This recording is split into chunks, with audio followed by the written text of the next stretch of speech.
Once upon a time, we had it all, sitting safe behind our castle wall. Fast forward to the siren in the distance, getting closer by the minute. Will you stand and answer to the call? Burn like a fire, willful and wild. This is the night that you were made for. Don't close your eyes, safer to stare into the sun than to turn away from what you could become. This was once a perfect symphony, soft and steady like a heartbeat. But these notes turn dissonant and sour, getting violently devoured. So will you stand or let the curtain fall? Burn like a fire, willful and wild. This is the night that you were made for. Don't close your eyes, safer to stare into the sun than to turn away from what you could become. The time has come to stand and fight for what you believe, for what you believe. The dark will fall and we will rise. Like a fire, willful and wild. This is the night you were made for. Burn like a fire.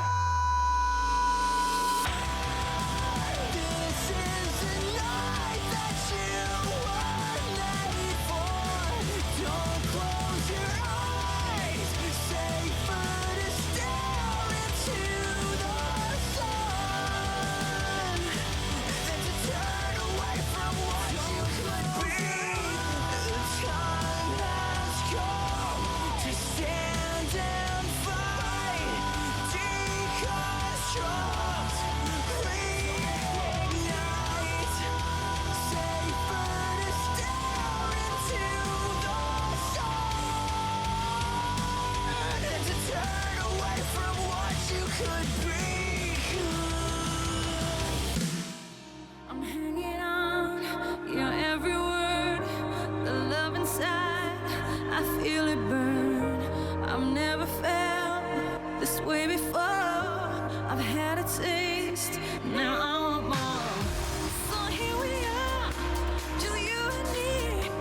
I'm overwhelmed when you touch me. You talk so sweet, I hear the sound, 'cause when you do, my feet won't touch the ground.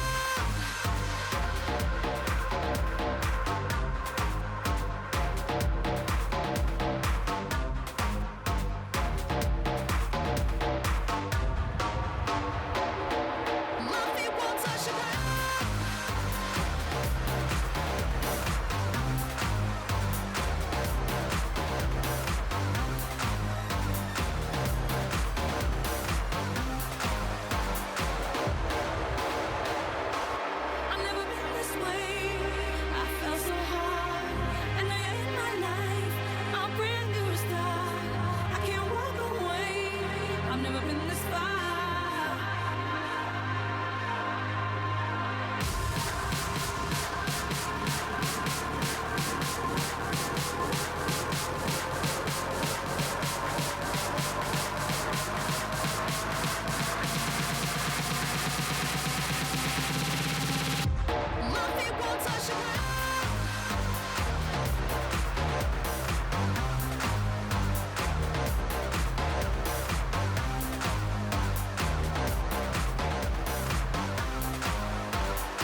control.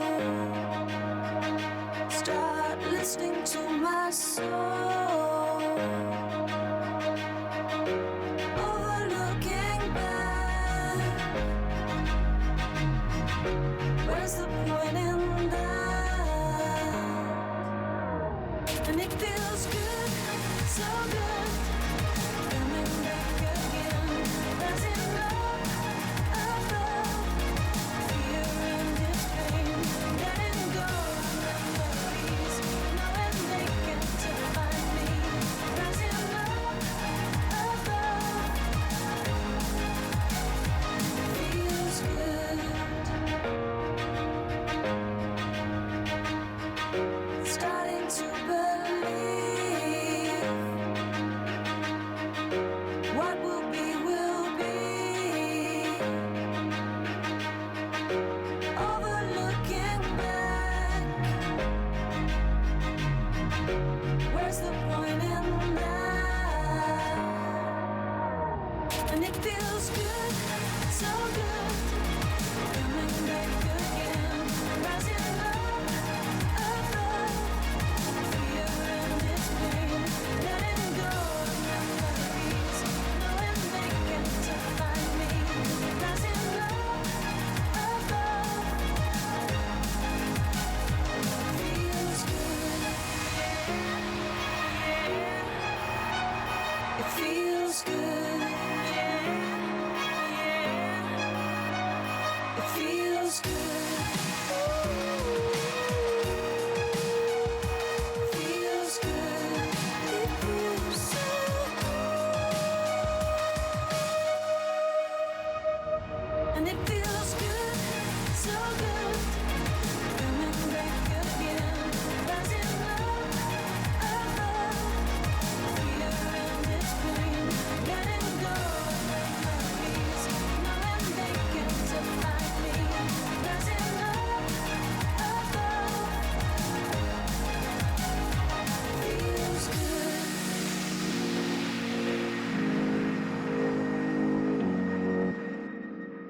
No point in fighting, it's hard pretending. Wake up, it's time to leave. I took the time to breathe, and now I see I'm just too good for you. You're no good for me, and I know what I need. So I'll set you free.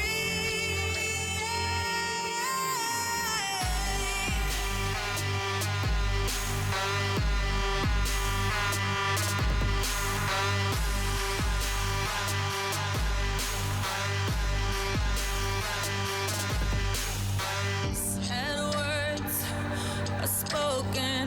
Move on. It's broken. Give up. It's time to leave.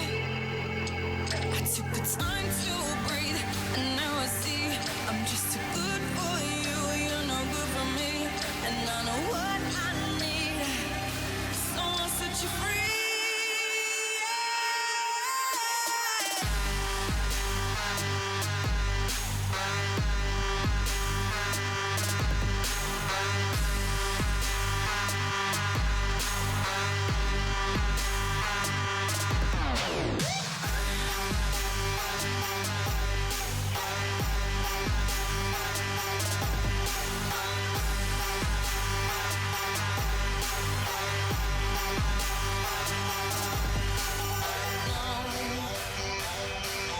Don't you come and beg no more. Oh no, 'cause I will never let you in.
adrenaline.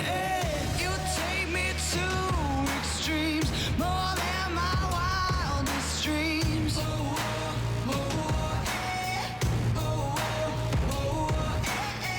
Just one call on my name, and here I go again. Here I go again. Pressure rising, can't deny it. Body galvanizing, you know that I like it. You're taking over me now, and I'm giving in. Feeling you in my veins, your adrenaline. You're taking hold of me now, and I'm sinking in. Feeling you in my veins, your adrenaline.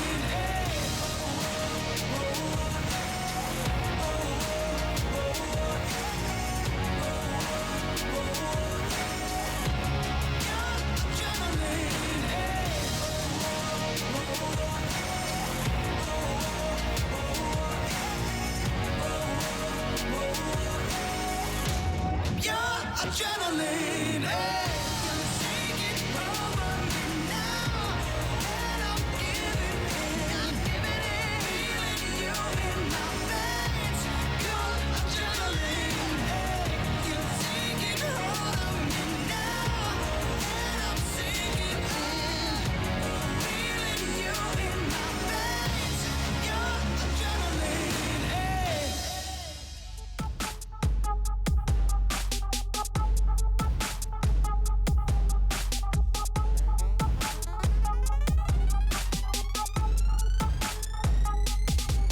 She make music with a body, call her Pandora, Spotify. Dudes got the lyrics to that body all memorized. Mama get that job done, in fact she overqualified. Boss lady, hot sugar, come alive. Oh, watch her dance off, she putting a spell on whoever she dance for.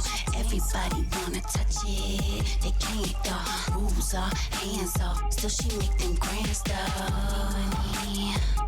Dollars rain down. Girlie got that fire, like she camped out. Dudes popping tents like they on the campground. She makes music with a body, the ballers, they spending money, running. Pop that, pushing that, making that a sing. Money. Pop that, pushing that, making that a sing. Money. Pop that, pushing that, making that a sing. She makes music with a body, the ballers, they spending money, running. Pop that, pushing that, making that a sing. Money. Pop that, pushing that, making that a sing. Money. Pop that, pushing that, making that a sing. She make music with a body, the ballers, they spending money, running. Bunch of sexy baddies up in here, but this one stand out.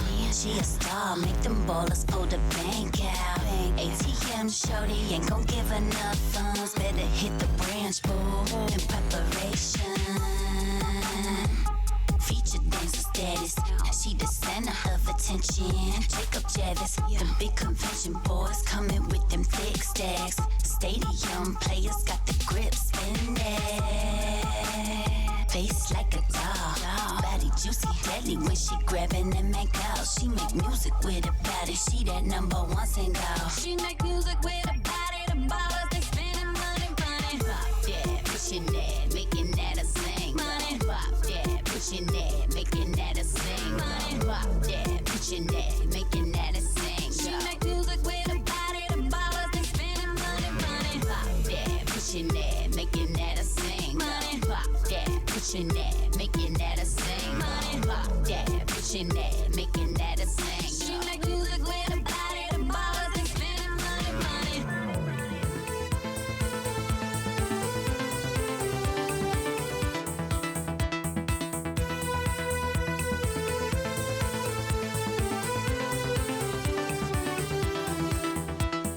There's no light on a Friday night. I can't believe it's right. Better show me a place to go. No more time to waste. It's a crime. No, this can't be right. What is wrong tonight? Better find another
had it all, sitting safe behind our castle walls. Fast forward to the siren in the distance, getting closer by the minute. Will you stand and answer to the call? Burn like a fire, willful and wild. This is the night that you were made for. Don't close your eyes, safer to stare into the sun than to turn away from what you could become. This was once a perfect symphony, soft and steady like a heartbeat. But these notes turn dissonant and sour, getting violently devoured. So will you stand or let the curtain fall? Burn like a fire, willful and wild. This is the night that you were made for. Don't close your eyes, safer to stare into the sun than to turn away from what you could become. The time has come to stand and fight for what you believe, for what you believe. The dark will fall and we will rise.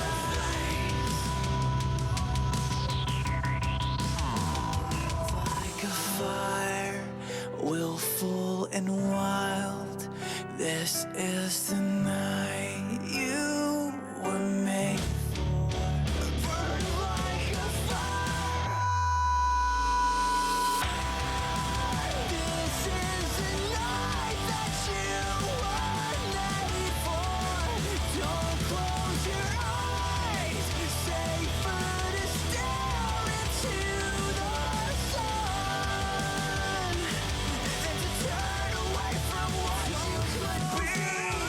The time has come to stand and fight, deconstruct, reignite. Safer to stare into the sun than to turn away from what you could become. I'm hanging on your every word, the love inside, I feel it burn. I've never felt this way before. I've had a taste, now I want more. So here we are, just you and me. I'm overwhelmed when you touch me. You talk so sweet, I hear the sound, 'cause when you do, my feet won't touch the ground.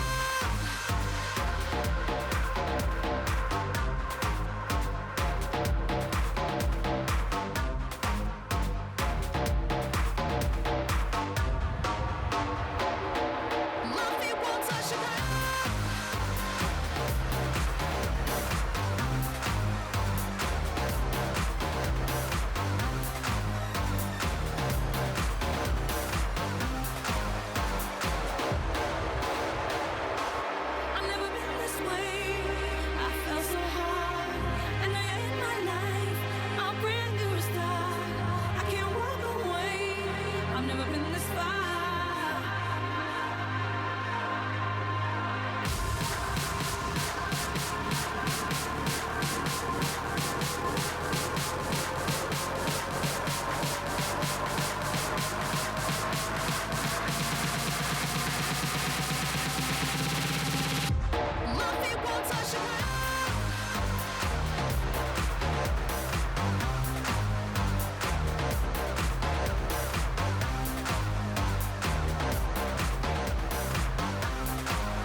listening to my soul,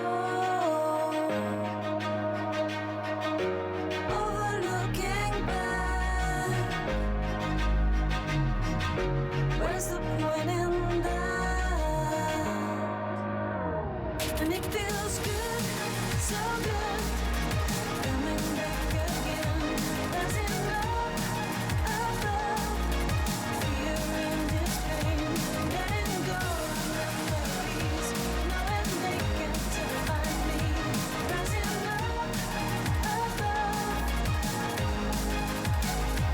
feels good. Starting to believe what will be will be. Overlooking back,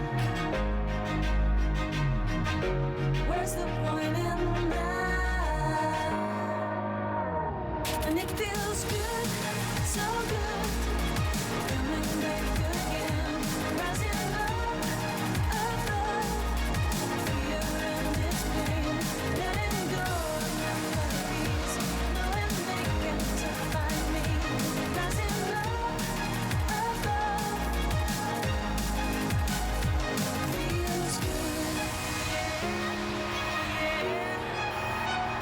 It feels good. It feels good. Feels good. It feels so good. And it feels good, so good, coming back again. Rising up above fear and its pain, letting go of memories, knowing they can't define me. Rising up above feels good.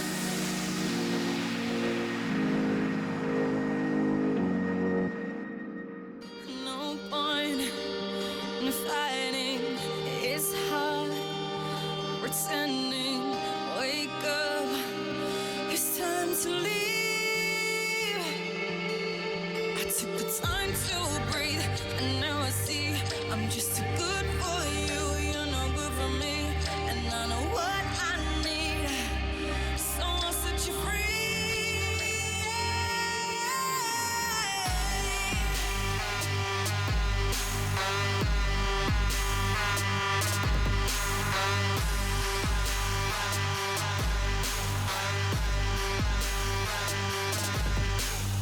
Sad words are spoken. Move on. It's broken. Give up. It's time to leave. I took the time to breathe, and now I see I'm just too good for you. You're no good for me, and I know what I need. Someone set you free.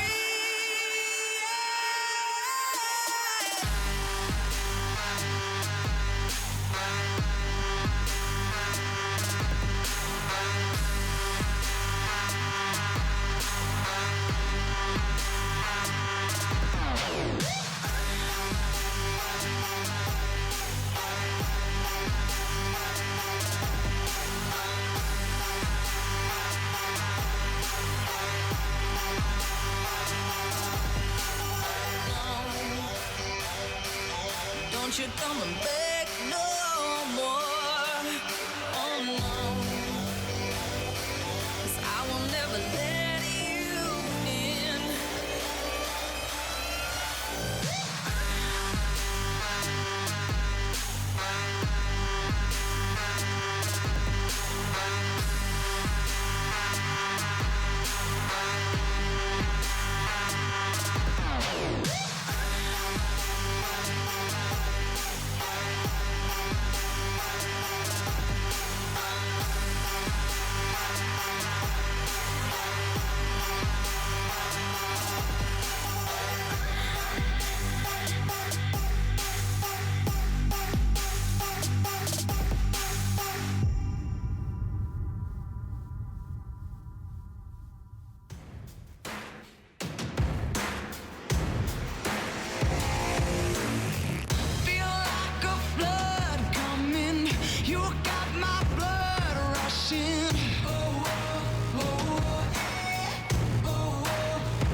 adrenaline. Hey, you're taking over me now, and I'm giving in. Feeling you in my veins. Your adrenaline. Hey, you're taking hold of me now, and I'm sinking in. Feeling you in my veins. Your adrenaline. Hey.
天下诸国征战日久，旧乱未平，新患又起。唯当死战无却，方得天赐神兵。巴山盖世，唯我贾克斯。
New year, new rift.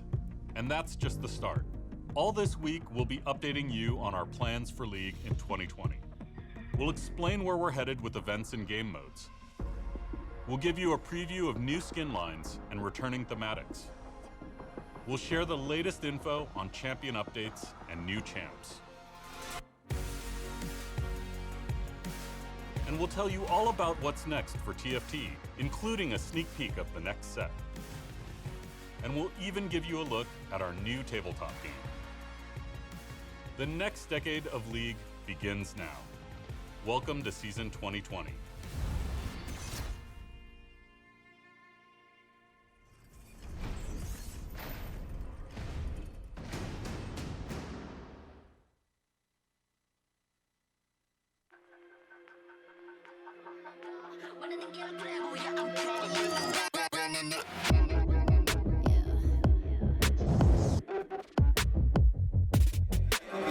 Too fast, life moving in slow-mo. I'm a god, but I actually don't know. Homie, better put your pride aside.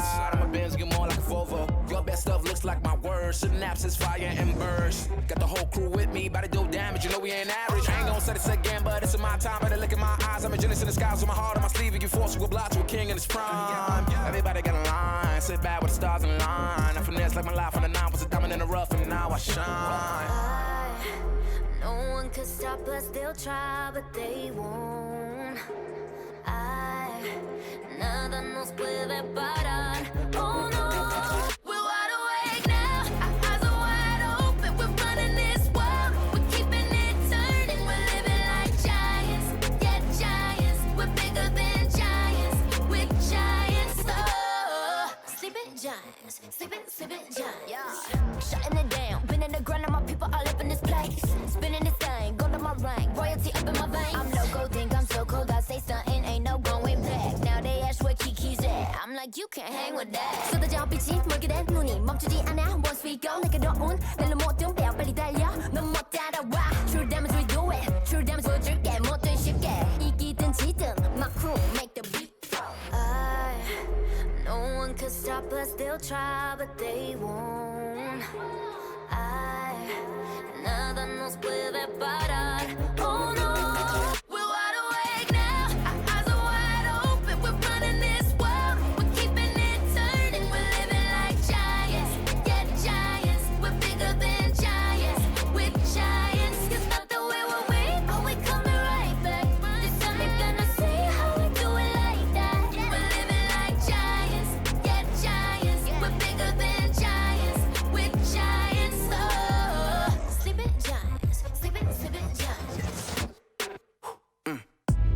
on shattering time. I might just leave you behind. Homie, you stuck on rewind. You should quit sleeping on mine. You got your back on recline. When I damage your delicate spine, please don't act out, shy and surprise. They be like, what you mean? What is your winning scheme? I got a giant team. Biggest my self-esteem. Run it back, man. They think they go hard, I'm like, come again. You run at a time and I'm busting in. While you stumbling, I got this blade in my hand for your punishment. We're wide awake now, our eyes are wide open. We're running this world, we're keeping it turning. We're living like giants, yeah, giants. We're bigger than giants, we're giants. It's not the way we're weak, but we coming right back. This time you're gonna see how we do it like that. We're living like giants, yeah, giants. We're bigger than giants, we're giants. Oh, sleeping giants, sleeping giants.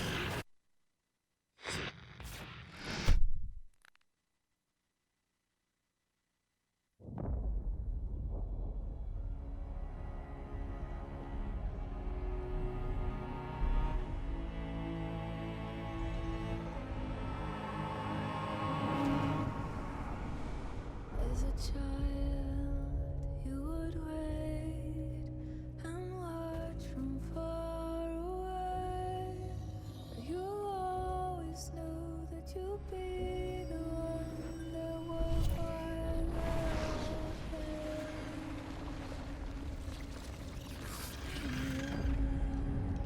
You'd lay awake at night and scheme. Of all the things that you would change, but it was just a dream.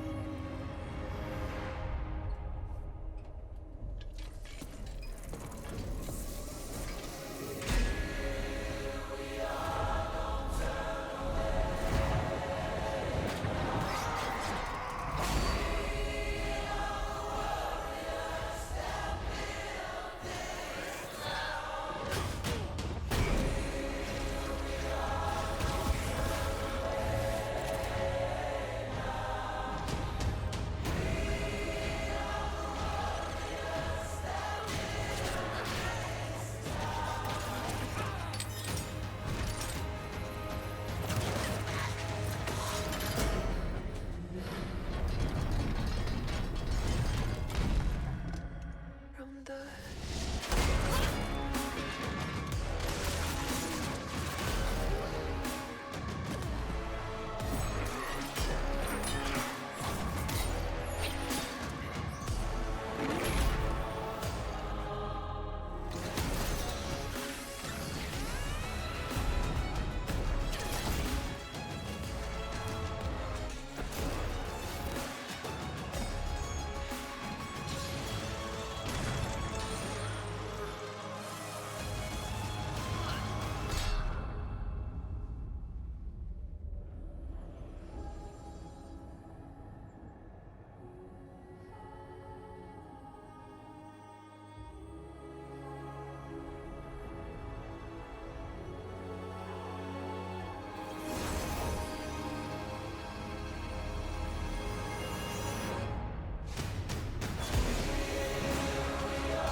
Hey everybody, I'm Jeremy, aka Riot Brightmoon, the lead producer for gameplay on League of Legends.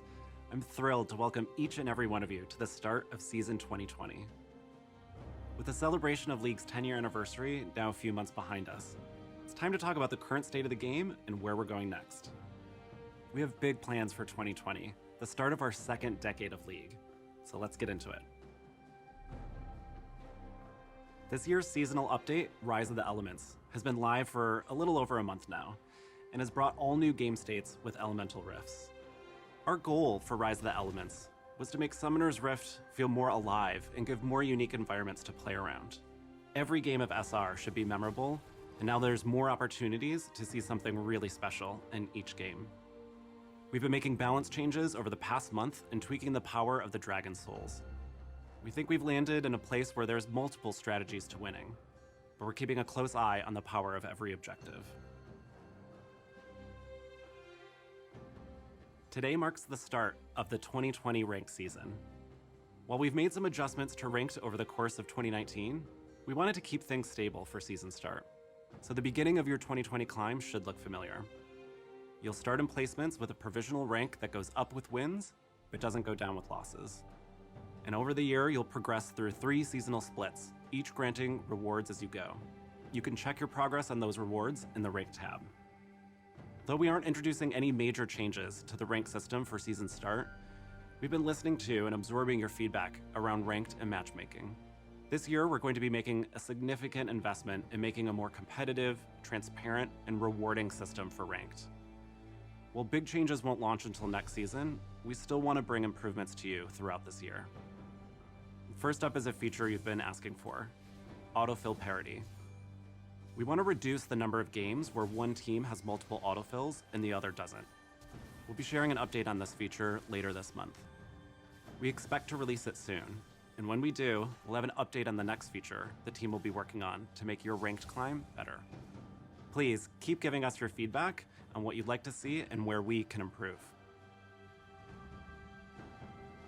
In addition to improving ranked, we're also focusing on some of the other parts of the game that you interact with most. One thing that can get in the way of a great League experience is when the client doesn't do what it's supposed to. The team spent most of 2019 digging into the causes of poor performance and client issues, and we're looking forward to rolling out improvements across the client throughout this year. Our first targets are champion select, client load times, and the overall performance and speed of the client. We recently upgraded the engine that the client runs on, and we've seen that make a meaningful impact for some players, but we still have a lot more coming. Last year, you told us that you wanted unique ways to play for every major event. We agree, and this year we're committed to providing exciting, temporary game modes alongside every major event, starting with AR Earth during Mecha Kingdoms. We'll also be adapting the new elemental rift changes to AR Earth, including Dragon Souls and the changing map. In addition, we'll be bringing back some other mode favorites, like One for All, which will be making a return in the first half of the year. That's all we have for today.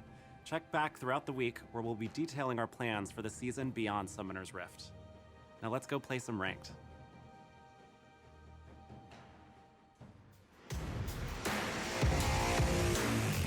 Feel like a flood coming. You got my blood rushing. Oh, oh, oh, eh. Oh, oh, oh, eh. I feel my pulse racing. You got my mind chasing. Oh, oh, oh, eh. Oh, oh, oh, eh. Pressure rising, can't deny it. Body galvanizing, you know that I like it. You're taking over me now, and I'm giving in. Feeling you in my veins, your adrenaline. You're taking hold of me now, and I'm sinking in. Feeling you in my veins, your adrenaline.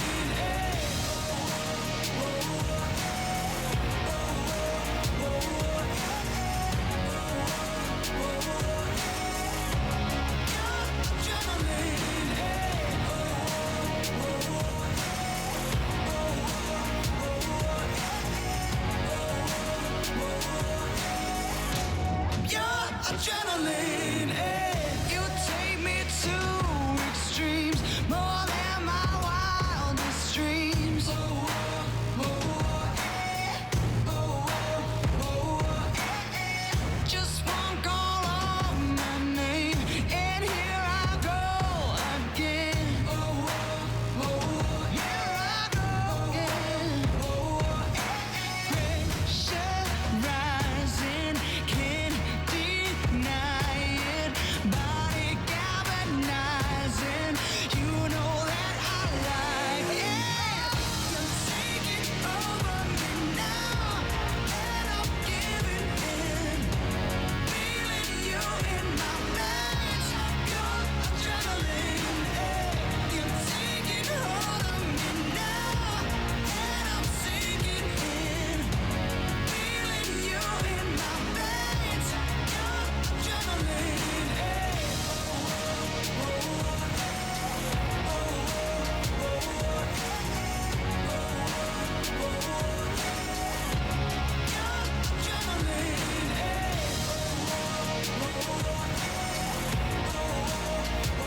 adrenaline. Hey, you're taking over me now, and I'm giving in.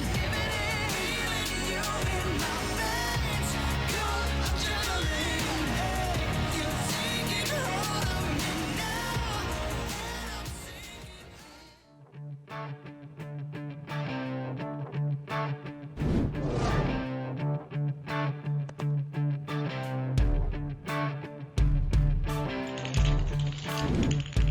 give me some space, it's about to go down. Cover your ears, it's about to get loud. It's getting loud. So many years on my tongue. Now I'm throwing stones, spitting blood. I'm spitting blood. I set a fire to the night, just to watch it burn. I feel the flame so I can take it higher. Gonna set a fire to the night.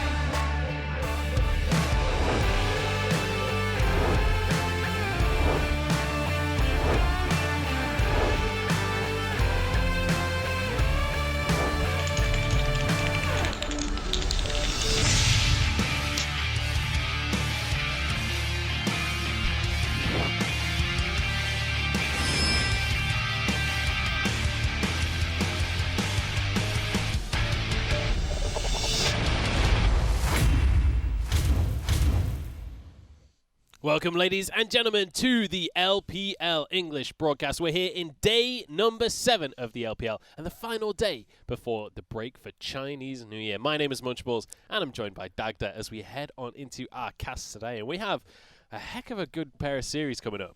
We do. I cannot wait to see both of these series. Lots of proof in our first series, Vici versus Dominus, but I think the second series is the one that a lot of people are keeping their eyes on, EDG versus Top. Oh yeah, the Vici versus Dominus though. There's a lot of saucy stuff coming your way in that series. We've got Coma's new powerhouse squad, and we'll see if they've been able to develop across the last couple of days. Obviously, it's been a couple of days since we saw these two teams play. They didn't have the strongest starts, but let's talk about what's happening in the league overall. There are two teams that I need you guys to put your eyes on right now. First off, FPX, way down at the bottom of the scoreboard. The world champions in 17th place.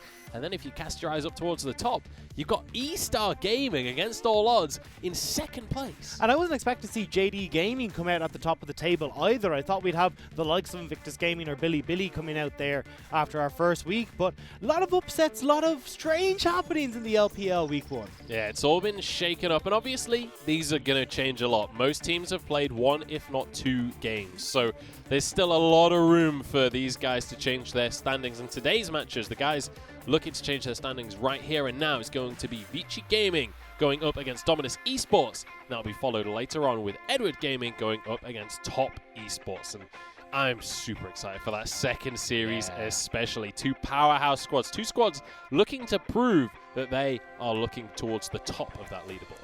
And I think a lot to prove as well for both of these teams. You know, you got Kars who's joining with Knight. That's really the lane that I'm going to be focusing on for that. Whereas on EDG, you've got a lot of guys looking to prove themselves as well. In particular, Hope in that bottom lane. Now no longer under the shadow of iBoy. He'll be looking to make a name for himself. Yeah, we'll see if he's going to be able to step into those shoes. And there's a whole AD carry story we'll be talking about later on today. But first, I want to take a look back at what happened earlier on this week.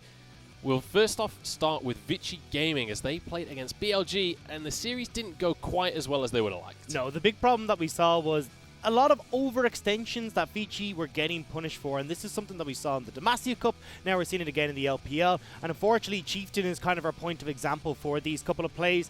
Constantly going that bit too far forward, that half step too far, and getting punished. But this is where we see Vici always starting to overextend. Yeah, and you can see here as well, Cube missing the on ult in the wrong direction there. It's the kind of situation where when you look at the top laners like Cube, You don't want to see him on things like Ornn. I want to see Cube on a carry. We saw it in Demacia Cup. This guy has potential. This guy can carry The guy games. got solo kills on Gangplank. This guy looked insane in Demacia Cup. What exactly that? I want to see him go back to that style and get away from this, especially going up against Natural in our top lane matchup today. Get him off of tank duty. Give me something that we can really take a look at. But on the other side of the board as well, we saw Dominus Esports had to go against IG for their first series. And I mean, it was a rough one, but look at the 2v2 between the Shine Layan and Natural and Bless. And this was kind of the story of this first game, was them just getting constantly dove on. Bless and Natural not being able to win it against the Shine Layan, and it all just went completely sideways for them after that. And especially, I think the big talking point is going to be looking at that game 2. The 11-minute Rift Herald that's going to be popping up on your screens in just a moment. This was the big factor for me for Dominance. Looking at not being able to say, we need to call it quits on this play. We need to understand that we're going to lose out, go back to where we started. And here you're going to see it on your screens, 11.5 minutes, and that's an inhibitor turret going down. Yeah, you can see that they're fighting up towards the top side, but down in the meantime, in the bottom lane, the inhib is already being attacked. This was all off of a Rift Herald push at 11.5 minutes. Dominus just weren't really able to respond to it. They didn't quite... It just felt like they weren't coordinating enough to react. Then later on into the game, because this bot lane was blown open, they push in with Baron and end things quickly. It just looked like Dominus never really were on the same page. They didn't know how to react to all the pressure that Invictus Gaming were putting down.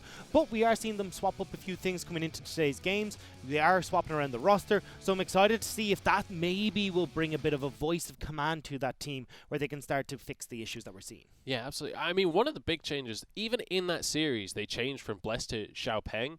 And instantly there was a bit of improvement there in terms of when you look at the jungle matchup, when you look at the CS and the KDA numbers, Xiaopeng had a better matchup. Granted, they did lose that game off of objective focus, so I don't want to give him too much credit there, but he's going to be playing on the starting lineup here today. But also they're going to be swapping out mid laners. GA, the guy we were talking about a lot earlier in the week. We were hyping up so much. Yeah, he'd come in to try and save the day. Didn't really work out against IG, and it's actually going to be Xiao Wei stepping in for the roster today. Yeah, and for anyone who doesn't recognize Xiao Wei, that's because we got the name change coming in. It was formerly Twyla, so someone who's very, well, at least synonymous, I'd say, with the Dominus roster, has been there since the start, bringing more of a supportive mid laner style, I'd argue, the likes of the Lulus, the Karmas, so it'll be mixing things up very much, Yeah, we'll see if they can kind of regain some of that old pizzazz that we saw last season when they managed to climb their ranks up to get to where they are today. But I want to take a look towards the bottom lane now, as I think this matchup, a lot of it is going to be down to our AD carries.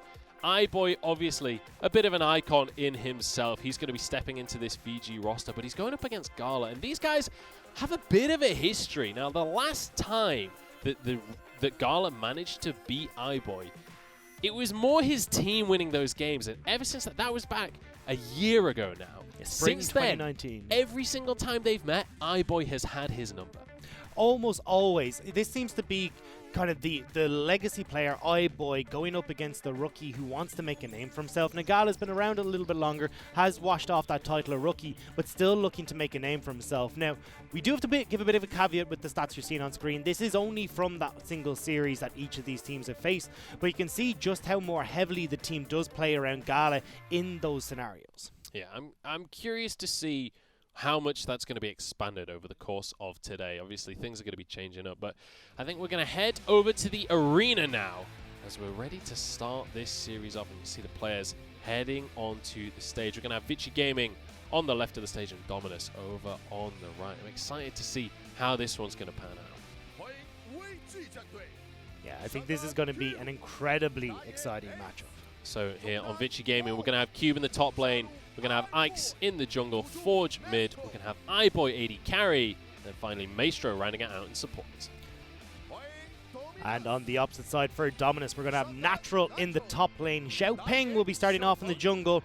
No GA this time, as we said. It's going to be Xiao Wei coming in the mid lane. Followed up by Gala and Mark, the dominant duo for Dominus in the bot lane. Gala's really the player to watch for me in this series. Him up against iBoy. iBoy, obviously, a player with a huge legacy behind him. He was one of the kind of EDG franchise players. When you thought of EDG, you thought of iBoy, and now he's stepping onto this Vici Gaming roster. He's leaving that legacy behind because he believes in the future of Vici Gaming. Gala, on the other hand, much newer player, still in almost the rookie stage of his career, and he's constantly going up against iBoy and constantly being defeated. I want to see Gala step up here. But that was the thing. When I looked at Gala and I looked at Dominus, I thought, to a certain extent, Twilight Xiao Wei wasn't really carrying his weight. It was the Gala team that was always stepping up, trying to be the major carry, and I thought, great, this team is now bringing in someone like Xie, fantastic in those team fights, would enable Gala to take things to a next level. Unfortunately, though, that wasn't the case. We saw Xie ended up being solo killed by Rookie in the Invictus Gaming matchup as 12 minutes. Hasn't had the impact they were hoping, and now we're seeing them go back to the tried and tested. Have Xiao Wei come into the roster, try to provide a little bit more of a supportive mid laner with them, take their hands off and go, cool, you do what you want to do. We don't care about the mid lane. We're going to look to get our side lanes, both natural and Gala, rolling and try and win through that. Yeah, and we'll see how Xiao Wei is going to play as well, because obviously we've been talking about these supportive picks. It's been a little while since we saw that Lulu coming on out last year, but his opponent in that mid lane as well is going to be Forge. Now, this is a guy that we haven't seen a ton of yet, and in the Demacia Cup, Forge looked amazing. Forge looked like he was really a player that was going to bring some serious stuff out here on the LPL stage, but since then, he's not looked so hot. In their series in the LPL, Forge was nowhere to be seen. He just was not able to have a similar performance. So I'm curious which of these Forges is going to show up today. Yeah, and I mean, the biggest highlight for that is the Demacia Cup Aurelia versus the Aurelia we saw in their game versus BLG. It's like your team Aurelia versus enemy team Aurelia. Forge looked stellar in Demacia Cup and then looked like an entirely new player coming in up against BLG, was run amok by Fofo and really started to cause quite a lot of options for Vici in that game. One of the big matchups as well, we've yet to really talk about it too much, is Cube versus Natural. Up in the top lane. I know a lot of you guys at home are excited to watch this matchup as well. I'm excited to watch that matchup. Both of these guys have serious potential to pop off. We saw Natural doing it back at the end of last year when they went on their big winning streak. Natural was a huge foundation for those victories. Cube, on the other hand, once again in the Demacia Cup, we saw him really going wild. Against BLG, he was kind of on duty for a lot of that, so we didn't really get to see what he can do. I want to see him on a carry. I want to see Natural going toe-to-toe with him. I want to see which of these kind of up-and-coming top laners can best the other here. Yeah, I think that's going to be the big question. This is kind of the battle of the rookie top laners for me. And they, as you said, they struggled against some of the top-tier top laners. Try and say that fast. They're coming in, and I think this is where we're going to get a better indication of what these guys are capable of. But again, I want to come back to that Ornn pick. I wasn't impressed with it for Cube. Missed a lot of those ultimates. And look, I get it. Ornn is just a top lane that you put in a side lane. You don't have to put a lot of resources into him, and he's fine. The biggest problem that I saw was that Cube just didn't look comfortable on the champion. Wasn't having the impact in team fights, and crucially, as I said, a lot of missed call of the Forge Gods, and you cannot be missing that ultimate if you're on that champion. Yeah, and when it comes to situations like that as well, first series of the entire LPL, I can give them a bit of a pass. Both of them had difficult series as well to start things off. True. However, that only really works for one series here. We've got Chinese New Year coming up. This is your last chance to prove yourself before the break here.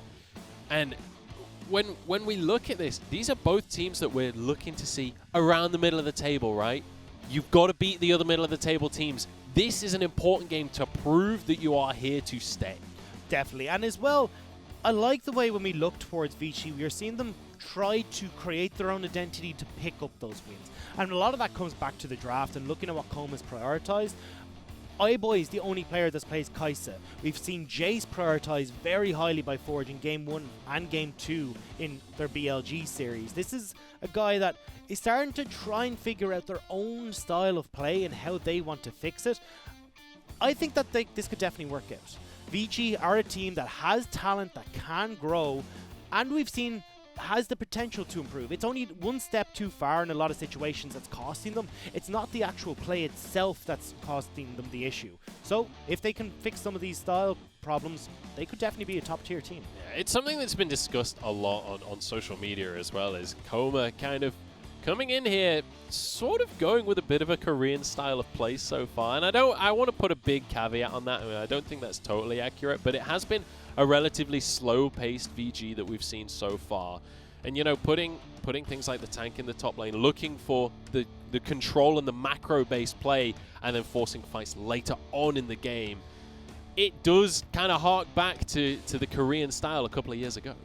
But it's very weird because you're trying to implement this Korean style onto a roster that was brought up in the LPL, that wants a team fight, that wants to try and prove themselves as well. Because as we said, a team of kind of the A tier, I'd say, or maybe B plus tier of carries that want to make a name for themselves. Absolutely. I do want to obviously put a huge caveat on that statement. They've only played one series here in the LPL, so there is plenty of time. This could have just been the style they chose for the first series. Maybe it's going to be totally different as we come on in here. I don't want to put too big of a blanket statement on Kokoma there, or just Koma. I always do that. I always add the double K.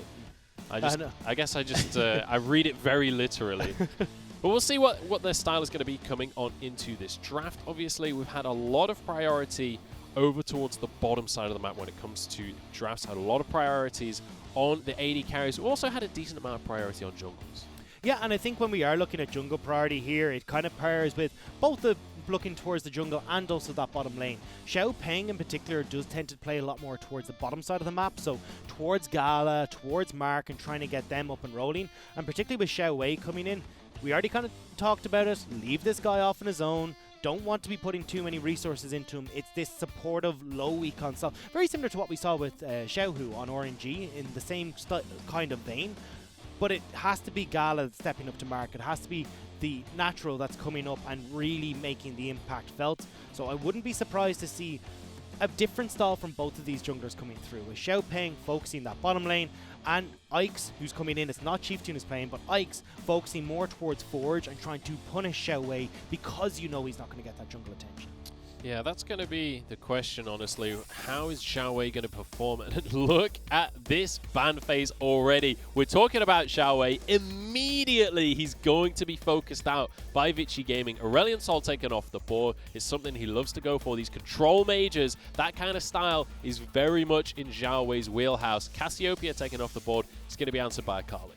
I like the Aurelion Sol as well because it is a pocket pick for Xiao Wei, but also that it does so much in the roaming. I mean, this seems to be the definition of this meta nearly is try and influence the mid lane enough or get your mid laner off his roams. Stone cold focus on Koma's face there. You see, there was even a little eye twitch.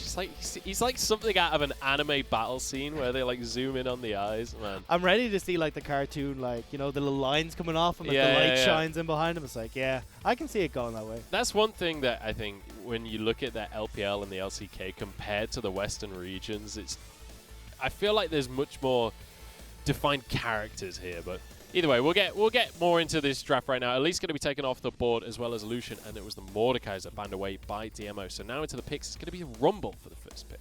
I was curious to see what Vici we're going to go with here. So, as we said, Koma goes for very much, I have a game plan for each of these games, and not picking up the Kiana in that first pick means that they're going for a much more team fight orientated style. They're trying to play to where Vici did have some success, so they will pick up the Rumble, more than likely going towards Forge. And you compare this with pretty much all the junglers that are up at the moment to try and create that big team fight style of composition. Yeah, Rumble has been such a strong mid laner. We've seen it. I think we saw one pick of it in the top lane as well, but it has been very much primarily in that mid lane. Will not be surprised at all if that goes over to Forge. On the other side of things, we do have the Leona and Aphelios locked in for Gala and Mark. We've been saying that we want to see Gala popping off.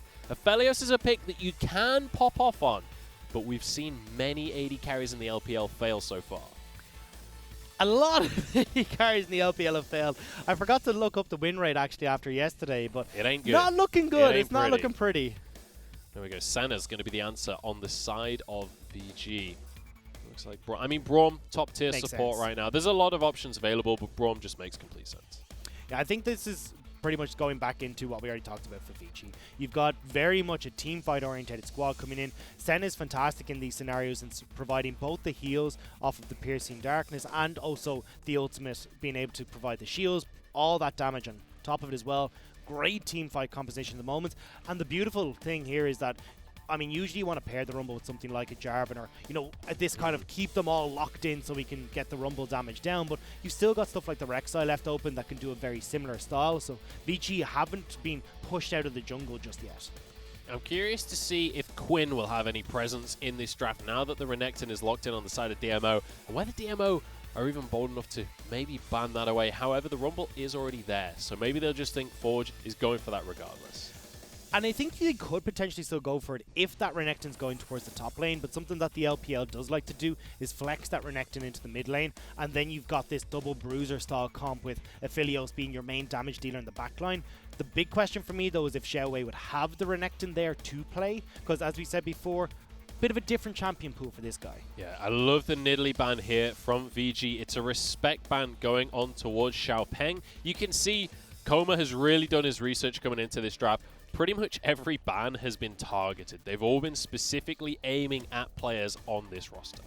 Yeah, and as well, I like that they're going for stuff like the Elise to get rid of that, just providing that early game pressure that maybe Xiaopeng can get out on the map and try to disrupt what the game plan for Vici is. But we are going to look at the Orin banned away. Aurelia is going to be banned away by DMO on the opposite side. Imagine the last ban again is going to be towards that jungle. Potentially something like a Lee Sin, but we'll have to see. DMO, we're going to have the first pick in the jungle, so may not want to limit that champion pool too much. Gragas taken off the board as well, so now time to find out where DMO want to go with this one. There are still a decent amount of jungle picks available. I don't know if I'm blind. Is Kiana still available? Kiana is still available. Why has Kiana not been locked in yet? I I'm feel like asking Kiana the same should have been question. the big priority at the start of this draft. It's going to be Jarvan locked in. I mean, it's still. I don't know why VG wouldn't just go Kiana. Yeah. You take Kiana now because you've given yourself, with that Jarvan, the Cataclysm provides another wall for Kiana to work with, or at least to get this set up.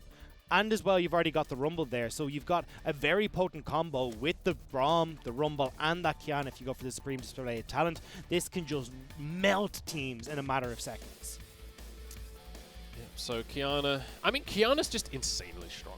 Like, it is one of these picks that I feel like in most compositions, you can just go for it right now on sheer strength alone. Yeah. We'll see what they're going to finish their composition on with. But over on the other side of the board, DMO will still need to pick in either a mid laner or a top laner. Obviously, the Renekton can be flexed either way. And if this Kennen is locked in as well, that Renekton probably wants to go to the mid lane.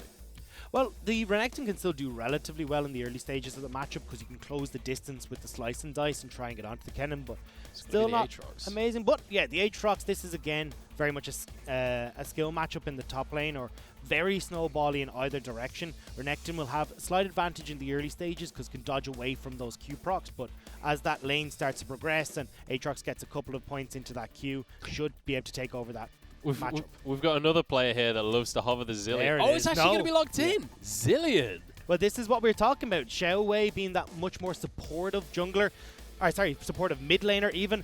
It was a Lulu, it was the Karma. Well, one more support, we got the Zillion. Let's do this. I was going to make a joke about Mark and Kasing both hovering Zillion every game. He's just going to lock it in. This wasn't a hover. Xiaowei bringing Zillion to the table in that mid lane.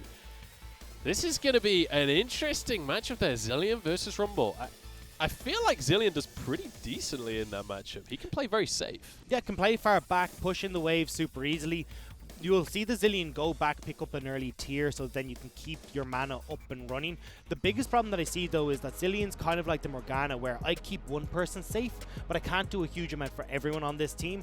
And when you've got such a big wombo combo coming through, it makes it very difficult for you to keep the right person safe. You're going to be looking at Gala to make sure they can play far enough back that they're not getting caught out, and that Zillion ult is getting decent use.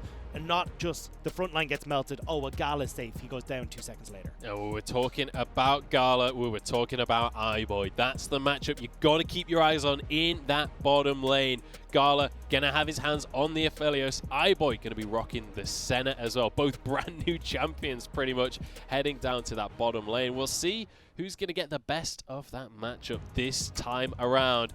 iBoy's got the history behind him, but Gala is hungry for a win. I think there's a lot of hungry players on both these rosters. Everyone trying to make a name for themselves in the LPL. Now that you've got new eyes watching after that back-to-back World Championship win, a lot more people are keeping their eyes on this region. and a lot more people will be watching this game to see what are the names to look for in the future of Chinese League of Legends. Yeah, and if there wasn't already pressure on Gala, the fact that they're running a zillion mid lane, it's literally saying, okay, Gala, this one's on you, buddy. You got to be the carry. We're going to have Natural doing a bit of damage on the Renekton as well, but... It's fine. They got Renekton for late game. Renekton late game scaling. We'll have to see if you can get the right weapons at the right times. It's about time we head on to Summoner's Rift and kick this series off.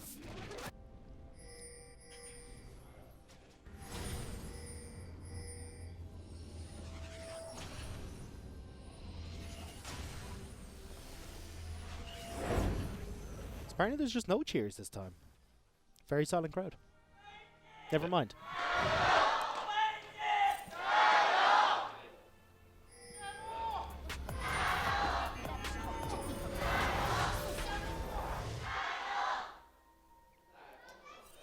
Well,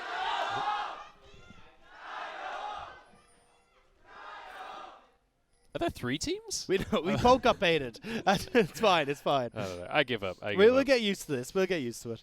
I want to talk a little bit about VG before the action kicks off here. Now, VG Gaming is an organization with a bit of a history here. They're coming on into this season.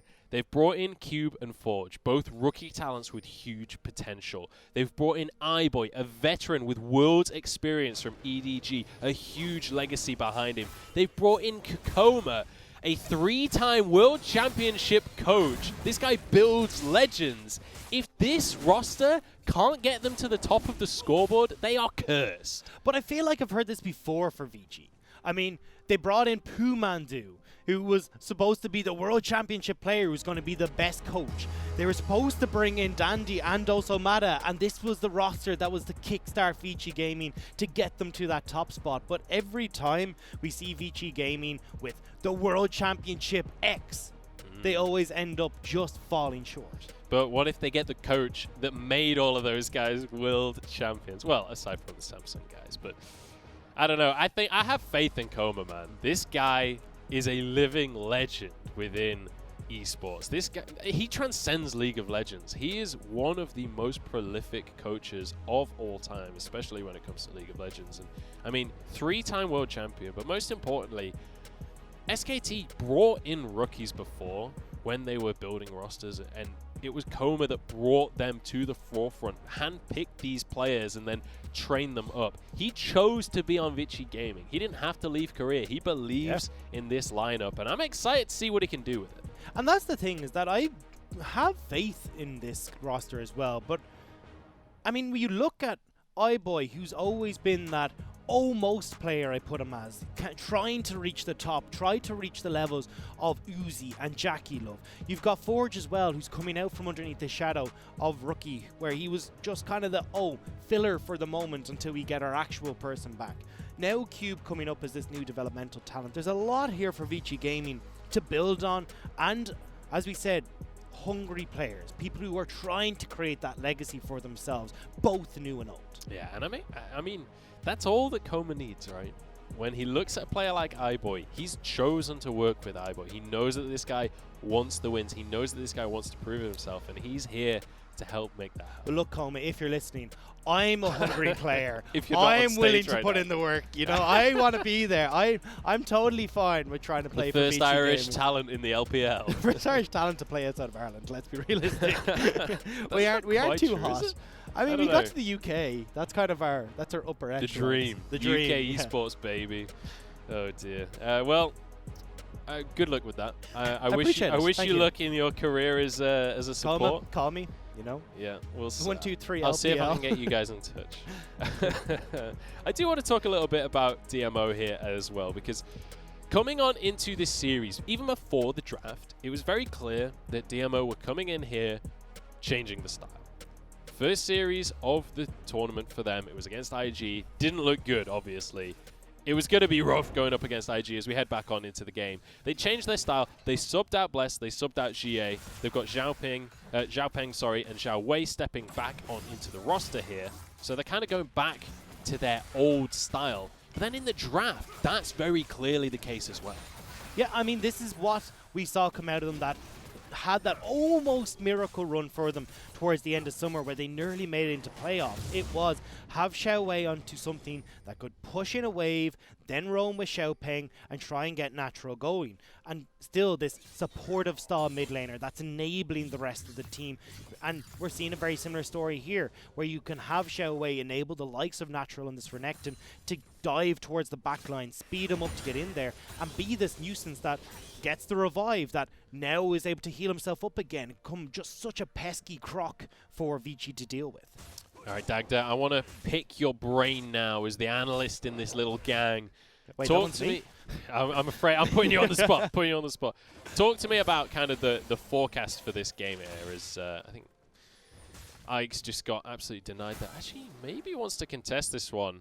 They do have the bot lane pushed in, so iBoy and Maestro are able to come across. Xiao Peng has got to give this one up. Maestro's moved on up, but Aix is nervous to actually force the issue on that one. Forge is struggling in these trades against Xiao Wei. He's having a fun time there on the Zillion. Looks like Scuttle Crab is the play for now. And it looks like Blue Buff is going to get taken by Xiao Peng in the end. So, as we reset, I want to ask you, what's your forecast for this game? Who's going to be playing early? Who's going to be playing mid? Who's going to be just stalling out for 50 minutes? Well, I'm hoping that nobody's stalling out for 50 minutes. Please not a repeat of yesterday. 100% not. I want to see Xiao Peng look towards that top side, though. We already talked about how this can be a pretty volatile matchup where if you're able to get this Renekton rolling early, can snowball that lane, and just to have Natural in control of that top side means you don't have to worry about any pesky Rift Heralds come over. But is hovering around this bottom side at the moment. We know that Gala is the big damage dealer for this team, so getting the Aphelios rolling will be great, but there's no idea that Xiao Peng is standing on a ward. Yeah, he's completely spotted out there. iBoy and Maestro know what is going on here. The root is going to land, though, here, and that means Mark can go all in for this one. Maestro's next. iBoy steps away, though. They're going to be just about fine on this one. They did pop a heal and a cleanse. So you do see the Summoner spells burned. A little bit sloppy from Vici. Expecting iBoy and Maestro to be able to bait out the engage, but I don't think they really were expecting that heavy of engage. They did get the flash out of Mark, though, so won't have to deal with that too much. But now Ike's is able to clear up towards the top side. We'll have to see where this Kiana wants to make her first gank known. More than likely waiting for that level 6 with the Supreme Display of Talent up and available before they enter onto the map. Yeah, it's such a massively impactful ability. And as you touched on during the draft, when you're against a Jarvan as Kiana, obviously Cataclysm does count as a wall. You can use that to extend the Supreme Display of Talent, make that ultimate even more impactful. And we've seen countless times in competitive play that Kiana can absolutely be a huge difference maker. But when it's comboed with the Equalizer from Forge, suddenly that goes from a pretty good stun to a game-winning stun. And just in case you needed a little bit of backup there as well, Maestro with the Glacial Fissure, just to add the little cherry on top to that wombo combo. And I think this is where we're going to see a few of these guys struggle if you do end up in the team fights, particularly if Vici start to get control of this early game, and they're the ones that are setting up vision. As DMO, especially around that Baron pit, are trying to move in to claim back that vision, it's very easy for Forge to lay down the Equalizer, to have Ike's come over the wall with the Kiana and set up these big plays. As we talked about, we do have Xiao Wei who can do a little bit when it comes to keeping people alive, but when there's so much AoE burst, it's very difficult to work your magic across everyone. Well, we got what we asked for in the top lane. We've got Cube and we've got Natural, both on aggressive picks. Mark actually going down in the bottom lane here. Maestro will return a little bit of damage there, but Mark not going to be quite stunned up by the Braum passive. But back up to the top lane, we've got Cube. He's on the Aatrox. We've got Natural on the Renekton. We were saying get Cube off of on duty, get him on something that he can really have an impact on. That's exactly what we're going to see here. The question for me is, who's going to win out toe-to-toe? Because that's kind of a skill matchup too, but we've got to fight down in the bottom lane. Mark going to be jumping in onto the front line as iBoy goes down. Maestro's the next target, flashing away over the wall. And Ike's has got nothing he can do about it. Unfortunately, Ike's isn't able to do as much as Xiao Peng in these early skirmishes right now. Cube's going in. He wants this 1v1 with Natural. Natural's just hit level 6, but there's another fight in the bottom lane. There's the flash. There's the frag and drag. It's going to be Xiao Peng trying to finish things off, but Maestro is unbreakable. Flag and drag won't pick up the frag for them in that opportunity. Xiao Peng early manages to get the knock up onto the AD carry, but This is again Dominus winning out in this bottom lane. Xiao Wei, we talked about him wanting to get out and roam, having impact on these side lanes. We're already seeing it with that roam towards the bottom lane. The top lane skirmish does turn out not to be anything in the end. Natural does have Dominus still available, didn't have to use it in that skirmish. So he has the potential to go for a play there. We'll see if he's confident enough to try and find a 1v1.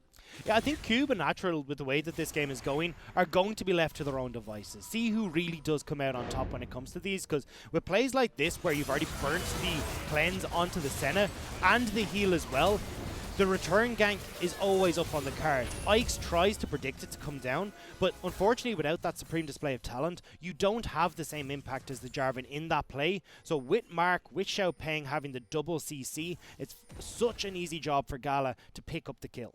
Yeah, it's so rough when you're in the situation of Maestro there in that kind of fight. Braum before level 6, all you can do, you know, you throw out a Q, you can give your AD carry a little bit of armor and MR, and then throw up Unbreakable and hope that you can block everything before it hits them. If not, that's all you've got.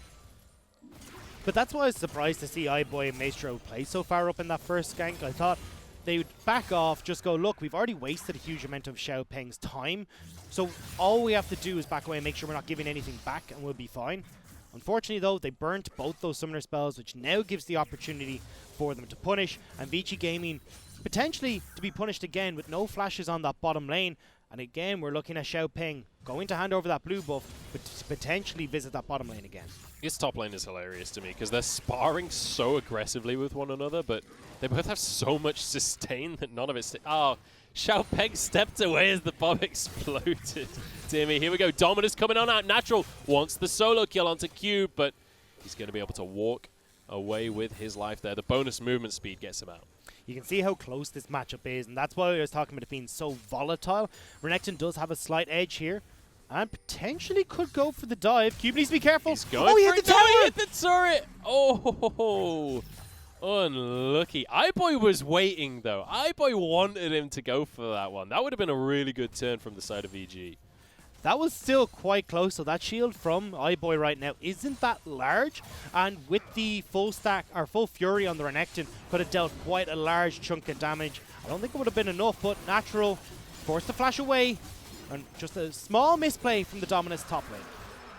Well, it's going to be rewarded with a dragon now for the side of DMO. They knew that Ike's had gone back to the base, and that means that they have control of this bottom side of the map. Now, the question will be, Rift Herald is available. You can see a ping there already from DMO.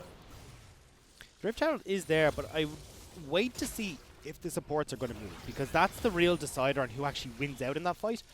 We've started to see this where the AD carries will generally stay towards the bottom lane. Maybe they'll roam out, but you want to make sure you've got that man advantage on the top side. And with Gala potentially not having the Infernum, may not have the wave clear to be able to allow Mark to roam up. And same with iBoy. The Senna isn't great at clearing these waves, so I think it'll be more waiting and hanging on until they've got some control of mid or top before they go for that objective. But as I say it, Mark and Gala are actually starting to roam up, so they want to try and catch out iBoy, who's had to stay for a wave in the bottom lane, and we relate to the play with Maestro. Well, they are heading on towards this top side of the map. All 5 members in the top half for the side of Dominus. Vici Gaming going to be responding as the teleport comes in from Forge just to get in the mid lane, make sure he's in position in time. Things like the Equalizer will be available here. Oh, Natural already starting to fight off on towards Cube. He's going to be able to get a bit of movement speed, but in comes Xiao Peng as well. Cube does have flash, so they decide not to use the Cataclysm just yet. Natural taking a good chunk of damage back. Cube doing a great job to trade there. Especially with the amount of members that were up that direction. Cube having the peace of mind to realize I can turn around with a good chunk of my own damage to make sure that both top laners have to back, and they're not going to be able to get an advantage off of the health that I've just lost. Natural, though, is going to move down to the top, or the bottom lane, realizing, look, there's a big wave that's about to collapse onto that turret. We can't have that gold going away while Gala and Mark are playing around this top side Rift Herald. And now, after Cube's heroic actions in the top lane to survive there, it means that his team can get priority onto this Rift Herald. They're going to be rewarded with this objective. Natural, in the meantime, has had to go down towards that bottom lane, towards the bottom side of the map. And we'll see where VG are going to use this Herald and where they're going to rearrange themselves around this map. You can already see the starts of a cube is starting the back to go and answer for natural in the bottom lane.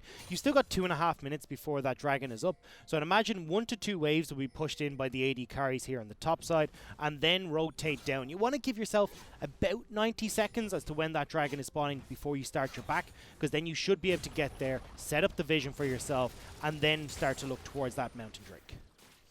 Decent pickup of the Herald, though. There wasn't too many plates taken by the side of DMO. They got 1 plate down in that bottom side of the map there, but that's one of the most important things to look out for when there's a Herald being taken is what are you sacrificing to get priority of that objective, because you'll only get 2 or 3 plates from a Herald. Well, a lot of that actually already came from the pressure that Xiaopeng and Xiaowei had created on the bottom side of the map. We said it to begin with, when you see Xiaopeng, they tend to gank towards Gala and Mark. This seems to be the trio that they go for. And now that they've got Xiaowei in instead of Xie, it's able to get that Zilean out of lane to help out. So a lot of this was created from the pressure previously. And as you pointed out, Munch, when you've got that Rift Herald, you're trying to get, maybe 2 plates out of it because of the changes. And I know we've mentioned this in a couple of days in the trot. This is day 7, but just for any new viewers, the Rift Herald is changed, doesn't get you all 3 plates like it used to. You need to have a bit more backup power to finish off that 3rd plate. So the fact that DMO have got this already turret low, it screams a lot better for the DMO bot lane. Well, everybody from DMO gathering around the bottom side of the map here. It's about time that they make a play, it seems. Looks like they might just be able to get this one out of sheer pressure alone without having to go for the dive, but they might get it. Anyway, Mark looks like he wants to go. And that's one of the beautiful things about this Zilean. You can just speed your Leona up and Mark can charge on it. Yeah, that's pretty terrifying. And especially, you can speed up anyone on this team. Xiaopeng, Natural, Mark, they can all work wonders there. Now we're going to see the Rift Herald tossed down in the top lane, though, to try and answer for the play on the bottom side. All right. Problem is, there's no turret plates left. DMO have lost a lot of turrets to Rift Heralds before. Let's see what the answer is from them. They're going to lose this first one. That's fair enough. I just want to make sure that they don't lose an inhibitor turret off the back of this. Natural's going to be here to answer. This time, they're going to be all right. They're fine. Natural did a decent job there of moving away from the play around the tower, knowing, look, if we're committing 4 members to bottom lane, the natural response for Avicii is to try and make a player on the top side. Look at that turret plate gold. So much going the way of DMO there. That is a massive advantage for them. It's under 1,000 total. Still a good advantage. It's on to Gala, though, which is the big one. Plus 280 for the AD carry of DMO. And we already talked about how Gala needs to be the one to carry this game. Has to be the one that can step up because Natural will fall off. Xiaowei is more of a supportive mid laner on the Zilean. The damage has to come from Aphelios, and they're giving the resources to this, which is why we're seeing the Essence Reaver and a Pickaxe already completed versus the Manamune, which is definitely not as expensive as that Essence Reaver. It's certainly not as expensive, and it's less of a spike until later on in the game as well. So Gala feeling strong right now on the Aphelios. And importantly, it's an Infernal Soul coming to town right here. DMO with 2 dragons already. They've got the Cloud in the Mountain for themselves. It's going to be a little bit of CDR, a little bit of armor and MR, and now an Infernal Drake is going to be the next one for the rest of the game. We'll see who's going to be able to grab that damage for themselves, because especially with things like Equalizer, if you can get the soul for Infernal Drake, that is a huge, huge buff. And it's brilliant for Dominus as well because, as we said, that single damage carry, if you can get that AoE burst, a little bit more damage for that carry, it's going to work wonders. They've already got up to 2 Mountain Drakes as well, so getting close to that part where Avicii need to start to put a little bit of a burner under themselves to stop DMO from picking up the Dragon Soul. And this is all, that's just talking about the soul as well. Obviously, Infernal, just great.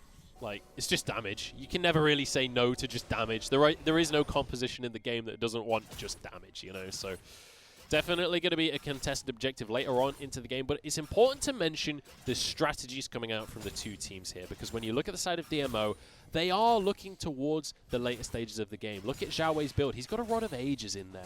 He's going to be trying to stack up, so he's not really going to be hitting a huge power spike for a good while yet. And the same with Gala. This is a carry. Aphelios, you want to get a few items on him before you're really looking to get into these fights. And that's why we're looking at them try and stall out this game. They're moving Gala to mid to just pick up the farm, having Xiaowei off in the side lane to keep the Rumble in check.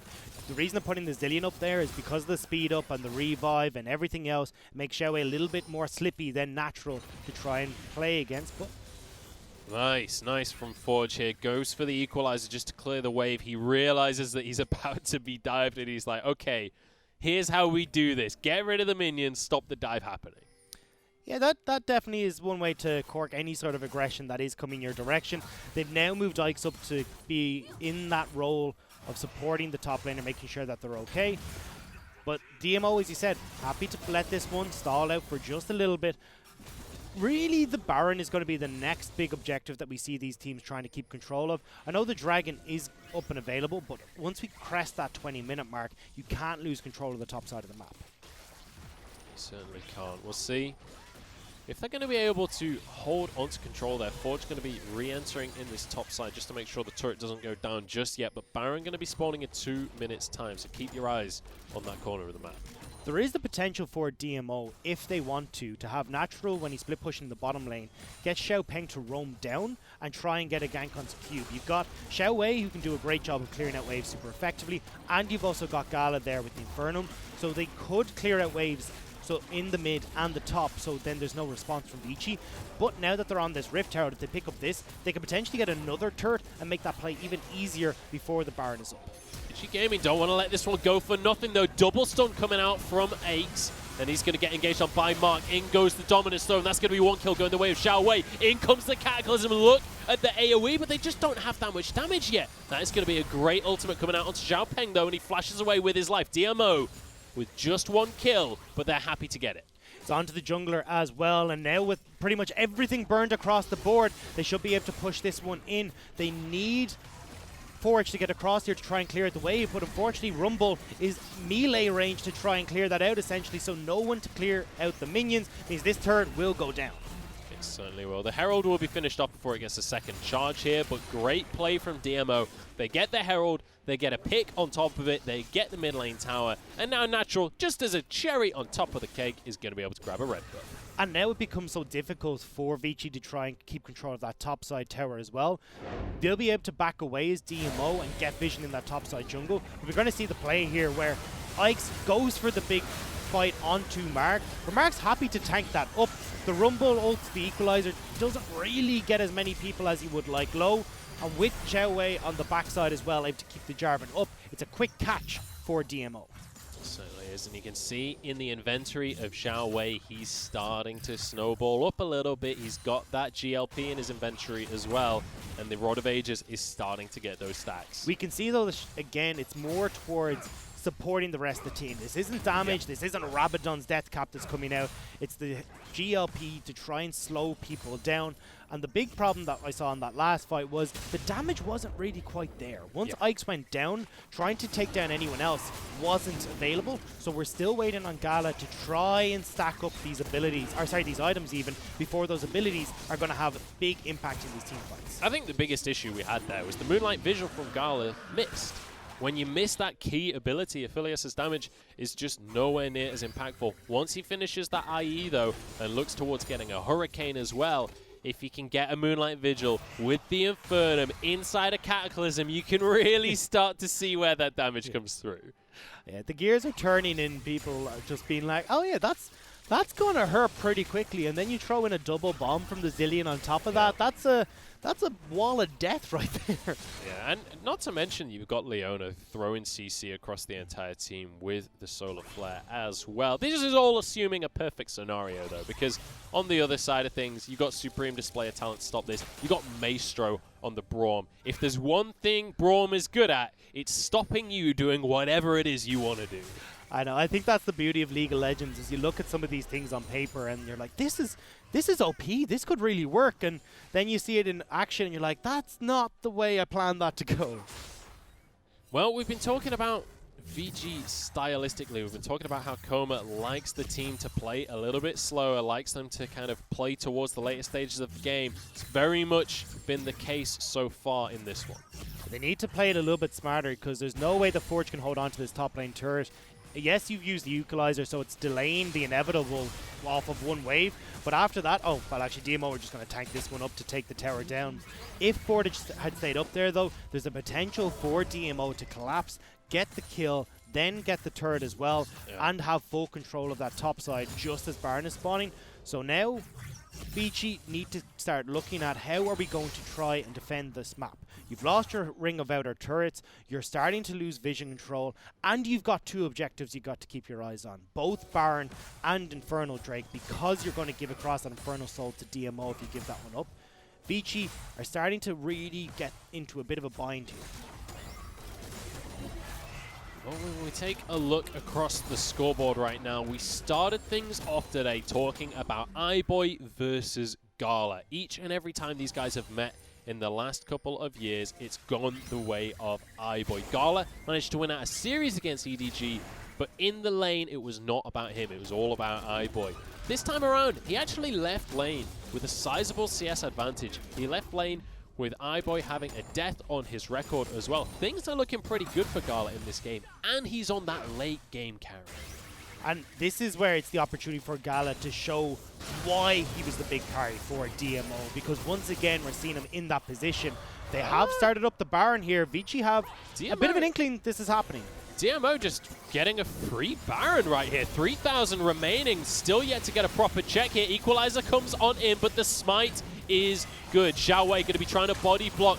It's going to be Chrono Shift onto his Renekton here. Xiao Peng cannot die just yet. Cube going to be charging on forwards. The vision doesn't hit anyone though. Finally, Xiao Peng is going to go down. Mark is trapped at the back of the pit, trying to get the recall off. Does have his flash available. Just trying to get away with that one. I like that from Mark. Bit of a cheeky one, but they say, oh, hi, Mark. Spot him at the back of the pit. Managed to force the flash out of him, but DMO, Baron for a kill on the jungler, they're going to be delighted with that one. Yeah. Well, that's going to be a very nice pickup there for DMO. They've got 3 dragons. Now they've got a Baron as well. It has to be said, they swapped junglers coming on into this series, and Xiao Peng has been on it with the objectives. And now that they've got that Baron buff objective, they can look towards the Infernal Drake as well. 2 minutes on the Baron buff, 1 minute until that Infernal Drake spawns.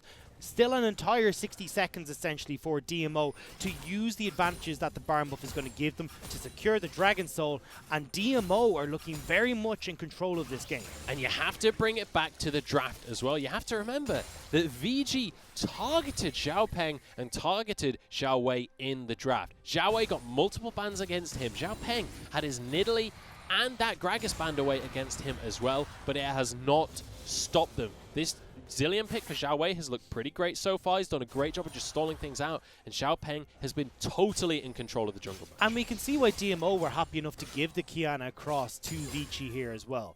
They knew, look, that Kiana can't really do a huge amount in the early stages of the game as long as we work correctly. Xiao Peng can do much more if we do find these skirmishes, and playing very heavily towards that bot side meant that the game plan has worked so well for DMO. They find themselves 3k gold up at 25 minutes, and now potentially looking at that Infernal Drake as well. Alright, well, right now, DMO are setting up for this Infernal Dragon, and I'm not sure there's much that VG can do about this one. I think this will just go down uncontested here. And when we look at the state of the game right now, every objective is going the way of DMO. Dagda, what is the game plan for VG? How do you come back into a game like this? I wonder where VG are, to be perfectly honest. They just handed over that Dragon Soul. Now they're running around in the top lane to see if they can try and get some picks for someone clearing out the wave that Forge is putting in, but it means that they've left themselves completely open to mid. Where have they gone? There's nothing I don't on the top understand. side right now. They're just giving up at tier 2 in the mid lane. In the And meantime, potentially Natural's pushing in the bottom lane as well. This is I'm a little bit speechless here.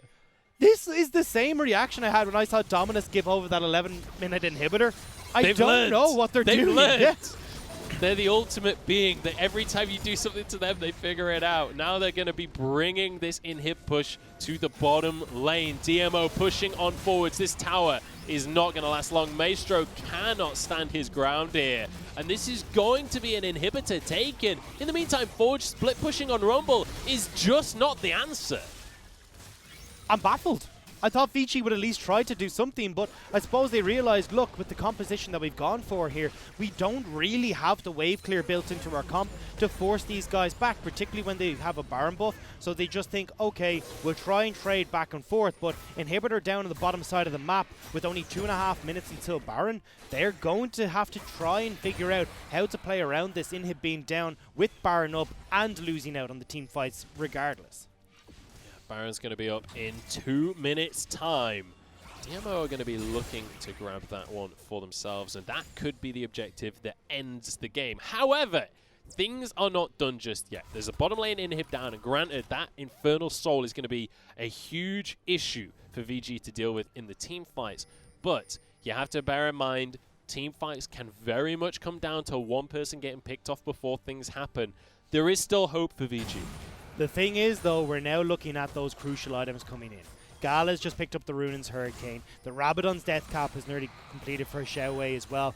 And the GA for Natural on that top side. You've now got to not only kill the Croc once with the revive from the GA, now you've potentially got Xiaowei coming in as well with another revive for someone else. This team is like having a second form for your final boss where you got to kill them once and then stage 2 comes. Not to mention as well that the Chrono Shift coming out from Xiaowei, the more AP you get, the more HP that person will come back with. Natural's going to come back on pretty much full HP from the likes of that Chrono Shift. Now, onto another inhibitor. Baron has ended, but I don't know if that's going to stop DMO right here. Equalizer's on cooldown, so VG can't fight. Yeah, you can see the issues that they're having with clearing out these waves, with the next one starting to come in. Chakram still on Gala as well. He can very quickly take down this turret. Severum is going to give him that attack speed and the move speed that he needs to start playing around the edge of what VG are capable of throwing his direction. And DMO just need to play this slow. They've got supers pushing in the bottom lane. They've just sent Xiaowei to go and push this mid lane out. Once this starts to collide with a tower in the mid lane, that's their opportunity to really pressure in the top. And we've got to look at VG under, we're saying Coma is at the head of this team. This does not look like a team Coma is in charge of. Sloppy play, not playing around not playing to their strengths in a lot of situations, but also even in the draft phase, leaving themselves high and dry when it comes to wave clear against the amount that DMO have right now is really hurting out Vici. Baron back up on the cards, easily going to be able to turn around, and I don't think Vici are going to be in a position to even touch this pit before that Baron is gone. This is going to be the Baron going down here. TP coming out from the likes of Forge. They're hoping for a miracle right now, but I don't know if they've got enough time. They need to get on in. Xiaowei's been caught out slightly here, but he backs away. Mark is still alive. Equalizer, huge stun onto everyone, but do they have the damage to finish these kills? Mark walks away. Gala's the first one to go down. It's a huge kill coming out for VG. Maybe they can turn this game. iBoy trying to chase down Xiaowei as Natural comes back to life, but he will be finished off. It was just the GA, not the Chrono Shift. Chrono Shift still available after the fight is lost, and DMO go down. Xiaowei went the wrong direction at the start of that fight. He actually moved up in towards the back of Red Pit, which meant when the fight kicked off, there was no Zilean to provide safety. Gala gets dove on the second Vici realized this, and now Vici can turn on towards this Baron. The last hope play coming out from VG pays off huge. Xiaowei looking for a quadra kill. The damage is going to be there. He has the death cap. Can he finish anyone off, though? That's going to be the question. Bombs go on in. Maestro's going to go down. Forge is the next target. The Infernal Drake doing so much work as Xiaowei making the plays. Xiao Peng is here to support his mid laner as well. iBoy dodges the bombs, though. He's running out of... Oh, look at him chasing it down. Oh, my days. The triple kill for Xiaowei. Get over here, Xiaowei says, chasing after the AD carry. And DMO, what looked like a horrific throw, bring the game back and now start up the Baron again. Munch my heart. It was all just the long con. Xiaowei, he'd looked into the future. He'd seen 4 billion different alternate realities, and he'd realized this was the one that led to victory. He comes back on the Zilean, gets the triple, gets the Baron. GA, who are you? Xiaowei coming up clutch. This was a big mistake here from that mid laner, though. Moving up into the top side, we said already, meant that they didn't have Zilean here to try and help out in this team fight, and that's why we see DMO struggling. Flanks on too many sides means that Gala goes down, and Xiaowei is kind of a no factor. But with that Chrono Shift still up and available, could rejoin the fight, could turn it around again, and now we get to see a rinse and repeat of that fight because Dragon is up and available, but push in the mid lane. DMO not looking to try and go for that objective just yet. Yeah, I think this is wise from DMO. Just basically say, look, let's none of us go for Elder Dragon, because that's the only way that you can win this game right now. If we just use this Baron, just push in Hips instead, don't allow you to even think about that team fight objective, we can't lose. They're just going to lose. No, go towards the tower. Vici, save the tower. Here we go. They're just going to try and end the game right here. The last Nexus tower has already gone down. The first one was already dropped. Nexus is bare. All they need to do is wait for the next minion wave. Moonlight Vigil doesn't do too much though. Stun coming in onto Xiao Wei. He goes down without a Chrono Shift. Now onto the rest of the backline. iBoy does manage to get the first kill there as he's trapped in a Cataclysm. His ult does a good chunk of damage, but he's surrounded. He's outnumbered, and the game is going to end. It's going to be DMO taking the first one in this series. And a confident performance from DMO as well. Having the game plan of we got Xiao Wei in the mid lane, going to leave him there. Xiao Peng, it's all on you to get down, get Gala ahead on this Aphelios, and with the push power that Zilean had created in the mid, able to join in every scenario that was needed. They find the victories in the bottom lane, they push that into a Rift Herald, and they push that into a victory overall. Yeah, and you see Xiao Wei go down in that last fight. He was actually the majority of the damage for the team, but you have to remember that Gala has Aphelios. They're not going to be shy on damage if the Zilean is the first target of the fight. And I mean, just look at the gold craft there. This was all about DMO having complete control. And what a way for Xiao Wei to come back into the team. We even talked about it. Xiao Wei being more of a supportive mid laner. The highest damage in the game by quite a large margin on the Zilean to boot as well. If you're looking for another band to add to your list, Coma, I think Zilean is one that you got to look at. Yeah, suddenly this mid laner, while he may be a little unorthodox, he may not pick the same things as everyone else. He is not easy to ban out. He is not easy to play around. No, and it's wondering what in the hell is happening in the Vici camp. Because you're seeing the draft didn't leave them a huge amount of wiggle room if they did fall behind. They didn't have the wave clear to try and do anything. It was all on Rumble, who was tossing out an equalizer to clear out minions, which meant they couldn't take a team fight. They couldn't find the engages that they wanted with the Supreme Display of Talent. And you're looking at that as not only the draft, well then, how do they play around once they were falling behind, leaving mid lanes open, losing out on inhibitor or Nexus turrets as well, just without a fight? Where'd they go? It felt like there was no definitive game plan there. It felt like they hadn't quite figured out what their win condition was throughout the game, because there was no impetus on, okay, this is our next objective. It was just, okay, let's react to what they do. And the one big play that we saw come out from VG, they fought them at the Baron Pit. And it was a good fight for them until Xiao Wei just blew the ball apart on the Zilean. But, I mean, when we take another look at the draft, look at the bans that came out from VG. That's the most important thing, because Xiao Wei was targeted, Xiao Peng was targeted. Both of them had a fantastic game. And I felt like VG weren't expecting the picks that we saw from Dominus. Even we weren't during the draft as well. We looked and go, okay, Kiana's open, they're probably going to pick that up. And then Kiana manages to make it the whole way through to the second pick phase. That was not That was just a bit of a head scratcher. Yeah, I mean, it worked. You saw they had a game plan for it. They knew that if we get Xiao Peng to play around that bottom side of the map, the Kiana can't have the same amount of influence, and Jarvan's just going to be the stronger pick in those early, before level 6 ganks, and look at the results. Yeah, and when we look at that bottom lane, again, it's what we've been talking about throughout the game. Gala versus iBoy. I would say this time iBoy was the one falling behind there. iBoy was the one that couldn't really have an impact in the game, and Gala doing his work on that Aphelios, getting the damage out during those late game team fights. And that's the thing with the Senna, is that you tend to fall behind in lane, but it doesn't really matter because you are that utility style AD carry. The heals, the slows, the shields, and you do provide a decent chunk of damage, but nothing on the scale of the likes of the Aphelios. So I didn't really mind iBoy falling behind, but it was just the fact that Xiao Peng had such a big impact in getting Gala that far ahead was the big difference. It felt a little bit like if the equalizer wasn't perfect, you're not going to win that team fight. That's going to be game one under wraps, though. And we'll have to find out if DMO can finish things off here. If VG are going to be able to come back with a new draft strategy right after this.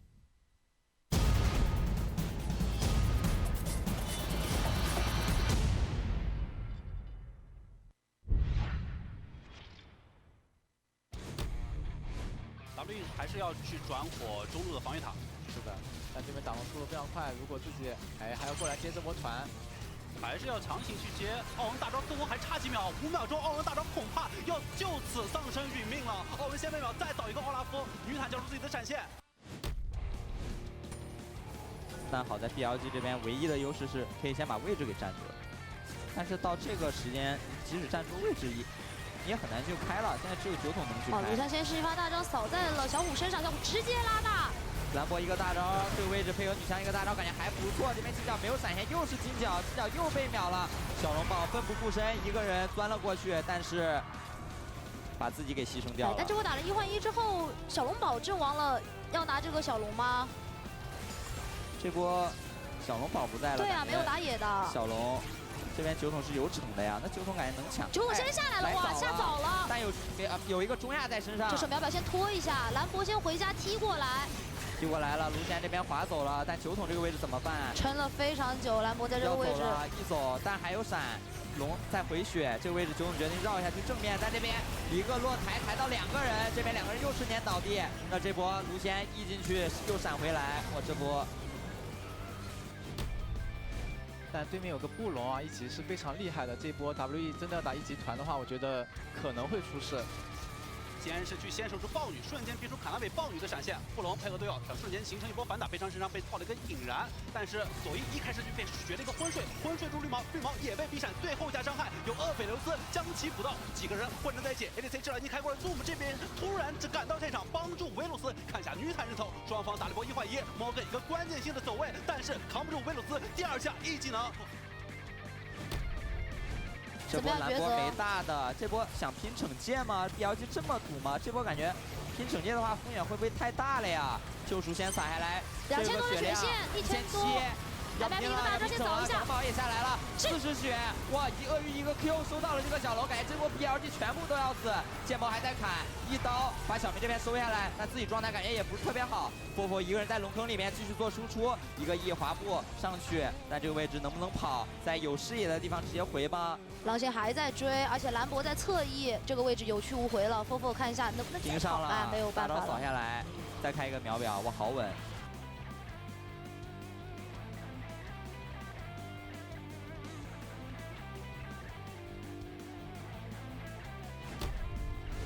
哇，感觉这一波兰博是有大招的，如果能撒的好吗？感觉安琪要炸，兰博直接撒大招，哇，伤害直接拉满，所有人一起半血。这个大招，感觉这波安琪要出事，梦魇关灯进来飞谁？这边复活甲直接被飞出来，一轮 AOE 打上去，这波团战感觉安琪这边要溃败了。剑魔在这边战场无人能挡了，后续看到金角一个人狼狈在逃窜。这边虽然狼行完成了使命，但是正面战场已经打不了了。狼行又是一个人，没有当懦夫，选择来。RNG 这边所有人全部战死。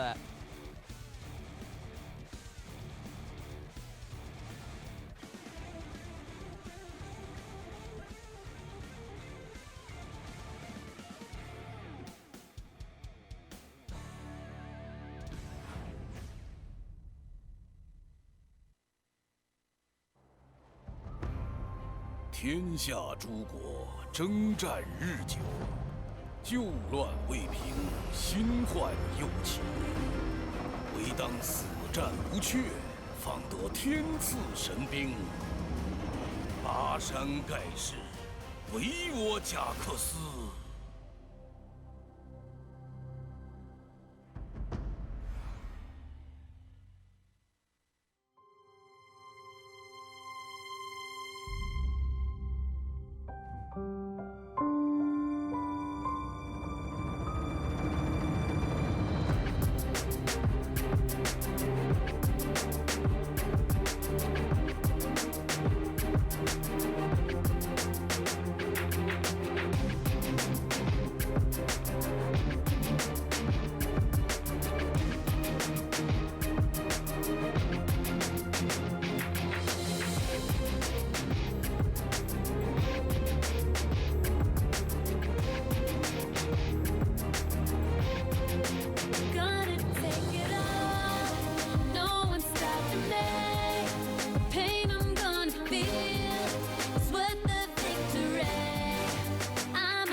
Welcome back to sunny Shanghai. We're here for the LPL English broadcast, and we're heading into game number 2 between Vici Gaming and Dominus Esports. And Dominus domineering? I don't know what the word I'm looking for here is. Dominus win game number 1 in commanding fashion. And Vici Gaming, I don't really know what that was. That is not the performance I was expecting out of them. No, we were talking about, okay, Vici, you know, they want to start coming in, making some of the changes to up this roster into a star-studded lineup, but it's not what we're seeing. It's sloppy play, sloppy mistakes. Even the draft didn't leave them much left a lot to be desired. Not what I'm expecting from Vici Gaming. I actually, in a weird way, I like the draft from Vici because it's like, okay, clearly they're coming in with a ton of prep. Clearly they're coming in with a plan in that draft, in that they're targeting these bans and they're going for these kind of oddball strategies. But ultimately, it didn't work. And like once they got onto the Rift, it was like, okay, where was that plan? Where was all the strategy and the planning that came in the draft? Why does that not translate into the Rift? Well, I think that we already kind of touched on some of the problems that we were seeing with the Rumble being the only source of real wave clear. If you'd gotten like Misfortune in the bottom lane instead of the Senna, I think this could have worked a lot better. Yeah. But I think they did kind of get caught with their pants down a little bit, going, wait, we forgot about this crucial bit that we need to try and sort out those side lanes and get to the objective fights. That team wanted to fight around objectives. They just never got to the objectives to fight for them. Well, across the course of game number 1, I think it's fair to say that Xiao Wei wins out for MVP of that game. Phenomenal performance on Zilean. He was targeted in the picks and bans. His Aurelion Soul was taken away from him, but he does not care. He's just going to drop the bomb onto Vici Gaming with the Zilean. And now you have to question, is Zilean something that they'll target in the draft? I don't know. Let's take another look at some of the highlights from the game. Yeah, you can see right here that at the beginning, DMO didn't have the damage that they really wanted to sort out and finish off a lot of the Vici Gaming members. But as this game started to progress, we saw Xiao Wei pick up that Rabadon. That turned fairly quickly. And as well, it was gifted in an awful lot of situations to DMO because they realized, look, we don't have to fight. Vici don't have the vision control. They're not in a position to try and contest us here, and DMO ran around the map picking up all they wanted, and even with that last Infernal Drake pickup for the Dragon Soul, we didn't see any fights. Yeah, we just weren't able to see it coming out from them, and then obviously the turnaround coming out from DMO in the end.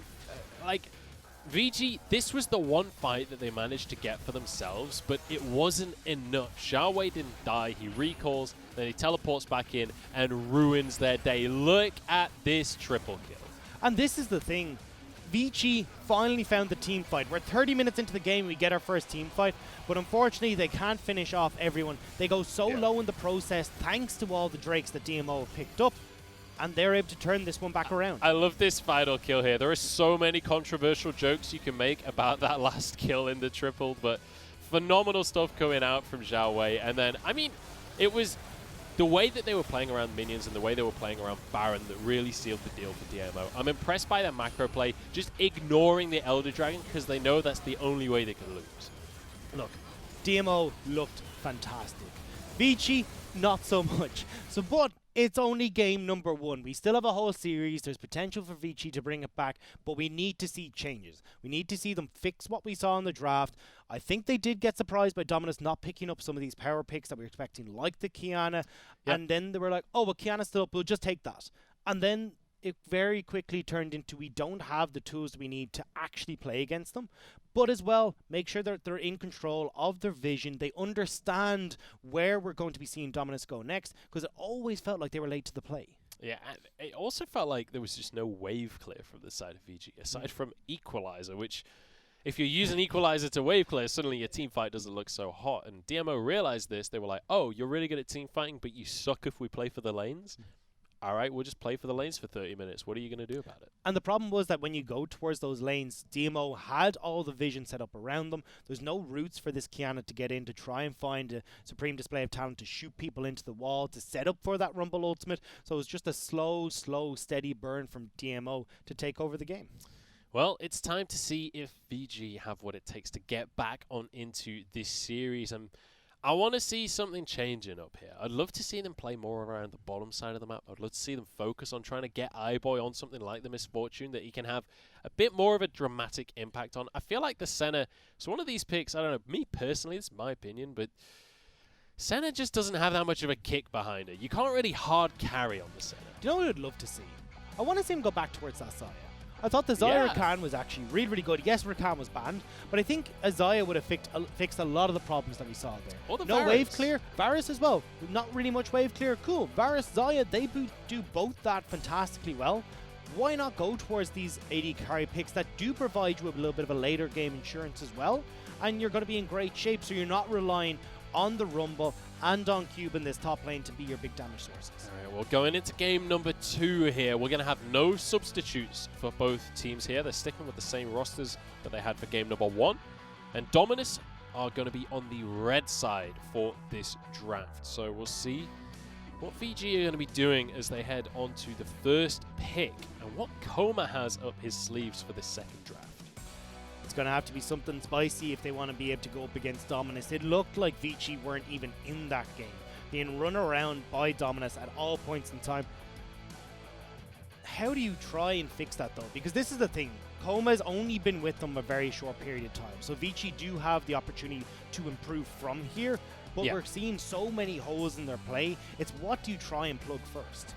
That is going to be one of the big questions. Luckily for them, though, they've got Chinese New Year next, which is an opportunity for 2 weeks of boot camp, right? You just hardcore practice for the next 2 weeks and hopefully come out looking a little bit better on the other side. But maybe it was down to draft. Let's see what they can bring out this time to change things up. And I have to say, we were asking about Forge at the start of the game. So we were saying, you know, somehow look at the respect man coming out. That is how you do it. Zhao Wei making a statement with the Zillion, forces out 2 respect bans from the side of VG Gaming, or Vici Gaming, sorry. Let's see what their third ban is. Give me the Lulu. Just completely wipe it out. Don't give him any sort of option in this lane. I don't want to be the bearer of bad news. I seriously doubt he's going to play Lulu. I know he's known for it, but I really am. I'll be surprised if that comes out of it. I mean, we'll have to see. But on the opposite side for DMO, we're seeing your more standard bans, the Akali, the Mordekaiser, possibly going again towards something like that we were seeing before. Actually, the last ban was, I can't remember now. I don't have it in my notes, but yeah, Lucian, sorry, I think was the last ban for DMO. So I wouldn't be surprised to see something like that come in, avoid that triple flex, and give Coma that comfortability coming into the draft. So now look at the way that VG are drafting here. They're basically saying to DMO, okay, this is what your strategy looked like in game number 1. It's been taken off the board entirely. What are you going to do this time? You've got to change strategies now. I still think they've got enough left in the woodwork that they can bring out. I'm looking towards, you've got the Varus that can still play this, almost protect the AD carry style that we were seeing and dish out exactly what you need. But we're seeing a very similar draft coming through from Vici. Rumble is going to be the first one on the cards, and we have to see what DMO decide to prioritize. The Misfortune's up, and I wouldn't be surprised to see them take the Leona here. I would love to see Vici, great prediction there, but I would love to see Vici Gaming lock in something like the Jarvan early, just so you've got that combination with the Rumble, because it feels like, you know, Equalizer can be a game-winning ultimate, but if you don't have any CC to lock them in place on top of that Equalizer, sometimes it's just not enough. And just give Ike's a bit of control in the early stages. Make sure that he's the one who's able to dictate the pace, because last time it was very much Xiao Peng in control of that jungle matchup. We are going to see the Lucian locked in, so not as much as you'd expect coming in with the flexibility there, because you've already seen the Rumble locked in. But now we're going to see what that final pick is going to be. I'd be surprised. I think it is going to be a jungler locked in here. Man, that would have been so good. I was saying I want to see iBoy on something with a bit more kick. Vayne would have been amazing, but it's going to be the Jarvan locked on in. I like this draft from VG. This is much more substantial already. I'm looking at DMO here. They could lock in something like the Cassiopeia or the Ryze, ban away the Braum, and then you can have the Ornn locked in as well for natural on that top side of the map. Huge amount of engage. Great setup for the Cassiopeia and also for that Misfortune if they want to go for a teamfight orientated style. We'll have to see what it is. It is going to be the Cassiopeia locked in, and now the ban phase begins. Let's see where DMO want to go with this one. Obviously still the bottom lane available for the side of VG. Leona is in place already. You could take things like the Braum off the table, things like the Nautilus or the Thresh. We'll have to see if support is a pool that they want to pinch or whether they focus on the AD carries. But I think you're already kind of expecting that Lucian to go up towards the top side of the map, so I'd imagine it is going to be supports that are pinched here. It makes the most sense.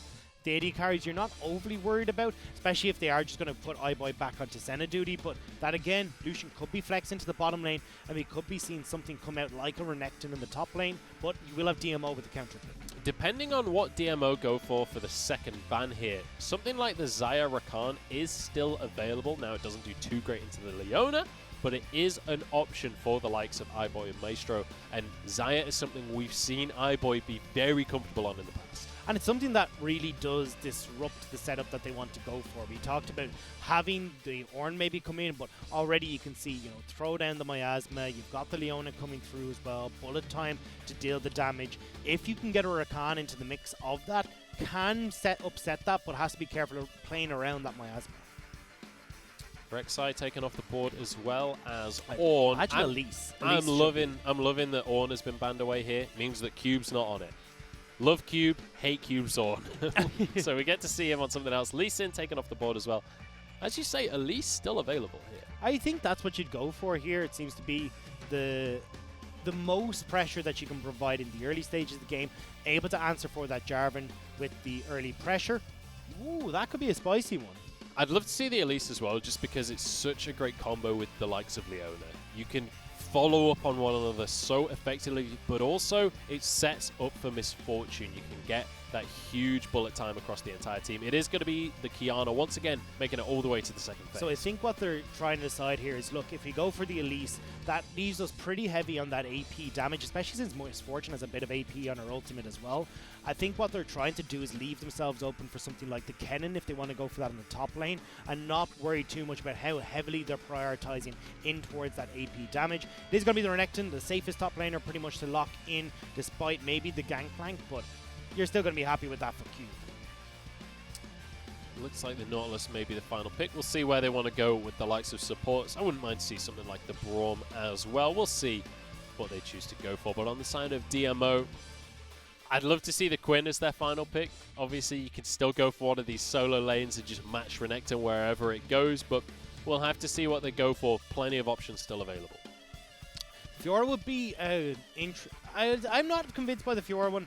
It doesn't really work too well into the Renekton because you have to try and predict when that stun is going to come in from the Renekton to win out that matchup. But could see them go towards something a little bit more teamfight orientated with the Gnar. I'd actually really like this. I think having a top laner that can provide that CC, same way we were talking about the Ornn, could work quite well for them. But oh, the Jax. All right, well, Natural bringing out a little bit out of the meta pick here, but the Jax can do well in these games. Once you get a couple of items behind you, you can certainly just force this lane style that we were talking about, where you're just pushing out these side lanes. Jax is one of the most terrifying split pushes in the game once he gets rolling. Also does quite well against the Renekton because you can stop the stun from connecting thanks to the Counter-Strike. But it does scream to me now that DMO are going in with a different game plan here.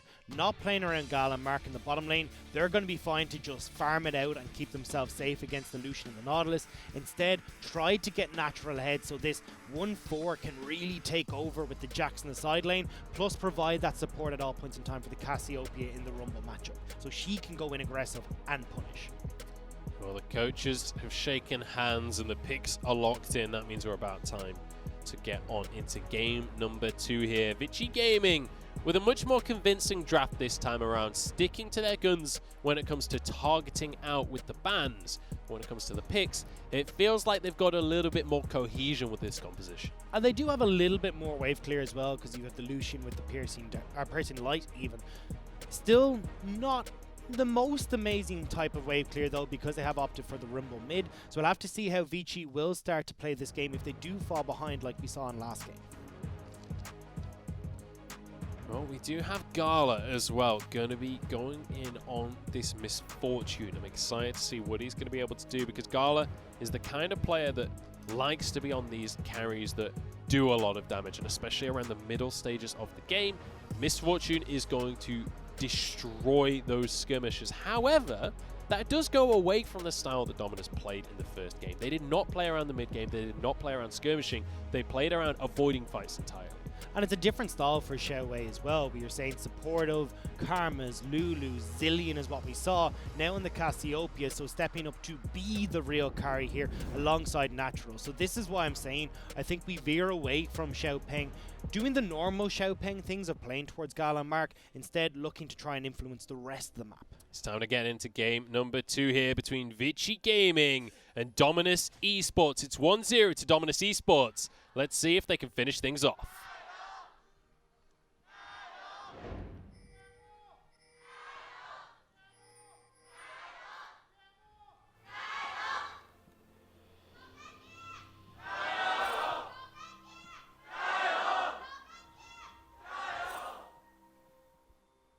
Crowd out in force here, and I want to bring your eyes back to iBoy. I know I've said this a few times in this series. iBoy is definitely one of the guys with a lot of pressure on his shoulders for the side of VG. He's very much the experienced talent on this roster. He's the guy that is the veteran. He's the one that everyone else has to lean on. And now, we saw him in Senna, game number 1. Now over to the husband side of things, it's the Lucian for iBoy. This is a character that he can carry on. This is a player that he can really make these plays on and have an impact in the early game. And this is the other side of the coin I want to see from iBoy in this series. Having Maestro on the Nautilus, you've got the Lucian. You should be the ones that are dictating the pace of this bottom lane, getting in, going aggressive, and potentially pushing in this wave to have Maestro get out on the roams. But I want to see what they can do when they've got such a dominant lane. We'll have to see how this mid lane is going to go down as well, as we've got Xiaowei and Forge. Forge once again going to be on that rumble, but Xiaowei changing things up a little bit with the Cassiopeia and already getting ganked. Does dodge away from the knock-up from Ikes though. It's going to mean that he's just about fine, and even trades a good amount of damage back on towards the likes of Ikes. Does have the red buff health regen. And this is what I expect this matchup to become, where Forge is getting pushed in, doesn't really have a way to deal with the Cassiopeia poke that's going to be coming his direction. And this is where Xiaowei will need to start to get some sort of vision control to punish Forge underneath this tower. Natural wanting a fight here. Had a max damage counter-strike, but couldn't get it to connect. Just got his Conqueror up though, but will not be able to extend the trade. Nicely dodged there by Cube. Cube also aware that he needed to back away. Xiaopeng did get spotted on a ward that just passed on that top side jungle. Spotted on the Raptors was the DMO jungle. So now they know that they need to play a little bit more safe on the top side of the map. And Ikes will be able to maybe clear out on that wolf camp and make his way towards the scuttle to start moving in towards mid or top lane. I love how fearless iBoy is on this Lucian. He knows that he's in range of Mark, but he's saying, come on, engage on me, I dare you. We are happy to take this 2v2. Natural goes with the counter-strike. Really nicely done there by Cube, just to bait that ability out and force these trades in his advantage. Yeah.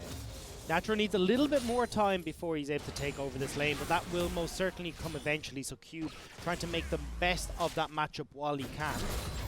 Oh, that is a good chunk of damage though. Press the attack on Renekton is a disgusting combination. You can see the results there. Instantly able to proc it thanks to the double hit on the stun. And it means that then Renekton will win out on these trades. Cube does need to be careful though. I thought he was going to back away, but a big wave here. If you had Ikes on that top side of the map, this would be where they'd look to dive, but unfortunately Ikes has already gone for the scuttle, drifted down towards the bottom lane, and I think that's a bit of a missed opportunity for the Vici jungle.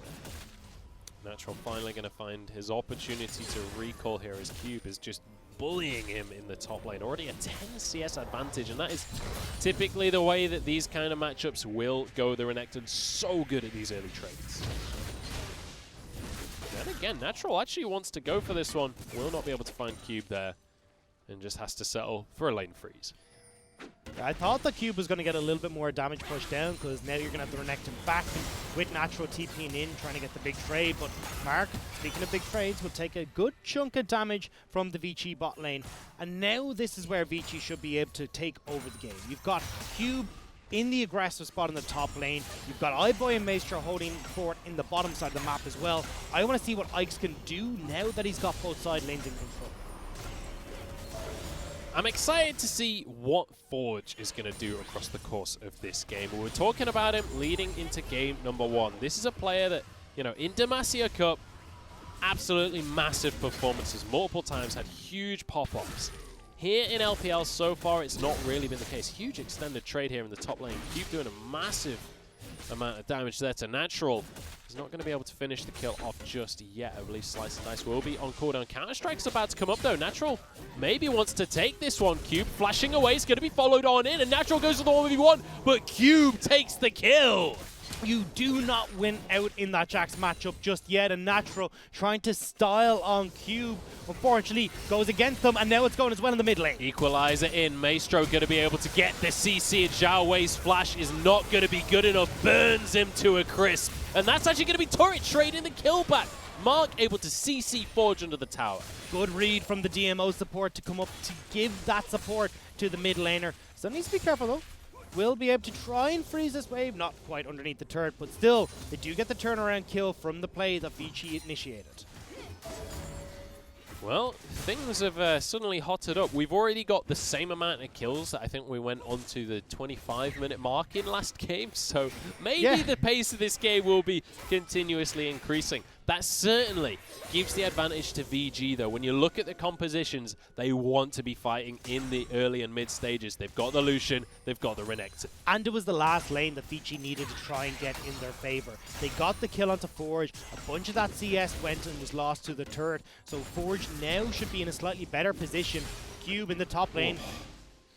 These trades are so great. This is why I wanted to see these guys on carries. They will go toe-to-toe. They will fight each other, and I love watching that matchup pan out. But Natural doing a very good job on this Jax. Even though he did go down, the fact that he's staying relatively even in CS and not just giving up. A lot of Jaxes will just give that lane up and won't be willing to go toe-to-toe. It's the extended trade versus the quick burst that Natural is looking for. If Cube is able to get in, get that Cull of the Meek off, and slice and dice his way back out, Natural will inevitably lose out there. But if he's able to get a couple of those shots off, get a few pokes in, and then follow with the leap strike, then you can see Natural turn this back in favor. Cube not really giving him the opportunity to go for that aggressive play. Well, VG using this early advantage they've found for themselves to get that Ocean Drake to start things off. It's going to be a nice bit of sustain for this laning phase. One of the best Drakes to get early on in the game like this. You can get a lot of value out of that. And when you take a look at the gold right now, 1,000 gold advantage for VG at just 8 minutes into the game. They're doing pretty well for themselves. And the question for me is going to be, where is the focus going to be next for Ike's? He's the one that has to make things happen in this early game. He's going to be the one that you need to be looking at. It is going to be at that Rift Herald. I mean, we're at the 8-minute mark. Level 6 would love to be hit by Maestro in the bottom lane so that then they can start to get the support roaming. They've shoved in the wave here. They can back up and then start to move towards that Rift Herald. They already had Cube and Forge get in towards the top side to get Vision down. And with Natural taking a good chunk of his health bar off thanks to the Croc, Vici should be able to turn towards this. And that's that short trade you were talking about right there. Cube will do a huge front load of damage right there with the Cull of the Meek. And you can see the pings from the side of EG going on towards that Herald. So they're a little bit questioning right now as to what they want to go for. Because Natural has backed, he will be able to move up towards the Rift Herald they started. The big thing is that Nautilus hasn't hit that level 6, whereas Mark on the Leona has got that Solar Flare available. These two supports thrive off of the ultimates, so that Maestro is trying to hover around the mid lane, soak up a little bit of that experience so they can support Ikes to go for this. But everyone's staying in lanes at the moment, and it looks like Ikes might just be able to solo this one out. And it's interesting, you can see in the inventories right now, Ike's actually going for the Balmy Cinder. He's opting into that tank Jarvan build, going for the Cinder Hulk rather than the Warrior. I'd say we see Warrior more often than not on the Jarvan, and the Cinder Hulk we do see sometimes. Well, the Warrior does give you a stronger mid-game, which is where a lot of teams are playing for. But when you look at the team that Vici have right now, you don't really need the Jarvan to provide more damage. You just want him to be the lockup, to enable Forge, enable the culling from iBoy, and the longer he stays relevant in those fights, the better it is for the Jarvan to protect iBoy on the backside of these fights. Now on towards the top lane, Cube and Ike's going to be able to comfortably secure this tower with that Rift Herald pushing on in. This is a huge amount of plate gold going on to Cube as well. And this Rift Herald going to be relatively healthy as this tower goes down. I don't think they're going to be able to get another charge. In fact, they left the tower up on 1 HP, so the Herald will go down completely. They want to make as much of this CS as possible die to the turret. Because look at the difference. Well, I was going to say look at the difference, but Warhorse has decided that it wants to be front and center of our stats board right now. It's about a 30 CS advantage for Vici and for DMO. For Vici over DMO in that top lane. And Natural, with the level behind as well, this Jax, having fuddled the early game, is now feeling the brunt of it with an entire Black Cleaver picked up for the Renekton. Actually, nearly 40 CS now in that top lane. And that's not where Natural wants to be.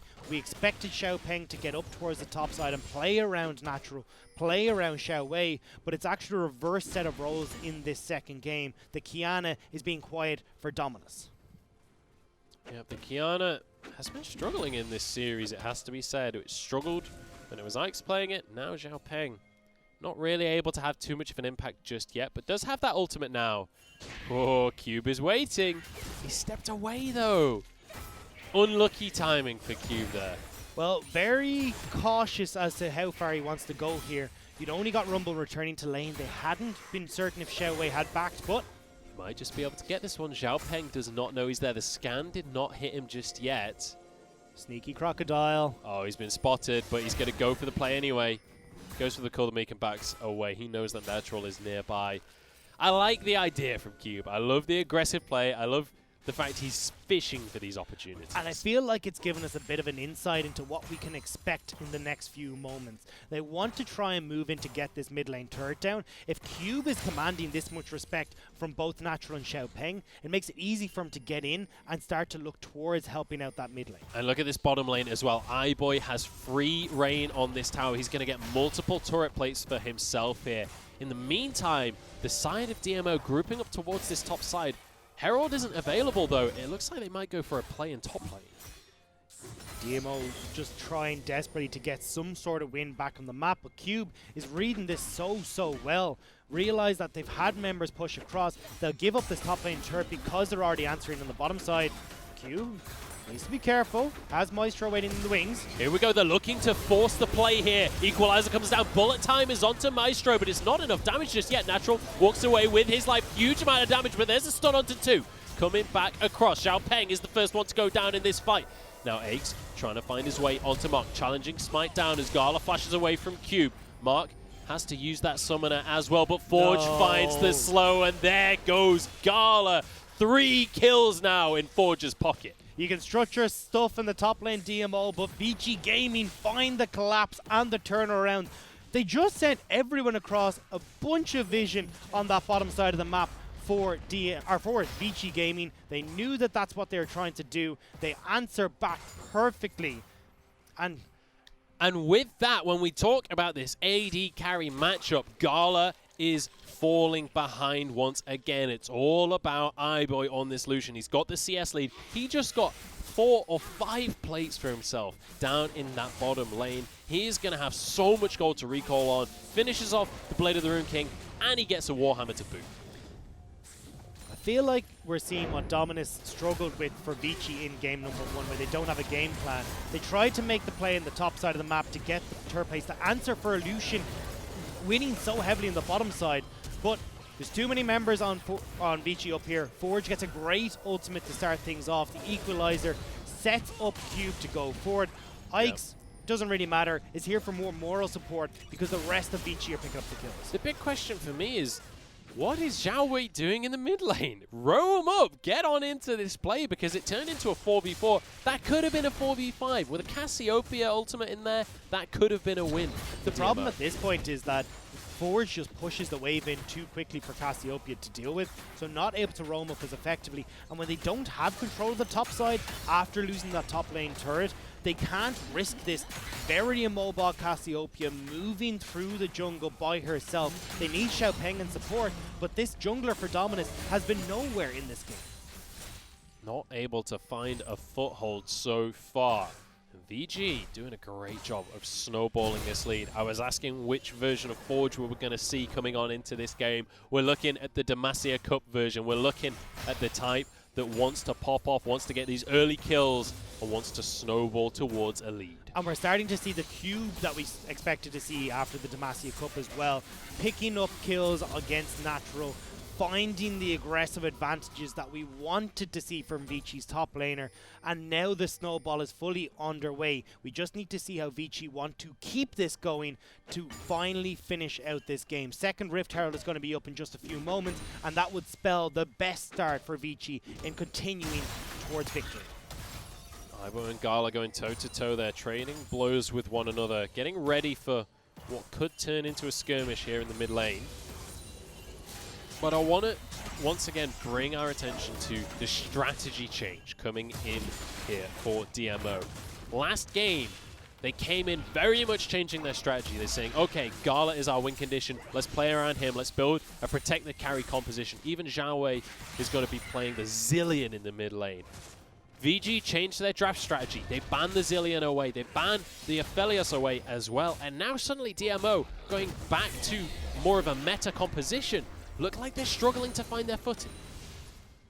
It's just kind of the case. Xiaopeng is a non-factor. I mean, I kind of said this a fair amount, but finally he makes the play. That. He gets a stun there onto Maestro. He'll get knocked up himself. Gala trying to finish these kills off as Mark doesn't quite find the stun with the Solar Flare. Now Zhao Wei arriving on the fight as well. But it looks like both teams will just back away from this one in the end. No kills taken.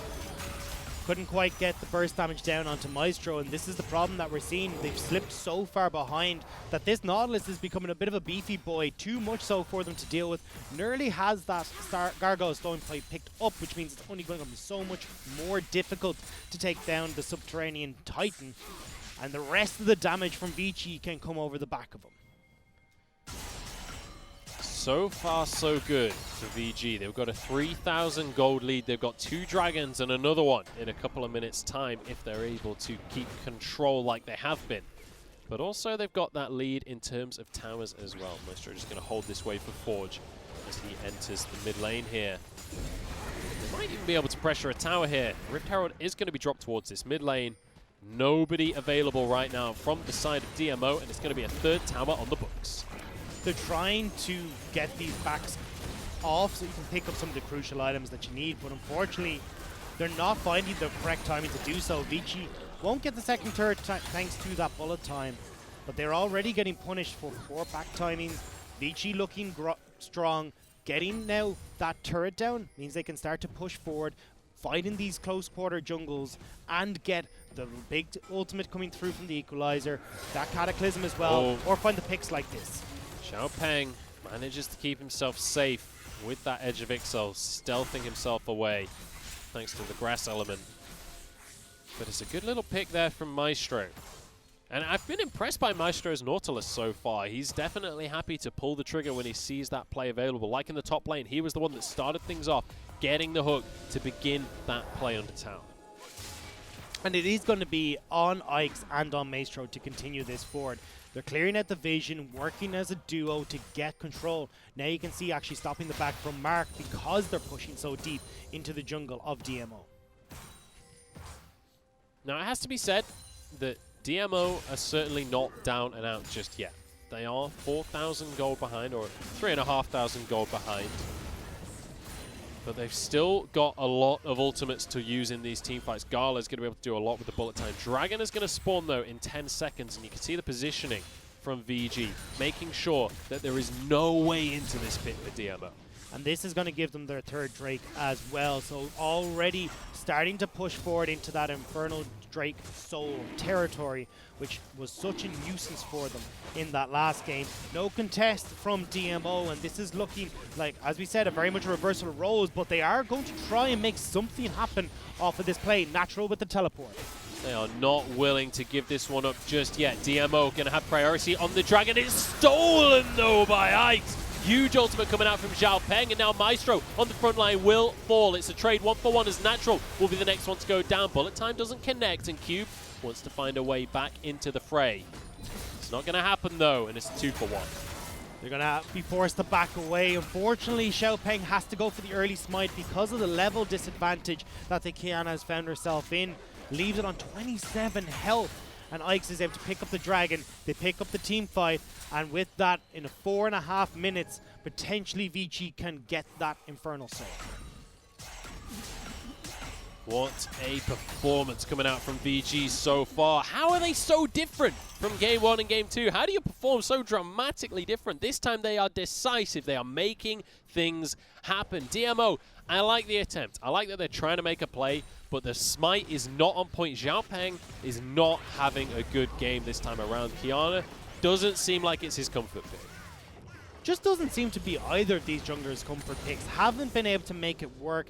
Yes, you can get some of those early ganks off by using the water element, but we haven't seen them do anything in the early stages of the game. We talked about how well Xiaopeng could play around Natural. You've got great setup there with the Counter-Strike to allow the Kiana to get into lane. They never tried to play there, possibly because Natural went so low, and now we're getting more team fights. Cataclysm on in. The stopwatch going to keep Aches alive while the rest of the team arrives. Huge petrifying gaze from Zhao Wei, stops the engage in its track, but iBoy dives on in. Solar Flare to stun him on up. Renekton here, trying to block the damage as Cube walks away now.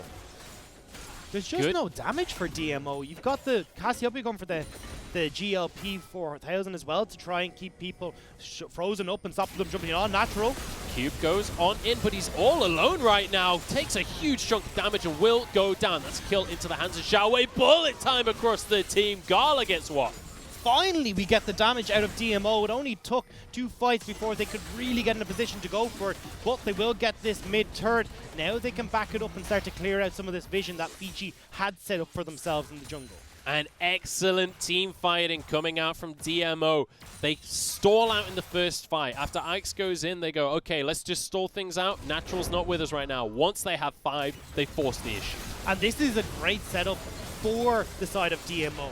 Vici not respecting that, 1, the bullet time was still up, and 2, that you had the supreme display of talent. That is such a tight corridor. It sets up Xiaopeng to get a great ultimate, stun up several members, and then have the rest of the team follow up. I love that Zhao Wei just builds the same items regardless of what he's going to be playing. Yeah, I was going to say. Goes for the GLP, goes for the Rod of Ages. He's going to change things up. He's not getting the Death Cap this time around, but it's amusing that those are his go-to items there. On the side of Forge, he's finished 2 tier 3 items now, and the same can be said for iBoy. You've got to expect that this is the point now where VG have to put their foot on the accelerator. And if they don't, they could find themselves in a very bad spot. Natural is starting to pick up his items, has got the Triforce completed, now working up towards the Death Stance as well to give him a little bit more survivability against Cube. You've got the Cassiopeia, you're starting to get those levels. Yes, has gone for not the most heavy output of damage build, but still going to do a lot of work. Natural might just be in trouble here. He's overextended in this bottom lane. Cube can't quite find the stun for himself, but Maestro will. Counter-Strike will stop Cube though, and CC just doesn't land. Nitro walks away. And that's more time bought for this DMO side. Committing multiple members for Vici to that bottom side and not finding success means they can't try and set up as they wanted to for this Dragon. Don't have any ultimates burnt though, so it's even Stevens when we do come to that Infernal Soul fight in just under a minute. And credit where credit's due to Natural there. Great use of the Counter-Strike to try and deny Cube's stun there, making sure that he's able to avoid the brunt of the damage and the brunt of the CC. It means that he gets away safely, and it means that his team is still able to contest things like the Baron and the Dragon that's up in 40 seconds. DMO need to get in here. They cannot give up control of this bottom side jungle. They cannot have Vici get this Dragon Soul completely uncontested. They're trying to play around this mid lane, threaten the Baron to see if Vici go for it, but they don't know they're in the bush. Solar Flare goes on in, but Aches goes way too deep. Xiaopeng takes so much damage from the culling, and iBoy can't quite finish the job. It's going to be onto Maestro now. He's tanky, but not quite tanky enough. Now the rest of the fight is going to ensue as Cube. Huge on the front line. Bullet time onto iBoy. He walks away with barely any HP. Such a close fight and only 1 kill. I don't know how there was only a single kill there. Blinking health bars across the board for both teams. They are turning towards that Drake. They know that Xiaopeng is too low to try and make the steal, but DMO are going to try and turn onto the Baron and trade the overall power continuously throughout the game for this initial burst of the Baron. I don't know if DMO have even realized this is happening just yet. Forge on his way. Does not have the equalizer available. but he might be able to find Natural as a little bonus here at the end. They're going to try and get the recalls off. They're trying to find their way out of the situation. And I think they might just get away with it here. Natural, he would have gone down to the equalizer, but he's farming the Krugs. Sometimes the greed works out. Sometimes you need that little bit more gold to finish the item that you want, and it saves Natural's life in that scenario. I've got to say, I have never seen greed for a jungle camp pay off quite in the way that that just did. There's always an exception to prove the rule, isn't there? So, yeah. But I mean, DMO, they do get the Baron. We have to see what they can do with it. Hey, now, 25 minutes into the game, gold is even, later scaling composition on DMO, and they want to play with Natural in the side lane. Baron could be exactly what they need. Take another look at this fight, though, as the stun came out from Xiao Peng. Maestro on the front line. But again, damage just not really there for either of these teams. And that's the problem, is that you're looking at two very tanky supports with the Gargoyle Stoneplate, and they're the ones that are getting mostly focused in these early fights. Xiao Wei is doing a very good job of keeping people at bay with that Ice Cannon and with the Petrifying Gaze too, but no follow-up damage. Gala doesn't have it, Xiao Wei doesn't have it because the build that he's gone, very defensive, even going for the Banshee's Veil as their third item. So DMO lacking in the damage except for Natural, who should be off in a lane in that 1-4 split push. And I'm happy to see that DMO are forcing the issue here. They're not just going to roll over. VG, when they fell behind in game number 1, just allowed the loss to happen, basically. DMO, though, they're making plays. Even the play that went awry in the top lane right at the start of the game, at least they were forcing the issue. Here we go, massive bullet time. It's only onto Maestro, though. Mark goes so deep, Eclipse onto everybody here, and Ike's goes down on the back line. Mark just about walks away with his life, and Maestro will fall. It's a 2-0, and DMO are in the driver's seat. This Baron buff is doing work for them right now. Screw your Infernal Soul, they say. We've got the power. They push in towards the first minion, or first turret with those minions. Mark goes back to collect the second minion wave, give it that Baron buff to speed them up so they can try and push towards this inhibitor. But they've decided, you know what, we want to take down all of the remaining turrets you have,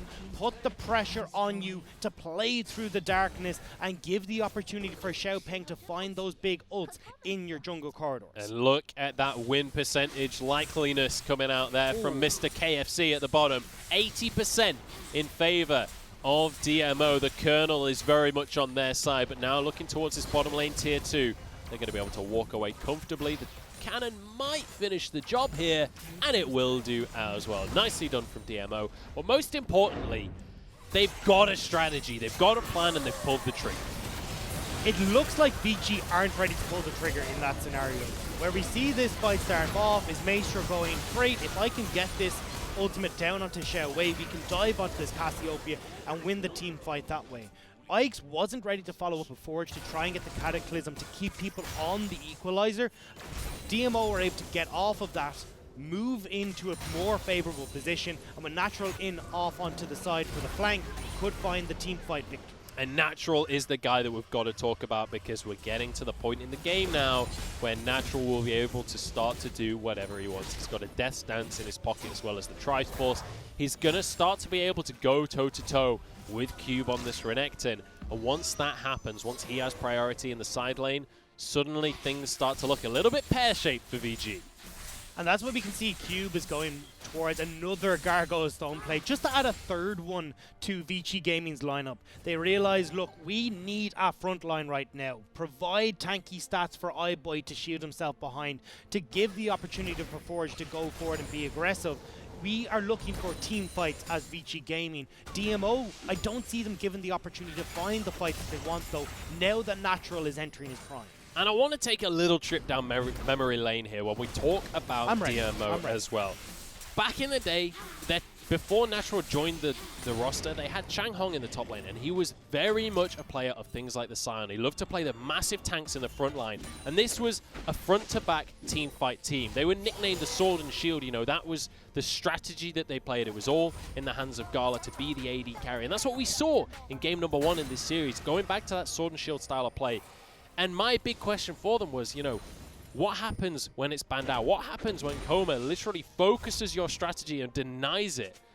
this is what happens. They change, they adapt, and now they're looking fantastic with a different style of play and a different win condition. And this is what the style that made them look so potent towards the end of Summer Split as well. That started the near miracle run that was shut down by Invictus Gaming and FPX to deny DMO entry into the playoffs. This time around, they want to make sure that they're approaching playoffs, and step number one for that is to take down VG Gaming, another team a lot of people, including myself, put up into the top 8 spot, making it into playoffs. But looking at them in this series, this is not the team that you'd expect coming out from the start of the split, and a very different style of dominance taking over the Rift.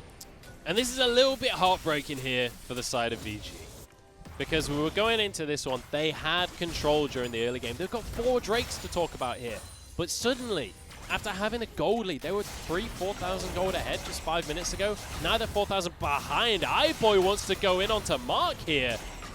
I don't know if he can keep going on that one. That's really big though. Mark popped the Gargoyle Stoneblade, afraid that he'd take too much damage because the Elder Dragon has just spawned. Such a crucial item cooldown is now gone on DMO, and they've no vision to move in and try and get this back. This is what I want to see out of iBoy. This is the player we know. There we Cataclysm goes in, Equalizer to follow. Mark is on the front line blocking the culling, but it's 1 kill going to Forge. iBoy getting chased down by Natural. He's got no support from the team, and he will be traded. But at what cost? VG run rampant in the fight. Cube takes another, and it's a huge swing for them. Natural, you may be hitting your prime, but you are not ready to take on the 4-man team of VG. Natural trying to do his best to hide away, keep them off of this Elder Dragon, but realizes I'm not a one-man army in this scenario. The VG have found their fight, and Veni Vidi Vici, they will come out victorious and conquer this Elder Drake. We were talking about the components of this VG roster. We were talking about Cube and Forge. They both come huge in that fight. But iBoy being so aggressive on this Lucian, baiting the fight out of DMO, baiting them into the position where Ikes can force the engage. It's so well played by iBoy, realizing, look, if they don't have the Gargoyle Stoneblade, there's no one tanky enough to move in to get back vision. They play around the fact that there's no one there to hide off in the bush, dive onto Xiao Peng, dive on towards Gala on the Misfortune, and even though Xiao Wei is gone this defensive build, it only keeps him alive long enough to see everyone else go down around him. And this battle of the top laners on their carries, Natural, sure, he manages to get onto the back line, he manages to get iBoy, but Cube gets onto the back line, except he can 1v4 at this stage in the game. This Renekton is massive. 4 items plus boots. Cube is destroying the lineup of DMO. Watch where Natural is right now, though. They've decided to give up this Baron. They want to hear that clunk, clunk, clunk of the jacks on the bottom lane turret instead. Xiao Peng, though, is waiting in the wings. He's in the tri-rush, and he wants to try and go for the steal. Has no vision right now. There goes the control wall. 2,000 HP remaining. Looks like they might just go for the 50-50 right here. They're trying to stall out on the health, but perfect smite from Ikes. Look at Natural. Excellent control here, but in the meantime, yes, split push going down in the bottom lane. It's going to be an inhib taken for DMO, but is that enough? It is on the bottom side of the map, which should help out just a little bit in keeping them in control of this game. The problem is, with no real objectives up on the map, they don't really care where the inhibitor is taken right now because they can defend all these lanes pretty handily. 50 seconds remaining of Elder buff in the pocket of VG. 2.5 minutes of Baron buff in the pocket of VG. Cube has his teleport, so he's happy to just sit in that bottom lane and match Natural right now. He can get out of that situation, but in the meantime, the rest of VG Gaming are going to be heading towards this mid lane, and the siege begins. Maybe Koma's master plan can come to fruition. 20 seconds left on this Elder Dragon buff. VG know that they can put their pedal to the metal right now. Get towards this inhibitor turret. DMO need to play very safe. 10 seconds left. As long as nobody goes low now and they don't find the fight, they can maybe try and turn this with a good bullet time. Well, it's about time that some objectives are taken. VG finally starting to cash in on the advantages that they started to snowball 30 minutes ago. Cube getting on towards this tier 2 turret. Natural cannot find himself the trade that he wants. This turret will be going down. Cube happy to tank for just a little while. and we are now hitting the point in the game where everyone is approaching that full item build. This is where DMO should be in charge. But look at the damage there! Equalizer finishes the kill, but it's iBoy that set things up once again. Now Mark goes in onto the backline. Bullet time is cancelled, and everything's coming up VG right here. It's looking like the game might be over. Natural will fall, so will Gala. There's nothing they can do about it, and VG are going to push us to a game 3. iBoy has stepped up magnificently. We can see why legacies were built around this carry. We can see why Coma wanted him as the AD carry, because twice in this game he steps up to pull the game back from the brink and give it to Vici. There we have it. It's going to be 1-1 on the scoreboard as Vici Gaming take down DMO, and we finally get a glimpse of what this roster is capable of. It was not a perfect game by any means. The mid game, the late game were a little bit shaky, and I thought that DMO were going to turn things around there. But Vici Gaming keep control and managed to push this one through. I don't even say they keep control. They fully lost control of this game, and it was iBoy with that play onto Mark to burn that Gargoyle Stoneblade that set up Vici to bring this back from the brink. And look at that huge swing in gold. It looked like DMO had their number there, almost finding the 2-0. But beautifully done by VG, and great team fighting here from that graph representing the roller coaster of emotions Vici Gaming fans went through in this game. They come out victorious and happy though, and now push themselves towards a game 3 where they can look to try and finish out this series with a W on their side. Yeah, and you know, we've been talking a lot about iBoy. His Lucian was great. Aix as well had a fantastic. I mean, Aix and Maestro both setting these plays up. But ultimately, this one came down to the rookies. This one came down to Cube and Forge. Cube on the Renekton was massive in these team fights. The equalizers from Forge were just stupendous.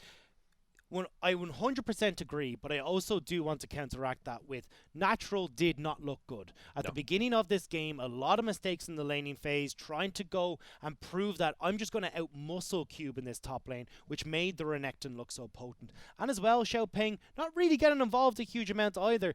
This Kiana pick, we've seen it picked up twice in this series, and neither jungler really knows how to get them into the lane and set up the laners that they need to. We called it at the start when the draft came through. This game was going to be about Natural and the split push he can create. We saw one spark of hope when he got the inhibitor in the bottom lane, but that was pretty much it.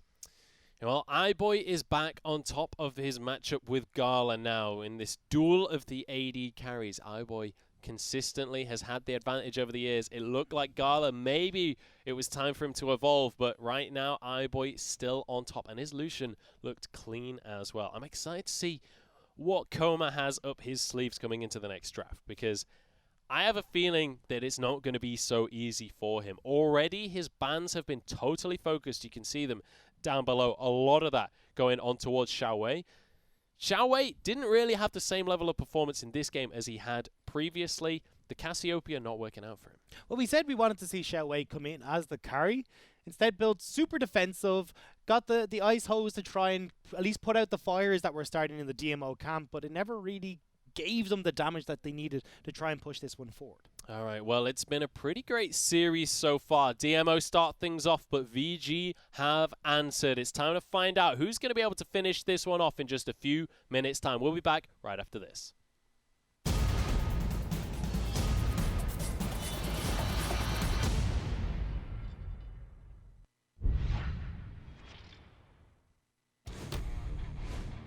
分钟不到，现在2分多一点点，但是FunPlus 跟我溜了，拜拜。这边如果兰博不回到现场，他们是不回来吃线的啊！一看兰博回去了，赶紧过来。但这波 EQ 挑的是一个泰坦，这边有个 TP， 泰坦刷个盾往塔下溜，点燃应该是点不死的。TP 下来的是一个铁男，这边是中路蹲壁，只有一个半血，因为他应该是在 TP 的时候被兰博烤了一下。哎，兰博踢下来，结果想强打嘛，这边 EQ 穿起来了，后续第一滴血。第2滴血都由兰博拿下。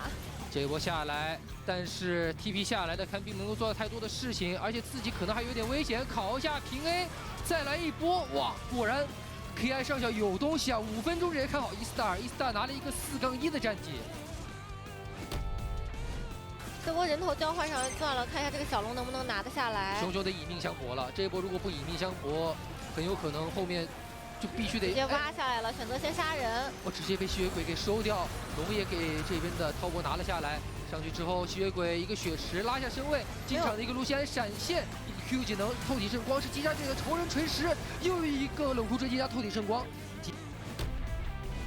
但是有塞纳的一个存在，他们的回头补状态也非常好，而且一勾到了小天，小天这波原地开一个金身。我们看一下坠烟交出了一个闪电球，林伟强在后面输出，没有人管林伟强，输出非常的高，在后面想要换塞纳，但是这边并没有换掉，林伟强还在输出，这一波好像是有机会的，交了一个闪现，这边直接被塞纳一把铁给收掉了，没有任何的办法，鳄鱼被打出了一个血手，双拳男第6手啊，塞纳收到了一个3杀4杀。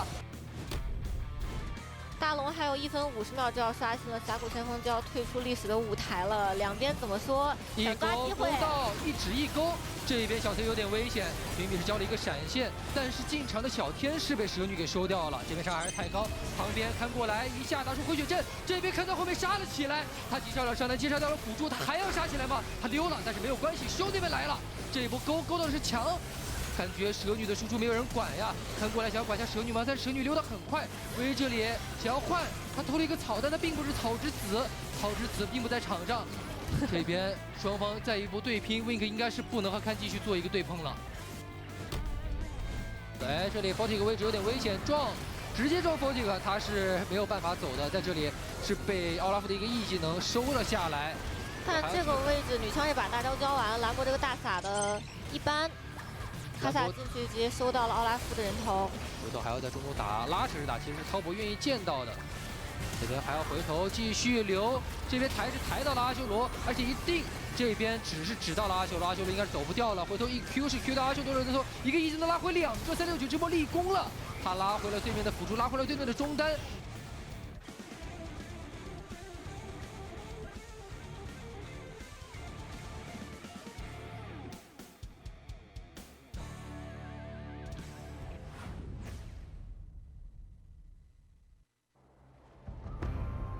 天下诸国征战日久，旧乱未平，新患又起。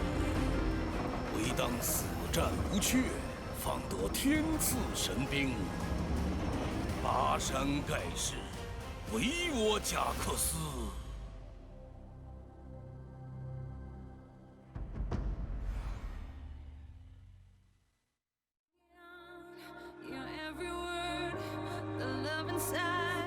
I feel it burn. I've never felt this way before. I've had a taste, now I want more. So here we are, just you and me. I'm overwhelmed when you touch me. You talk so sweet, I hear the sound. 'Cause when you do, my feet won't touch the ground.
Here we are live from Shanghai. We're heading into game number 3 between Vici Gaming and Dominus Esports here in the LPL. We're ready to jump on in and find out who's going to be able to finish this series off. My name is Munchballs. I'm joined by Dagda once again as we head into game number 3. Yeah, I'm very excited to see this. Been a very one-sided affair for at least our game number 1. Game number 2 was a lot more fighting, a lot more scrappy than we saw, and eventually Vici managed to just about eke out the victory. Yeah, and we can take a look at the MVP for that game. It's got to be Cube on the Renekton. He did so much work, especially in the team fights. He was there on the backline doing so much damage with his ultimate and with his Call to Me. Just so much pressure coming out from the Crocodile. I mean, lane phase was fantastic, team fights were fantastic, Cube looked nigh on unstoppable, and it was off the back of this solo kill. Flashes away from the counter-strike, but it doesn't even matter. Has the damage to get onto natural, and this was what really started the snowball. Vici having control in both side lanes meant they could collapse onto the mid. All lanes in favor of them. Well, I mean, it's an easy go for Ike's then. Visit wherever he wants, take whatever the objectives he wants. And Vici looked nigh on unstoppable. And this is what we love to see as well. We were saying it right at the start. Coma, please get Cube off of the Ornn, get him on a carry. This is what can happen. Cube doing absolute wonders. Forge as well, honorable mention on that Rumble. The whole team looking fantastic here in game number 2. DMO did have an opportunity to come back on into things. They nearly turned things around, but it wasn't quite meant to be.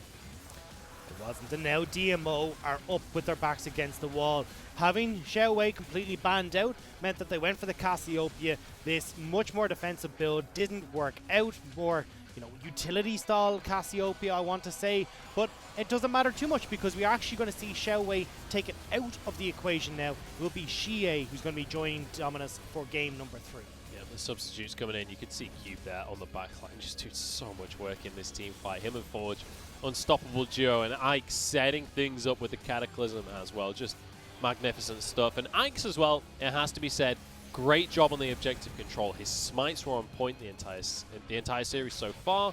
Like, he's been looking great. I mean, it makes it a lot easier if you're 2 levels up on your enemy jungler, because the early game was not what we expected from Xiaopeng, especially after we saw how strong he'd come out in game number 1.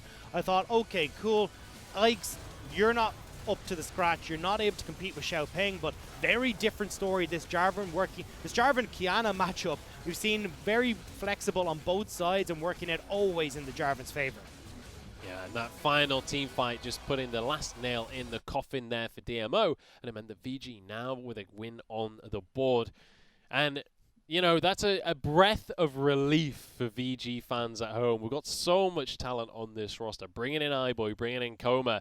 And so far, it not really looked like it was going to work out. Finally, we see a glimpse of what can happen. We just need to see them repeat it. Because even in that one win, it was not as convincing as it could have been. They nearly threw things away. And I think that's the big thing to take away from it, was that it wasn't the team play, it was the individual performance from iBoy that turned that game back around, that set up the play for them to turn the game back in their favor. You can't always rely on that, though. You won't always have the opportunity where iBoy can get onto Mark to burn that Gargoyle Stoneplate. It's very worrying if that's all they have in the tank. I want to see what they can do now, where even when they're in the lead, they can push it forward cleanly to victory, because having the biggest advantage that they possibly could have in that early game, it still wasn't enough. Yeah, not just iBoy either. I mean, Cube being so far ahead that he can just jump into the back of the fight comfortably and just sit in between everyone with his Dominus spinning. Yeah, there are very few opportunities where you have a top laner so far ahead that can comfortably do that. So really, really great play across the board there. And Ike's as well, great Cataclysm to set Forge up for the equalizer. And now the question will be, what are they going to do coming into this last draft? Once again, we're going to have the same sides of the draft. So VG will be blue side once again. But as you mentioned before, it's going to be Jie stepping in for Xiaowei, sorry. So the draft has to change pretty dramatically now, because VG were drafting entirely around Xiaowei. So suddenly things take a bit of a twist. And we'll have to see how that does start to change things up. Now they can go back towards more of the meta style bans that you'd expect to see, but VG were doing fine without them. You weren't losing the Rumble, you were still picking up the likes of that Jarvan combo as well. They got their hands on the Lucian Now they just kind of open up more bans, and maybe this helps them fix some of the issues that we're seeing. We could see Forge go back towards the likes of the Jace, try and be that lane bully style. Yep. Didn't work out for them, but still obviously something that they have put high priority on in the past. We'll have to see where they're going to go with this one as the players re-enter the stage. I'm excited to see what VG have to bring to the table, but I want to bring the conversation of GA here. Oh, GA, sorry. Xie, if I can get my pronunciations. I will nail these Chinese names eventually. Look, Xie. it's both of us that should be punished for the pronunciations. It takes a little while. Mandarin's a lot more difficult than I anticipated, okay, guys? We've got 3 or 4 words now. We're slowly getting there. Yeah, we're getting there. I know Ni Hao. That's about where I'm at so far. But when we talk about Xie coming on in, at the start of this season, Xie was seen as like a puzzle piece here for the side of DMO to try and fix up their 2v2 a little bit, try and fix up some of the issues that they were having in the mid lane.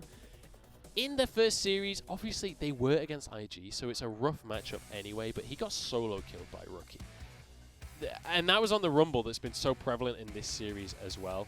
You have to question what he's going to be able to bring out here today, now he's up against Forge. And I think that's where we're kind of looking at the reason the puzzle piece was there. Why was Xie needed? We saw it slightly in that last one where once Xiao Wei was off of any of these supportive style picks, doesn't have the impact that you wanted. We got to a not near 40-minute game and still couldn't see this Cassiopeia dealing the damage that we needed from a late game Cassiopeia. This is why Xie was brought in, and I want to see if not up against the mid laner, the caliber of Rookie in a counter pick situation, if they go back towards picking up something like the Rumble for themselves where they can have a strong presence in the mid, or if Xie, it turns out that coming to Dominus was not the move that he needed and actually a big step back in this guy's career. We'll have to see, and you mentioned the roster swaps. We've been talking about iBoy leaving a legacy behind. We've been talking about Coma leaving a legacy behind.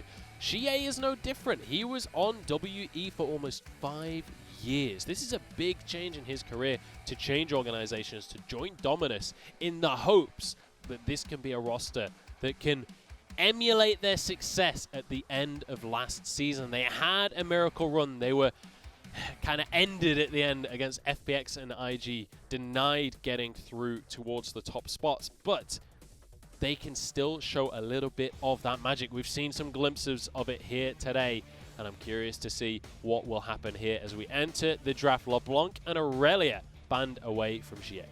Seems that it doesn't matter who the mid laner is. They don't want them having any of the picks that they would like.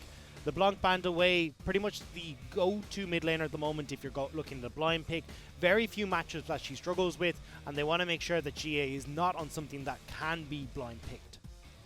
Mordecai is going to be taken off the board, as well as Renekton. And Rumble is finally going to be removed. So now the question will be, what does Forge fall back on at this stage? Aphelios is available. We've not seen it in the hands of iBoy in this series. So previously VG had put high priority on the Elise in these situations to try and get Ike something decent. It also lends itself to if Forge wants to go for the Jace, but with the Lucian up as well, I mean, why not go back to it? iBoy looked fantastic. They still have that triple flex potential there, and Coma's going to be pretty happy with that one.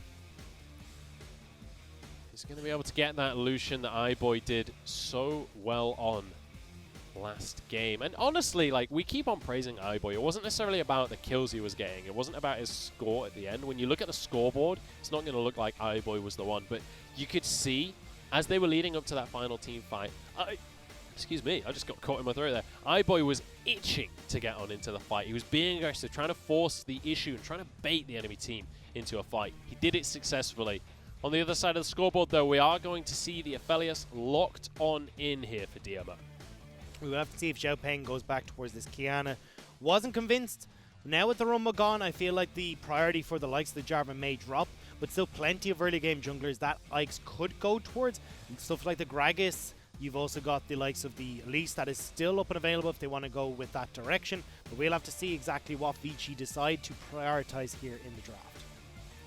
Let's see where they go. Kiana is going to be picked up much earlier in the draft than what we saw out of them previously in this series. It's been second rotation both other games, but deciding that Xiao Peng wants to get that lock-in earlier on, and now Maestro gonna answer that one with the Leona. And I'm curious to see if this Lucian is going to go into the hands of iBoy once again, or whether that's flexed to the top or the mid lane.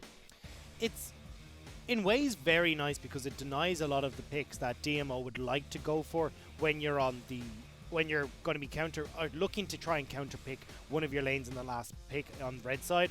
You've got the Gangplank, which is a great blind pickable top laner that you could go for, especially but the problem is that it loses quite hard to the Lucian.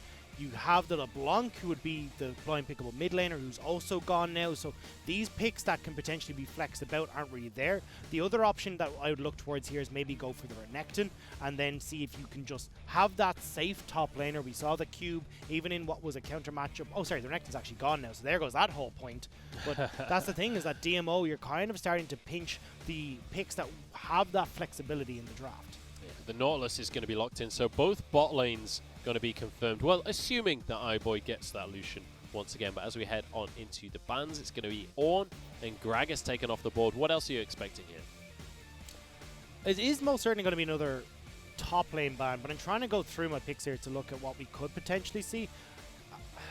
I'm not sure what's kind of left up in the top lane. I mean, right now, maybe the Rise and the Aatrox could be the two that I'd go towards. Aatrox would make sense, but you're also leaving, you know, not an awful lot there for yourself. So you are going to ban away the Jace from Forge, realizing, look, if they've picked the Elise, chances are they're trying to angle towards some sort of AD mid laner. So now trying to get Forge away from that, and now they should be able to pick up, I'd imagine, the Aatrox for themselves on Dominus' side. We'll see if that's something they want to go for there. Natural didn't have the greatest performance on a carry last game, so he could be relegated to tank duty, but we're kind of running out of available tanks. I mean, I say we're running out. Ornn has been banned. That's basically the only tank that's played at the top lane at the minute. Cassiopeia is going to be the hover, as Vladimir was actually taken off the board here by the side of VG.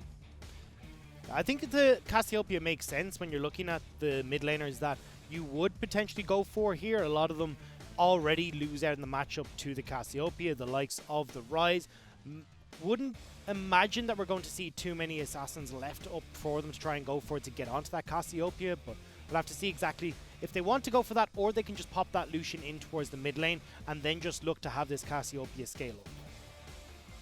We'll have to see if Xie is going to have more in his pocket than Xiao Wei did when it comes to the Cassiopeia. We didn't really see the greatest of performances out of the mid laner last time. He's been subbed out. Now Xie going to go with the same pick as his predecessor. We'll see if the performance can be different, but the answer right now is going to be the cannon for the top lane, as well as that misfortune for iBoy. And I like this pick here. You've already got the Elise to try and get your early game snowballing. You want something that can really be a big CC bot in your team fights to try and enable the Leona as well. Cannon fits that alongside being a safe top laner with the likes of the Renekton taken away. Means that you haven't got a lot of things that can try and dive and cover the distance onto that Cannon.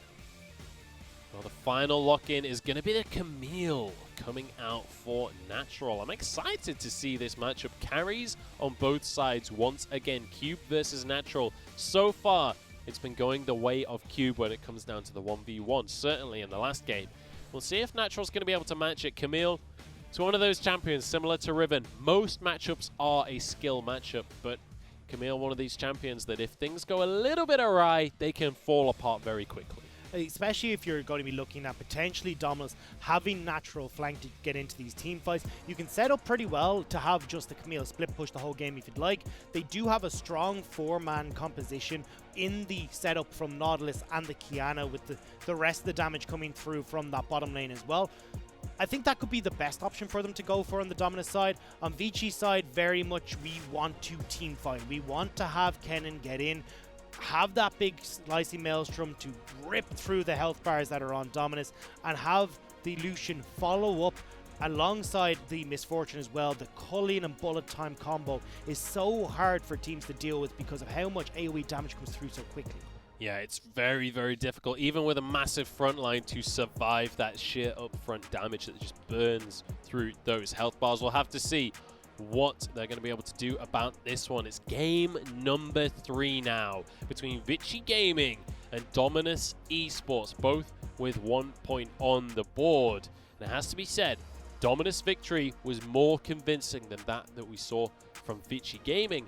However, a win is a win. It doesn't matter how you do it at the end of the day. All that matters is that point on the board. And Vici Gaming is certainly not out of it yet.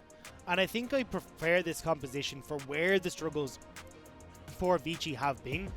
They were struggling with the wave clear. They've got good wave clear between Misfortune and also this Lucian. They were struggling in team fights. They've got a great team fighting composition here. Early game, once they started to get Ikes ahead, looked fantastic for them. Again, they win out in the jungle in that respect because they've got the Elise that can work very well on the terror dives if they decide to go bot lane with the Leona. So this is all starting to come towards what Vici's problems were and starting to put the band-aids over them. Let's have some T-Tours in the chat. It's time to get into game.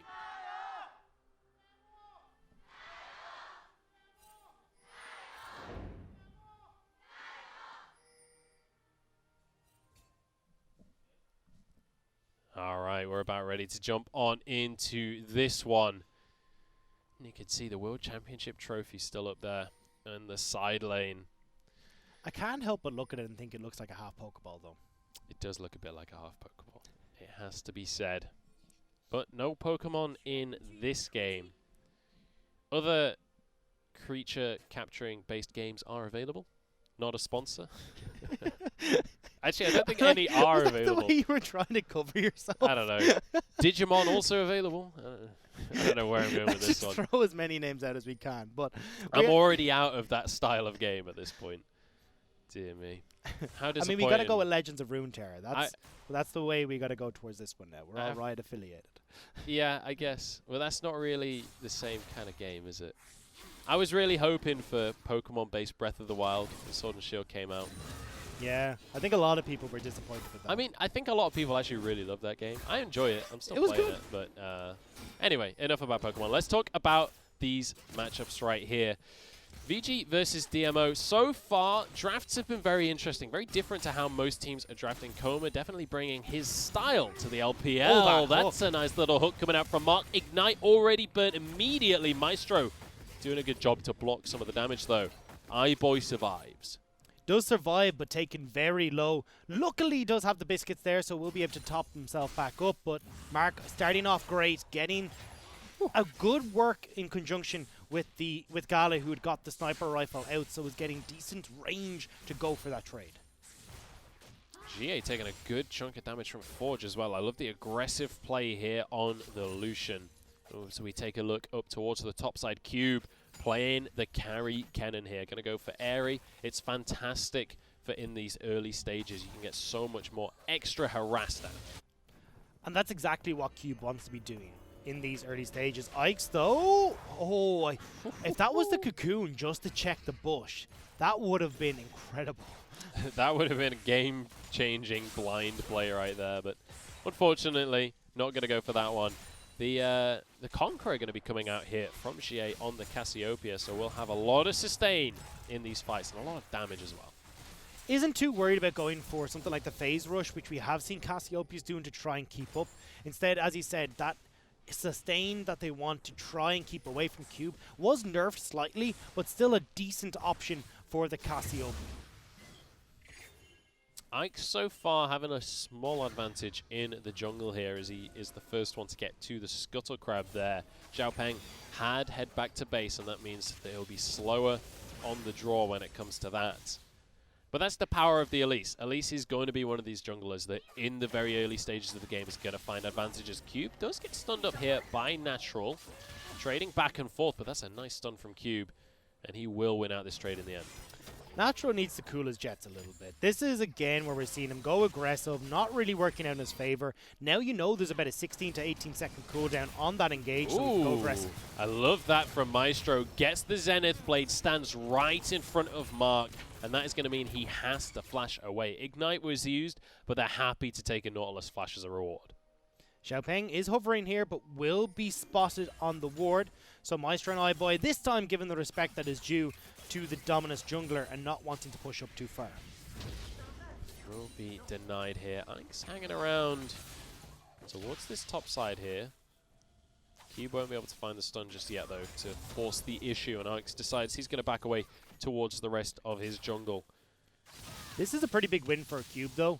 I mean, you've already getting some poke damage onto Natural, who's only gone for the singular pot to get back to lane. Hasn't got the extra sustain that you'd expect from the likes of a Corrupting Potion. He'll be able to back away, has the level advantage and the CS advantage. So Cube setting up nicely in this top lane. And if you've got Ike's playing towards that side of the map as well, it makes it a lot more difficult for Xiaopeng and Natural to try and turn that around. The more I look at these compositions, the more I like what VG have managed to build for themselves here. Because when you look at what DMO's win conditions are, it's very much focused on the late game. Speaking of that, we do have a fight coming on in. Forge starting things off strong, and the rest of the team on their way. Forge going to survive as he flashes to safety, and Xiaopeng caught out without a prayer. Great call from Vici, but in the top lane. Natural looking for this 1v1. Cube might just be about to go down. Does find himself for stun. Lightning Dash not going to be available. 1 more second, and he might just get away. There's a slow, though, and Natural finds it. Can it be traded? That's the question. Ike's trying to dish out the damage, and I think he might just have it. Although Natural turning things around does not have the shield. The shield comes out. Ike's 1 more auto. It's not enough. Jumps over the wall, and there it is. Natural with a 2v1. That was so well played by the top laner for Dominus.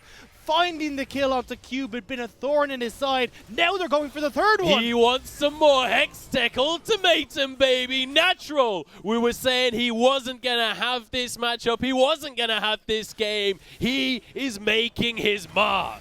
And we saw him in the last game struggle against Cube. Says, predictions be damned. I don't care about the matchup. I'm making the plays. 3 kills for the Camille. And what a start. Dominus have now found and created their own win condition off of the back of this man. And this little fight here around the Vision. Natural 1 HP away from getting the kill on Ike's. And Ike's is 1 HP away from getting the kill onto him. Finds the hook shot, finds the leg sweep as well. Beautiful stuff out of the top laner. I'm so glad I get plays like this after trying to put up a BLG versus RNG yesterday, where I had nothing for so long, and now I get 3 beautiful kills, not even 7 minutes into the game. And we had similar coming out from Zhao Wei earlier on in the series as well. True. Found himself the triple kill on the Zillion. This lineup of DMO individually really can pop off. The question for them is not how good are you individually. They've proven that they've got the stuff. The question is, can you find your win conditions? Can you work as a team? Well, right now, they only need to rely on Natural. We said he couldn't be the one-man army in the last game. Potentially could be now with the Ravenous Hydra picked up. Very quickly starting to work up towards the Sheen. And Dominus reading what Ike's wants to do. They're the ones in control of this mid lane, and the bottom lane collapse towards the Dragon and shut down Ike's sneaky play. Fantastic start to the game here as we reset, slow down a little bit. Gold is going to be dead even. And the 3 kills in the pocket of Natural, they're going to be nice. He does have a pretty large CS deficit, so that gold lead isn't going to be quite as dramatic as you'd think. It's not massive at the moment, but there's ways for Dominus to look to extend this. You've got Xiaopeng now, who's just hit his level 6 in the jungle, will be able to clear up towards that top side. As this wave is about to hit from Natural, they can go for the dive onto Cube. They should be able to, using Natural's ultimate as well, start to flex as to who's getting that tower damage down and look to pick up a kill onto Cube. Then they can turn towards the Rift Herald. There's a lot of options now that they have this advantage in the top lane on Natural. We'll have to see what Natural can do with the small lead he's gained for himself. 3 kills is not something to sniff at, that is for sure. He's got a Sheen in his back pocket now, as well as that Tiamat, so he's going to be able to do a lot of work. And this is one of the things about Camille. You can sometimes struggle in the early game before the items come on in, but once you start to get those Sheen procs, it can do wonders. Ike's has started with this Rift Herald. I'm not sure if this is going to be another leash for the side of DMO, but with their bot lane Gala and Mark putting pressure on the bottom lane turret, they're happy to trade the Rift Herald for those plates right now onto the bottom lane. Oh my goodness, they're going very, very deep onto Natural here, but he tanks up basically all of that damage quite happily with his passive. The question is, what is being traded for the Herald here? This is going to be multiple turret plates going the way of DMO. VG going to answer in the top lane.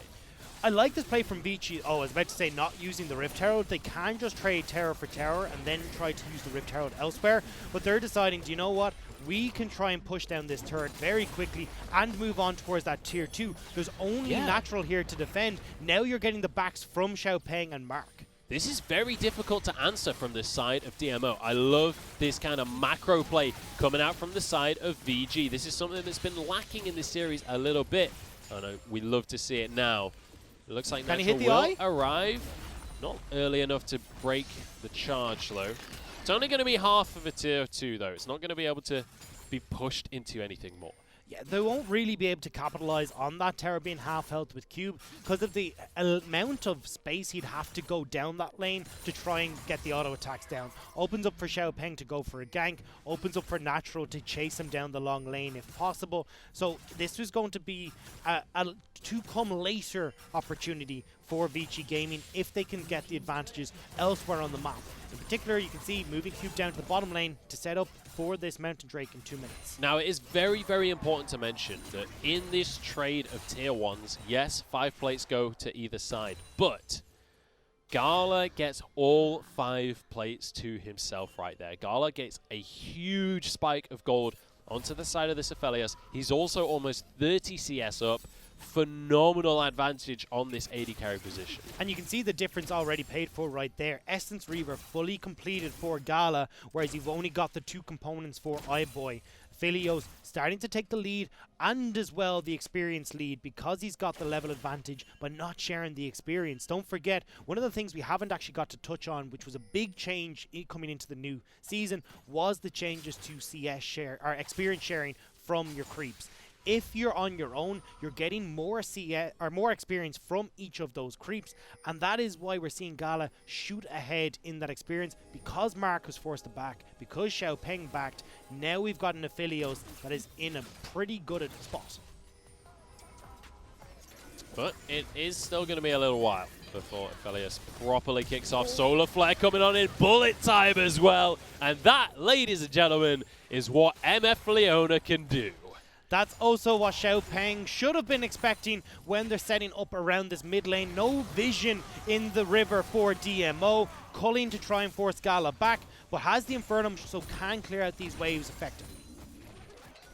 We'll be able to defend the tower, but it is just going to be a nice little pick and a lot of gold going into the pocket of iBoy. Obviously fell a little bit behind in gold due to those turret plates. We'll be able to close the gap just a little bit. He goes back and gets himself the Essence Reaver.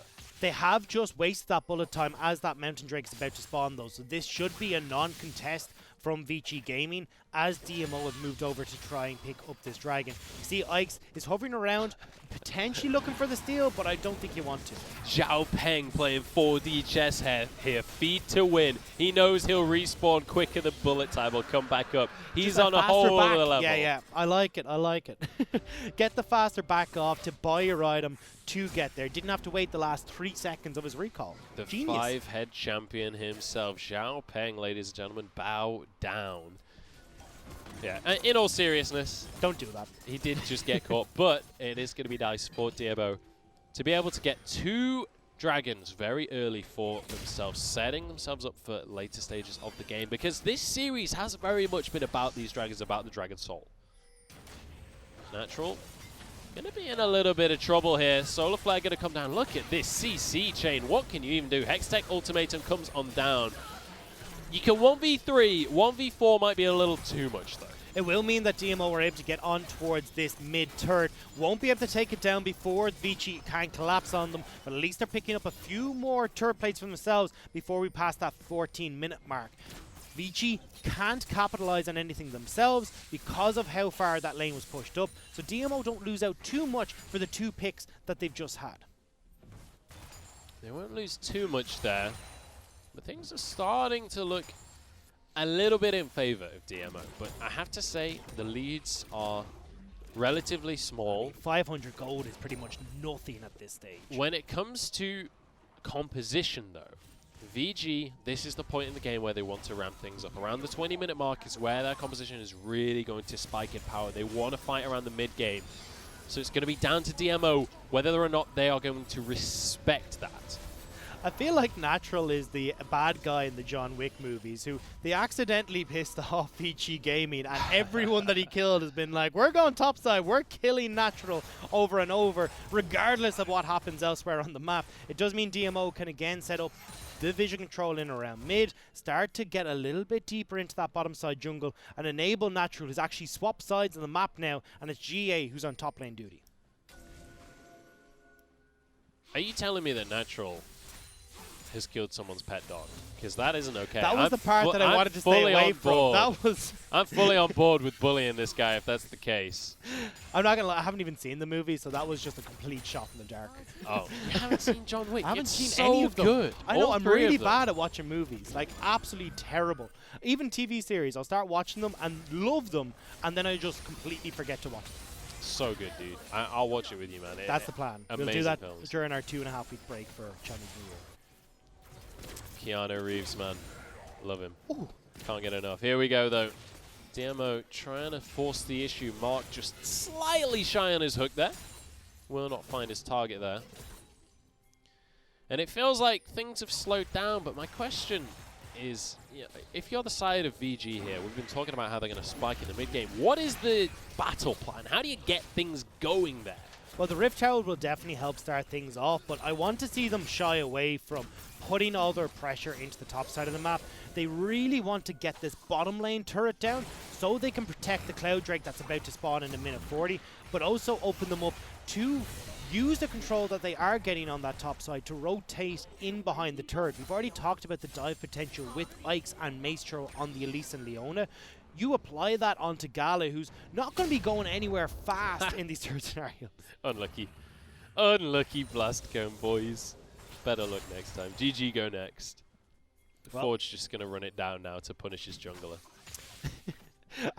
Remind me not sorry, to play that's solo queue That's with my you. EUS coming out. That's my EUS coming out. I'm sorry, guys. Cube going to get engaged on here. 2v1 right now. Zhao Peng and GA trying to finish the job, and GA will be able to grab himself that kill. Comfortable 2v2.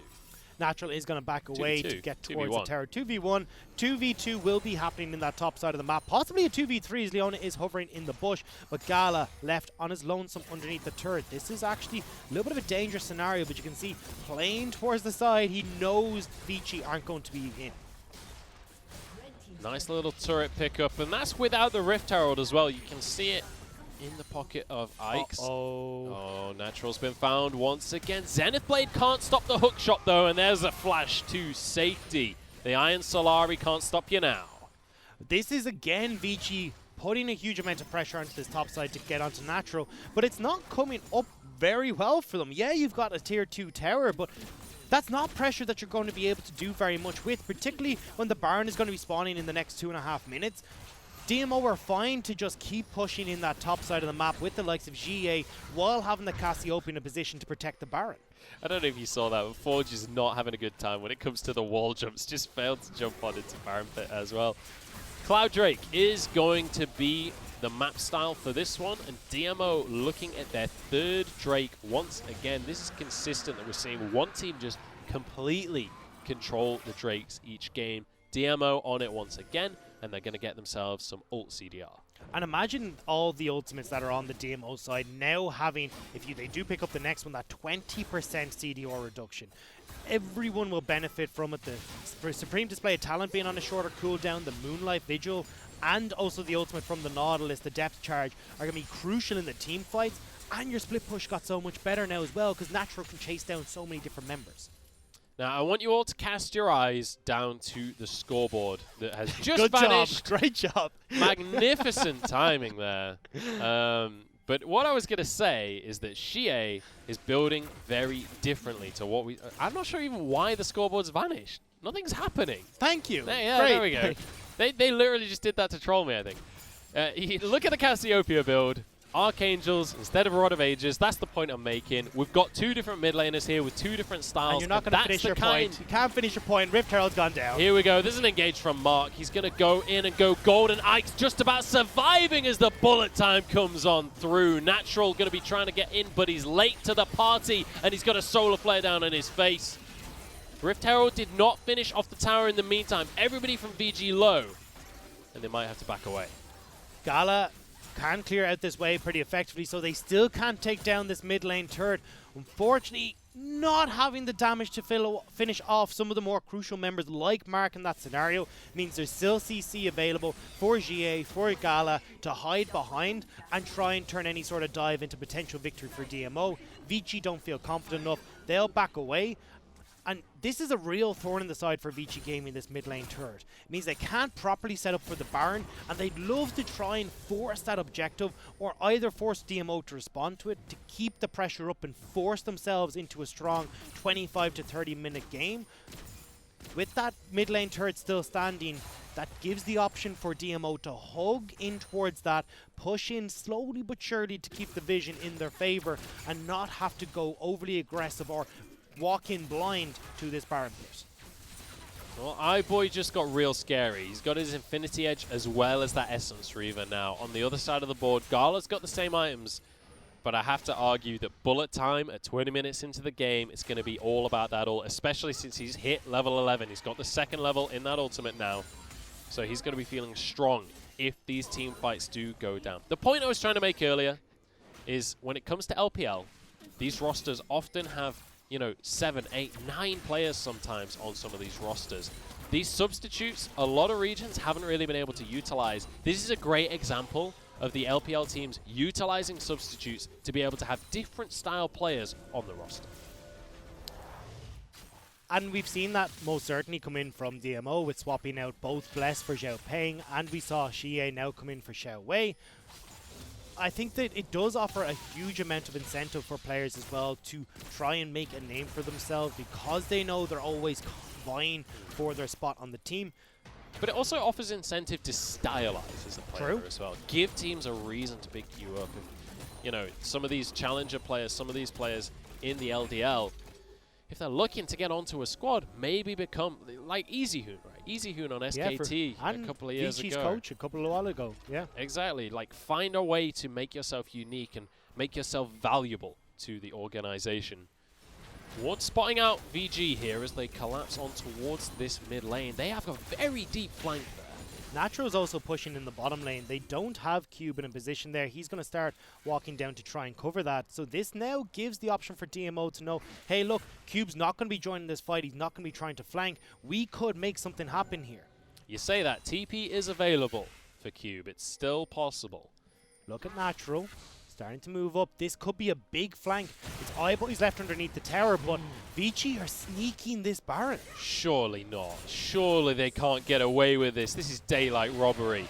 But they're going to be able to pull it off because the Blade of the Rune King in the pocket of Forge. He has enough damage because of that percent, but also because of the lifesteal. Baron down to half. And Elise is perfect for this because the Spiderlings will tank so many auto attacks. DMO, none the wiser. This is going to be Baron, and this is a strategic masterclass from VG. So well played by Vici to figure out that they could two-man the Baron. A risky play, because if DMO would figure that out, you've Xiao Peng with this supreme display of talent to turn that very, very quickly. You saw how low Ike's went, but it doesn't matter. Vici sneak away that objective. DMO were none the wiser, but they can turn towards this dragon off the back of that and pick up the Cloud Soul. Baron for a Dragon Soul. I have to say, if I'm going to trade a Baron, of all of the souls, I would say that the Cloud is the one that I'm most happy to trade it for. That's fair. I think kind of in around that second to third slot for me. It does depend on the composition, but I think this is a composition that can make great use of it. And now we can see DMO again looking to try and hold on to this mid lane turret, but unfortunately the whole job, the whole reason you held on to this has gone out the window with that fantastic play from Likes and Forge. iBoy going to be able to take down that mid lane tower. Now with the Baron buff in their pockets, VG look to capitalize. I was asking how they were going to accelerate this game, what the plan was here. Looks like just sneaking Baron was the answer. Solar Flare falls just shy of Xiao Peng there. DMO going to be able to deter this push for now as Cube heads down towards his bottom lane. It's a lot of spring cleaning here for Vici though. Unfortunately, with the way they're playing so heavily around topside, this Baron is going to be more used to get down the turrets we expect them to already have, but here we go. The jungle. The combo once again. Xiao Peng feeling the wrath of the Leona MF. Will walk away with his life though, but forces out the supreme display of talent as well as a flash. Natural is pushing up on this top side though. The tower that's been equalized, or sorry, tower should be equalized what's been taken on the bottom. So if you're only losing an outer mid lane turret for this Baron push, you're pretty happy. But as I say that, iBoy is going to try and push on towards the bottom side, but with everyone else backing, they're not going to keep going for this. He's just going to be able to clear the minions and then have to head away from this one, unfortunately. Can't look for too much here. Get a tiny bit of damage, but even trading so far. And if you're a DMO fan, that is fantastic news. You lose the Baron, you trade towers evenly, you're more than happy with that. And you also got that Cloud Drake on top of everything as well. So this is DMO coming out top trumps. This is exactly what you wanted. Now you're looking at an Elder Drake spawning in the next 4 minutes. The thing is, though, we still have to be careful of the team fight from Vici. We haven't seen it come to fruition yet because we've had DMO trying to find their footing around the rest of the map. That's not going to be the case. They will be forced to fight for this objective, and that's where I want to see how Vici set things up. And we have to take another look at the top lane when you mention the team fighting, because Cube has been a focus throughout this series, right? He's been a huge player, especially on the Renekton. But when it comes to team fighting, while he's not had the greatest Kennen game ever, he's 0-2 right now, that doesn't matter. If you get one good flank on Kennen, you can change the entire game. He's got 2 tier 3 items in his pocket. He is ready to pop off. If he can get a good flank, if he can get a good slicing maelstrom across the likes of DMO, that will win VG the game. And I love that Vici are coming to this dragon early. They know how important it is. They're looking to try and make a pick here to see if they can push this vision in a little bit deeper. But it means that DMO have to very slowly and very carefully surgically remove all the wards that have been placed by this Vici lineup. I got a little bit nervous there. Yeah. That scene it's played is a dangerous play to go for if you're the DMO side. He does have the Gargoyle's Stone Plate, but he does not have a stopwatch right now. Maestro. He's in a dangerous spot, honestly. Needs to be careful not to overforce the issue. Ikes will be with him, but they can't 2v5. Natural forced away by the culling here from the side of Forge. It's just going to be control. They're not going to force the issue onto the inhibitor. Taking the blue buff, taking the bot tier 2, and now recalling back towards the Baron area, the Dragon area. Because we haven't had much in the way of team fights, there's still a lot of these items that we'd expect to have been used still available for people. The likes of the stopwatch, both on Natural, still on Cube, on the bottom lane as well for iBoy. These are things that could come in very clutch, particularly if I'm looking at Natural. Could be Natural's job here, if this team fight at the next dragon is to kick off, to try and ultimate Cube to stop him from approaching into the team fight, use the stopwatch if the Slicing Maelstrom comes down on top of you, and nullify that entire team fight engage we were talking about from Cube. So there are ways for DMO to try and find avenues into this fight, but they need to get control back of their jungle, and that's what Xiao Peng is on duty for at the moment. Now, really importantly, we've been talking about the power spikes from the side of VG.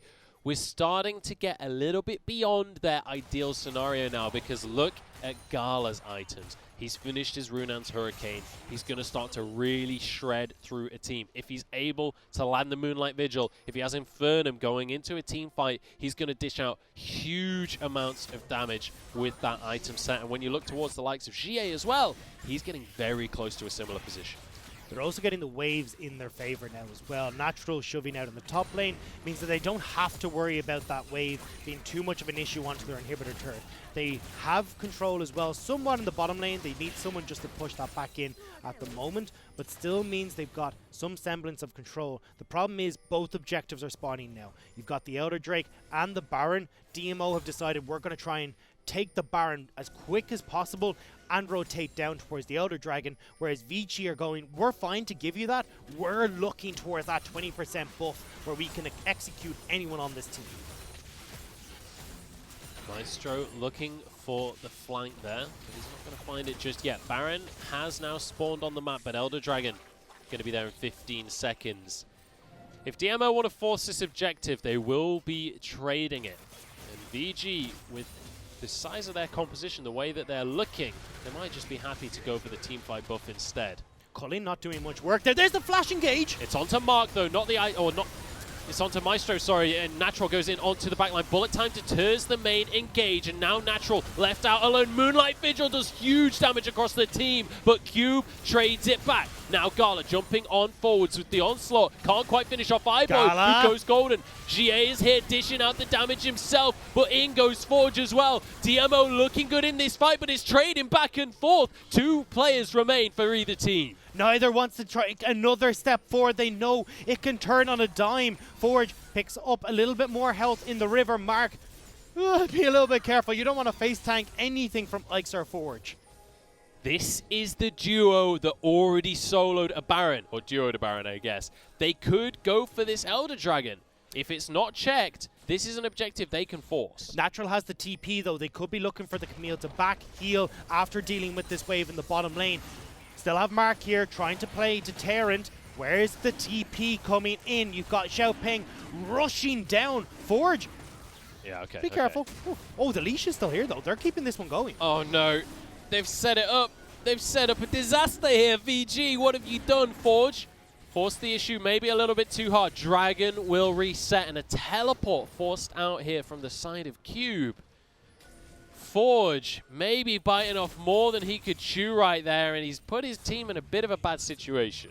The biggest problem for both of these, well, for DMO right now, is they'd love to have Natural try and use that teleport to push an advantage. But with 2 objectives that are very crucial to hanging on to for DMO's success, they can't have Natural play away. They need him here to begin things as Vici start up the Elder Drake. Inevitably, we've got a fight on our hands here. 3,000 remaining on the Elder Dragon. It's taken, and it's going to be huge for the team fight. Bullet time comes down as Cube gets one. It's traded back. DMO are running for the hills. Disengage here. They realize they cannot take this fight. No, the Elder Drake has gone over. Even though they lost Maestro in that play, they still come out victorious. Look how low Xiaopeng is as well. Can't stay if they decide to turn towards this Baron, which most likely Vici will be going for. DMO looking to hide out in the bushes, try and catch Vici in transit to the Baron. But what can you do? If you can test this Baron, what on earth can you do in a team fight against this type of composition when they've got Elder as well? It's almost impossible. Well, DMO are looking to try and just sneak away possibly this Baron before the reset timers come in from Vici. They know there's no teleport onto Cube, who was spotted in that bottom lane, but they don't want to go for it. You can see question mark pings coming out from Vici on that Baron. They thought the DMO were going to rush it, but they haven't gone for it. They haven't gone for it just yet. And the delay there on the Baron is great news for VG because it just gives them time to get the Slicing Maelstrom back up, get the Eclipse back up, or the Solar Flare, sorry, and get Bullet time as well. They'll be ready for this next team fight. They'll be ready to take the Baron.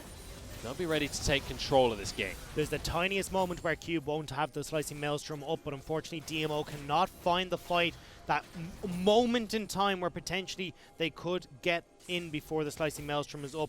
A minute left on Elder buff, and DMO really just looking to continue clearing out these waves, lose as little as possible, but Vici are in control.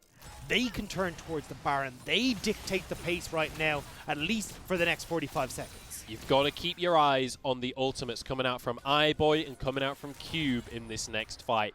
They will determine everything. If Cube can get in the right position, that will win a fight. If Iboy can get a bullet time across the team, that will win a fight. But if DMO can stop them, maybe there's hope for this squad. Level down for Xiaoping. He can't go for the steal. They need to take the fight. Great damage comes in from Gala. The Moonlight Vigil will force everyone back.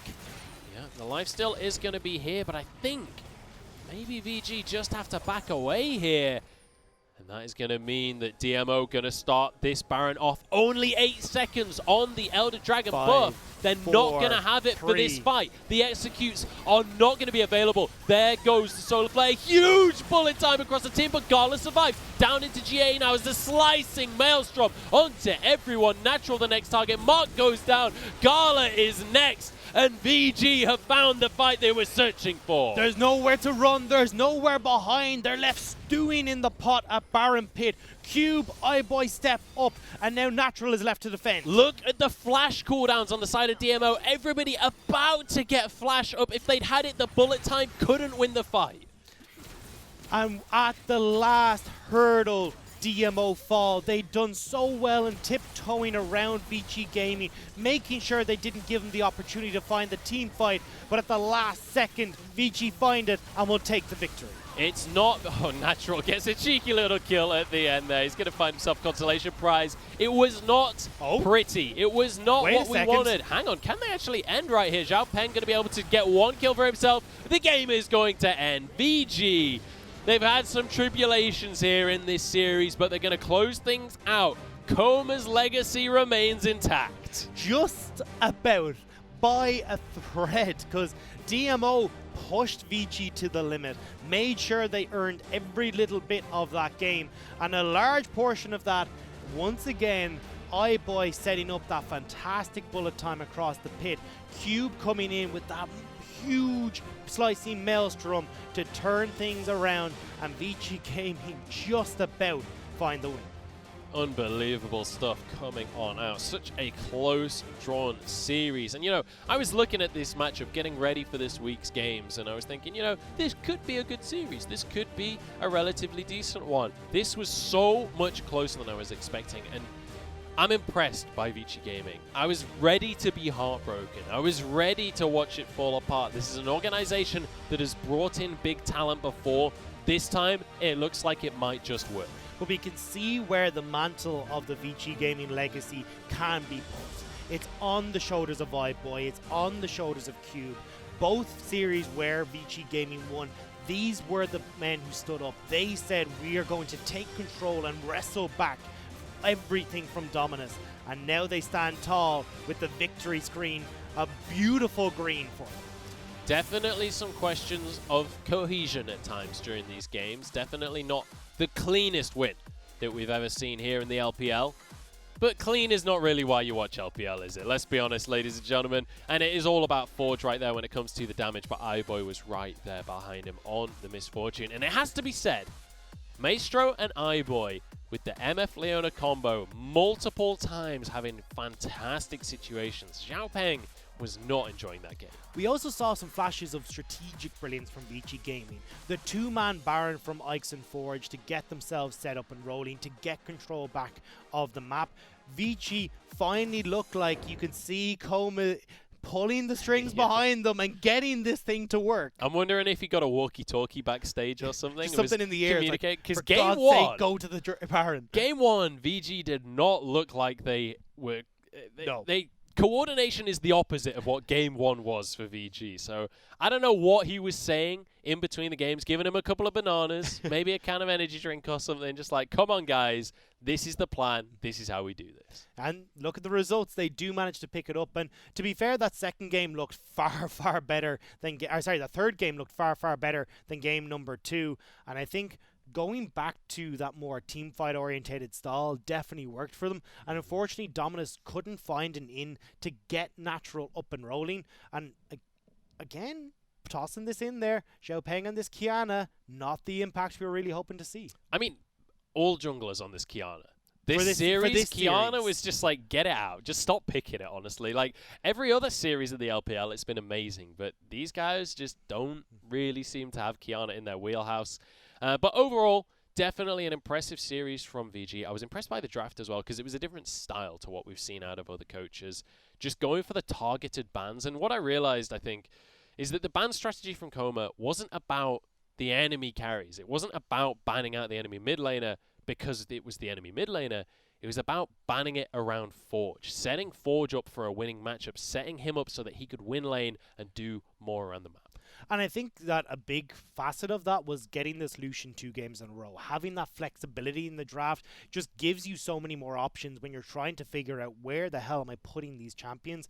Lucian can go bot, he can go top, he can go mid. Yep. And having that there meant that it was so difficult for Dominus to figure out where do we try and figure out what this is going to do. Yep. This is the puzzle piece that you've got at the end, or well, when you start things off, you're like, this looks completely different to everything else, and we don't know where it's going to go.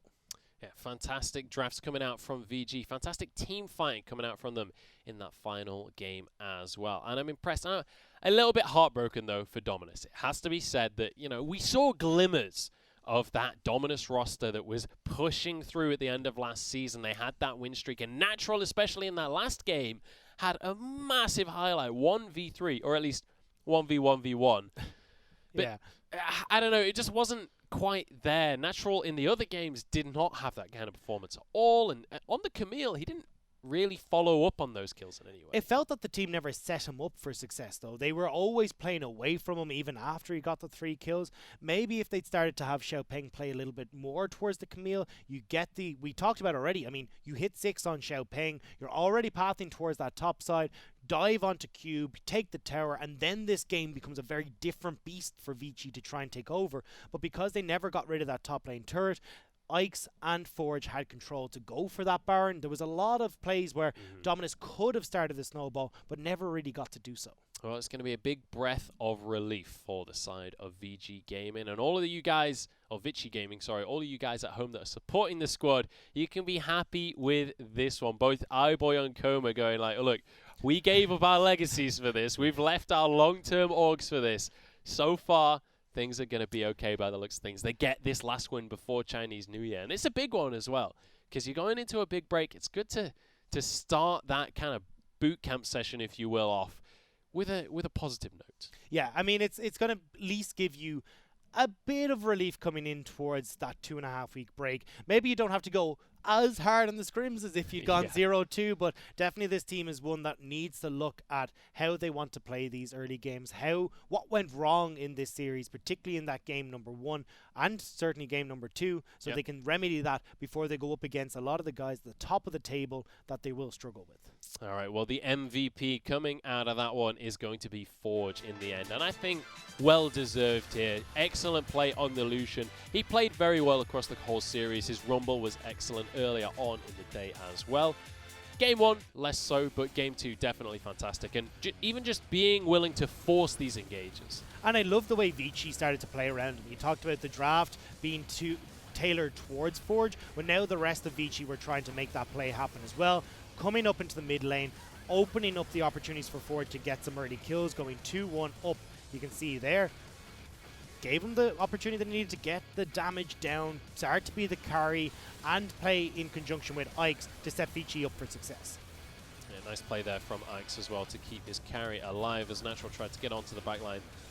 And it has to be said, like, you see the Moonlight Vigil there, does a good amount of damage, but Aphelios, I don't know, maybe he shouldn't be as high priority as everyone's been focusing on him. Like, we've not really seen the highlight plays that you've seen on Twitter and Reddit. You know, we've seen front page posts of Aphelios just one-shotting an entire team. It's not really been the case here in professional play, and I'm starting to lose faith in them. We did see nearly being able to set things up for DMO, though, right before this play happened from Vici, where Gallic got a decent Moonlight Vigil, forced DMO back, and we thought maybe that's enough time. The outer buff is gone. But it didn't matter. Vici's team fight in this composition was far too strong. And unfortunately, Aphelios again, that's another loss for this champion. It is unfortunately for Aphelios, but happily for VG, as they're going to be able to walk things in for a 2-1 victory there. And it was a hard-fought win for them, it has to be said. That was not an easy set of games, but that is going to round out our first series. And after the break, we're going to have a real doozy on our hands. Edward Gaming versus Top Esports. Both of these guys, contenders to really fight for kind of top 4 positions, it has to be said. Both of these rosters full of impact. We'll get more into that after the break. We'll see you guys in a few minutes' time.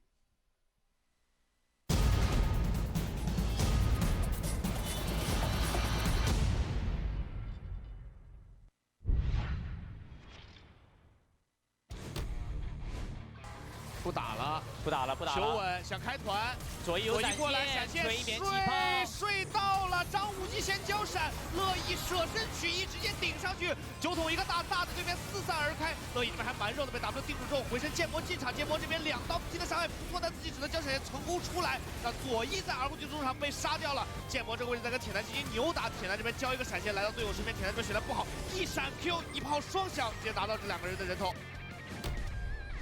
是的，就那个大招，2个大招队里搭了很多人，踢上去了，又打起来了。这个位置正面鳄终于被打入血手了，鳄鱼的位置很危险，两段穿回去，骚粉也扛不住了。兰博一个大的一般般，而且剑魔进去开一个秒表，等待自己的队友上前，剑魔再交一个闪现，回身铁男只能点完之后Crazy先倒，铁男交闪现自己大里活了下来，但是铁男还是被无忌收掉，无忌最后被12掉给收，这波团战应该是打赢了，对于苏宁来讲。 但是卢香的进化也解不了盲僧，解不了那个。对，所以说盲僧这个闪现看能不能立功。来了，R闪 W 开到了，但能秒掉吗？秒了，刚收完，没有闪现的女枪就出事了。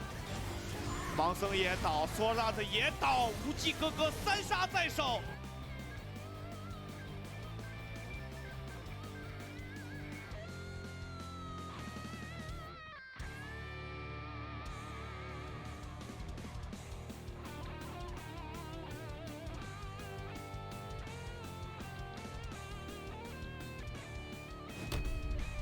知道对方已经看了远古龙，远古龙好在还是比较抗揍的。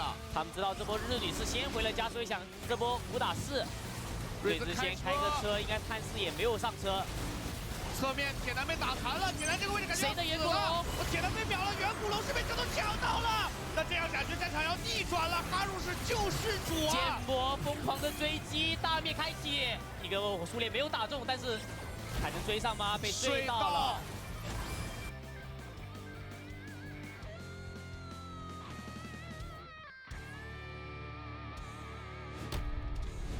这波斯考的直接绕到后面去了，凯南的闪现马上就好，但是好像跑不掉了。哎，正好是顶过了石曼，强曼被沿途突回来，沿途真准啊！开车下来的中野直接被石化凝视，小东北被减速惩戒，石川闪现双杀毒牙，斯考的拿到双杀 ，Max 过来保，但是 Miko 紧随其后 ，Miko 有指的空间，直接指3杀。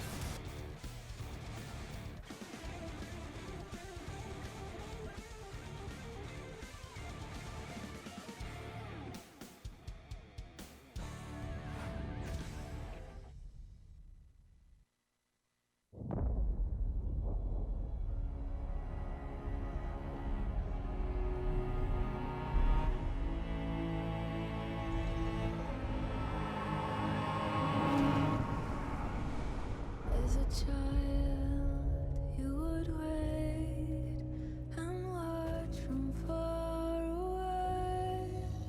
You always knew that you'd be the one that would quiet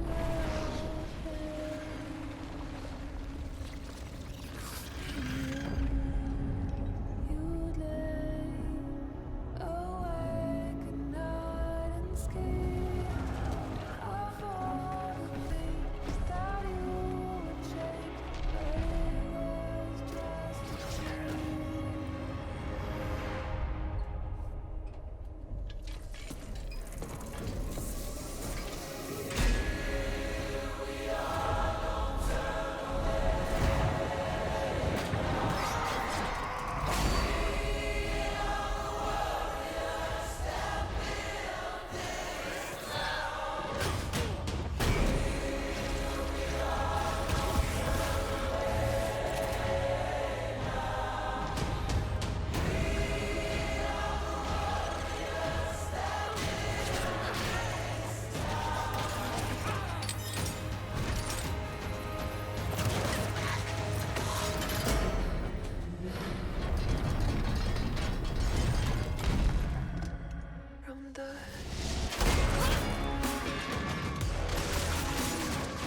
天下诸国征战日久，旧乱未平，新患又起。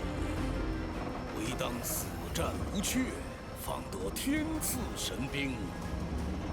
巴山盖世，唯我贾克斯。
There's no light on a Friday night.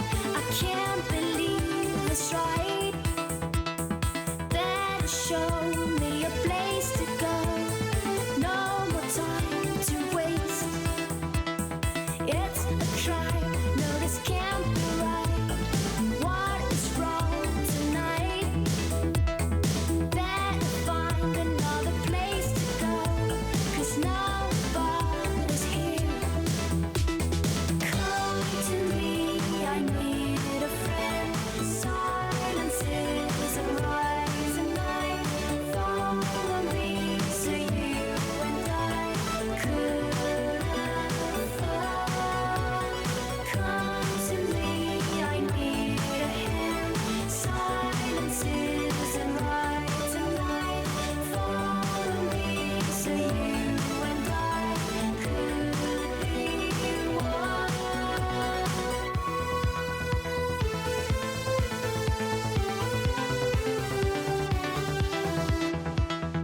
In the dark, I can't find my way. I know it's getting late. Come with me, we'll look for a place where we can dance all night. There's no light on a Friday night. I can't believe it's right. There's nowhere we can go today. Better go to bed. Come to me, I need a friend. Silence. Welcome back to the LPL. Ladies and gentlemen, we're here in Shanghai, China, bringing you the action as we head into the final best of 3 of the first week of the LPL. We're going to be jumping into Chinese New Year after this week, so you're going to have a bit of a gap in LPL action, but then we'll be coming at you 5 days a week for the rest of the split. So can't wait to get on into the meat of the season, but we have a huge series on our hands. My name is Munchballs. I'm joined by Dagda as we head into EDG versus Top Esports. I cannot wait for this series. We already saw Top Esports look incredibly strong with Carson now coming into the jungle, and now they're going up against EDG, where still some question marks raised on JJ. I want to see him prove that he is a strong jungler, and especially start to support Scout in the mid lane. Yeah, and Scout's definitely going to be one of the focuses coming on into this game. But I want to take a wider look at these two teams first before we jump on into individual players. Let's start off with EDG, because this is the first time we're seeing them here on the mainstream. And you can see the top row there is going to likely be your main roster here. It's certainly going to be the starting roster here for game number 1. And, I mean, they've got a lot of talent that is on this roster. Jinnu in the top lane, very strong carry if he's able to get himself rolling. Has been put onto the Renekton for the 2 games that we didn't see on this stream. Did look quite well on them, though. He certainly did, and Hope as well, I'm very excited for. He's moved up from the LDL. He's been with the organization for a couple of years at this point, and he's been rewarded for playing on the LDL team and being a sub for the organization. Now onto the main roster. And on the other side of things, got a very similar story there for Photic. He was on the LDL squad for Top Esports, now promoted to the main squad, and Karsa been brought in from RNG. Yeah, but it's still the night story for Top Esports. This is the mid laner to keep your eyes on. One of the up-and-comers, new relatively himself to the LPL, but one that has made a massive name for himself in a very short period of time. Yeah, Knight is one of these players that every single game he's in, you just have to talk about him. You have to bring him to the forefront of the conversation because he's one of these players that really will pack a punch. No matter what's going on, he'll find a way to have an impact. And he looked absolutely disgusting in the previous game as well on that Zoe. Love to see this man get his hands on the Zoe because it's always a spectacular show when he does. Yeah, and on the other side of the board, though, we do have Scout bringing up the mid lane for his team there. And you can see the champion pool so far relatively different, but let's bear in mind, these are stats pulled from a singular series, so you have to take these with a pinch of salt. And the big thing to note here as well is that for Scout, it was against V5, which EDG kind of just rolled them over, so going to come out with a pretty high KDA out of that game, and that's why the kill participation does look a little bit low. But for Knight, it has been all about that one game on the Zoe. 92% kill participation on that Zoe. Yeah. Do not give this man that pick.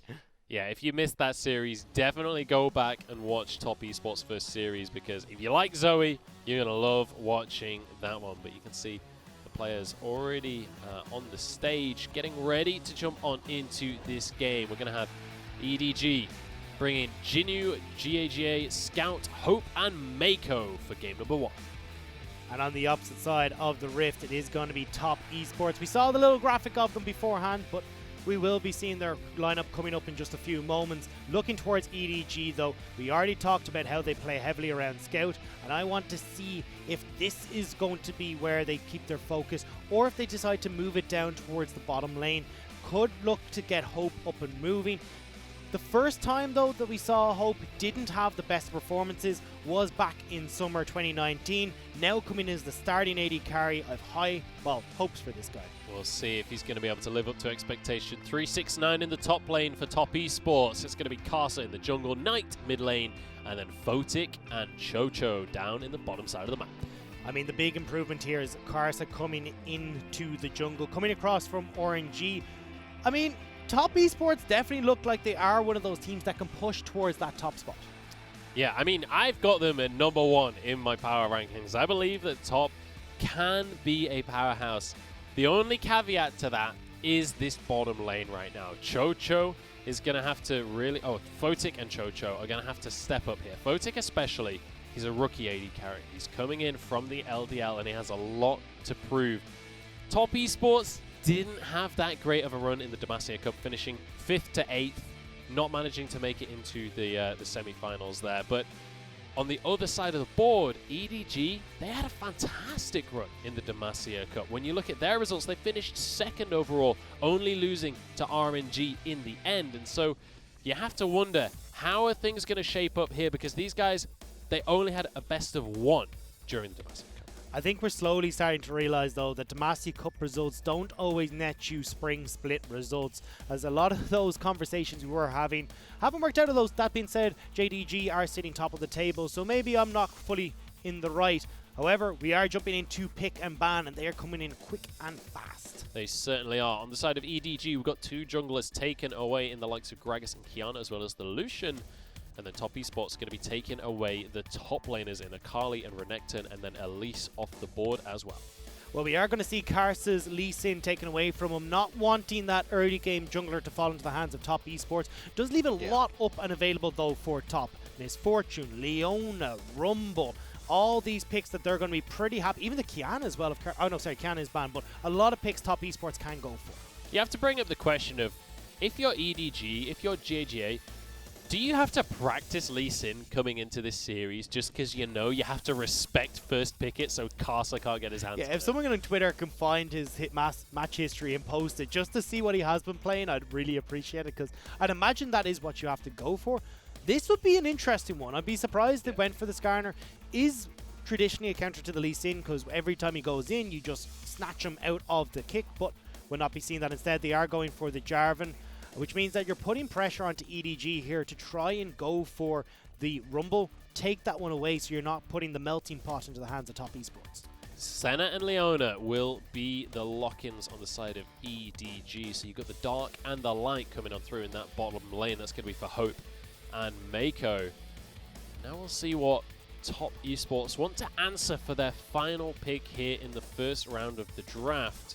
Something like a sport would not be surprising at all. But then, Dagda, what are we going to be looking towards in these bans and these last picks? I'm assuming that you are going to see the mid lane bans coming through. Get rid of these picks that can be so easily blind picked. The LeBlanc is the big one. We've seen Aurelia kind of rise to that as well because of the flex. And more than likely, I'm still seeing Mordekaiser up and available. I'd imagine EDG want to get that out of the hands of 369. Yeah, and the Gangplank as well, one of those top laners that, you know, we're not seeing it in every series, but specific players really love to grab that one for themselves. 369, more than happy to take that pick. Yeah, I mean, the Vladimir, as you said, is going to be pretty big. I mean, there's a couple of other ones. The Gangplank is that one that's been banned away as well, so I want to see if 369 will still be able to pick up a carry. Definitely someone who likes to be in the carry role from that top lane, or at least have another facet of pressure that Top Esports can apply on the map. Well, it's going to be Rumble taken off the board as the final ban for EDG. And now into, there we go. Instant answer. They know that they want the Zoe. Knight more than happy to take this blind. I mean, this is Knight's perfect pick. He loves the Zoe, and it's one that we look at to go, if you want to see what Zoe is capable of in the hands of a master, this is where you look, towards Knight. Able to find the craziest of angles to pick people off, even behind Brom shields and everything else that's being tossed to try and keep carry safe. Doesn't matter, Knight will sneak in that paddle star and dish the damage that's needed. Jinnu does have the Aatrox for himself, though, for that top lane. And I'm curious what the answer to this Zoe will be from the side of EDG. What can Scout do to lock down Knight? That's our featured matchup, the mid lane. We'll see what the answer is going to be. Well, it's going to look towards something like the Syndra can do quite well and help to set up a gank for JJ to try and get in. But it's going to be back towards something that's been rumored and whispered about being very strong. We have seen it previously in the LPL, the Diana coming into the mid. Again, the idea, get in, close the distance onto this Zoe to help set up JJ on this Lee Sin to shut Knight down. And now, Top Esports, they're going to go for a Jax. Second one of the day. We do see 369 is going to find himself the carry that he was looking for. We've got Knight on the Zoe. Photic, the guy that we've got question marks around for top, has the misfortune, incredibly strong in the current meta, very easy to do exceptionally well with. On the other side though, EDG, they've got a bit of a different style of composition. Yeah, they're most certainly going for, I mean, you've got the 1-3-1 if you want to go for it, where Aatrox and Diana are off in side lanes. The problem that you're seeing, though, is that if you opt for that style, Senna doesn't really do the damage that you would like to the towers. So realistically, they're more going to go for a 1-4, where they're juggling the teleports that are available to their solo lanes on EDG to push in towards the tower and maybe find some of these team fights. Well, a lot of people have been suggesting that Karsa and Knight could be the best mid-jungle duo in the LPL. This is one of the matchups that they need to prove that in. They're going to be going up against Scout in the mid lane and GAGA in the jungle. This is one of the teams that they're going to be contesting for the top of the table. We'll see if they've got what it takes. And it's a big call from JJ, in that draft to go, I want Lee Sin first pick. This is what I want to take either away from Karsa or show what I'm capable of against the potentially one of the best junglers in the league. We'll have to see what they're going to be able to do and whether they're going to be able to shut down the enemy mid and jungle, but also down in that bottom lane. Hope versus Photic, the battle of the rookies in the AD carry position. we'll see who's going to be able to get the edge across the course of this series. And I'm just excited to see Nice Zoe again, man. He's so good. I mean, we were all watching from home, just oohing and eyeing at what this guy was capable of on the Zoe. Now you set him up where he can play with the likes of Karsa and Photic, get some decent damage down, follow up with the bullet time, while 369 is off on a split push in the side lane. You've got a pretty potent lanes for top esports. That's not even talking about the fact if 369 does decide to join in. We saw what Natural was capable of doing in some of these team fights only earlier on today on the Jax. Now we'll have to see if 369 can potentially have a better start to the game than Natural did, though.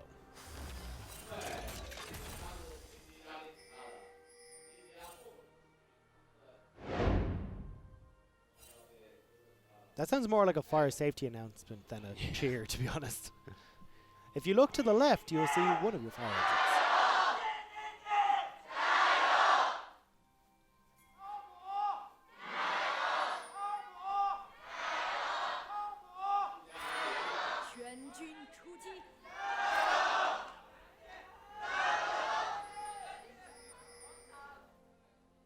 I don't know if any of the Chinese fans at home that are watching can translate. I'm curious, what is the third chant for? I get one for each team. What's the third chant? Someone tweet that at me or something, because I'm really curious what that's about. But let's talk about EDG here. Is Top gonna look for a little bit of cheese down in this bottom lane, see if they can find an early hook from Chocho. It's not gonna happen though.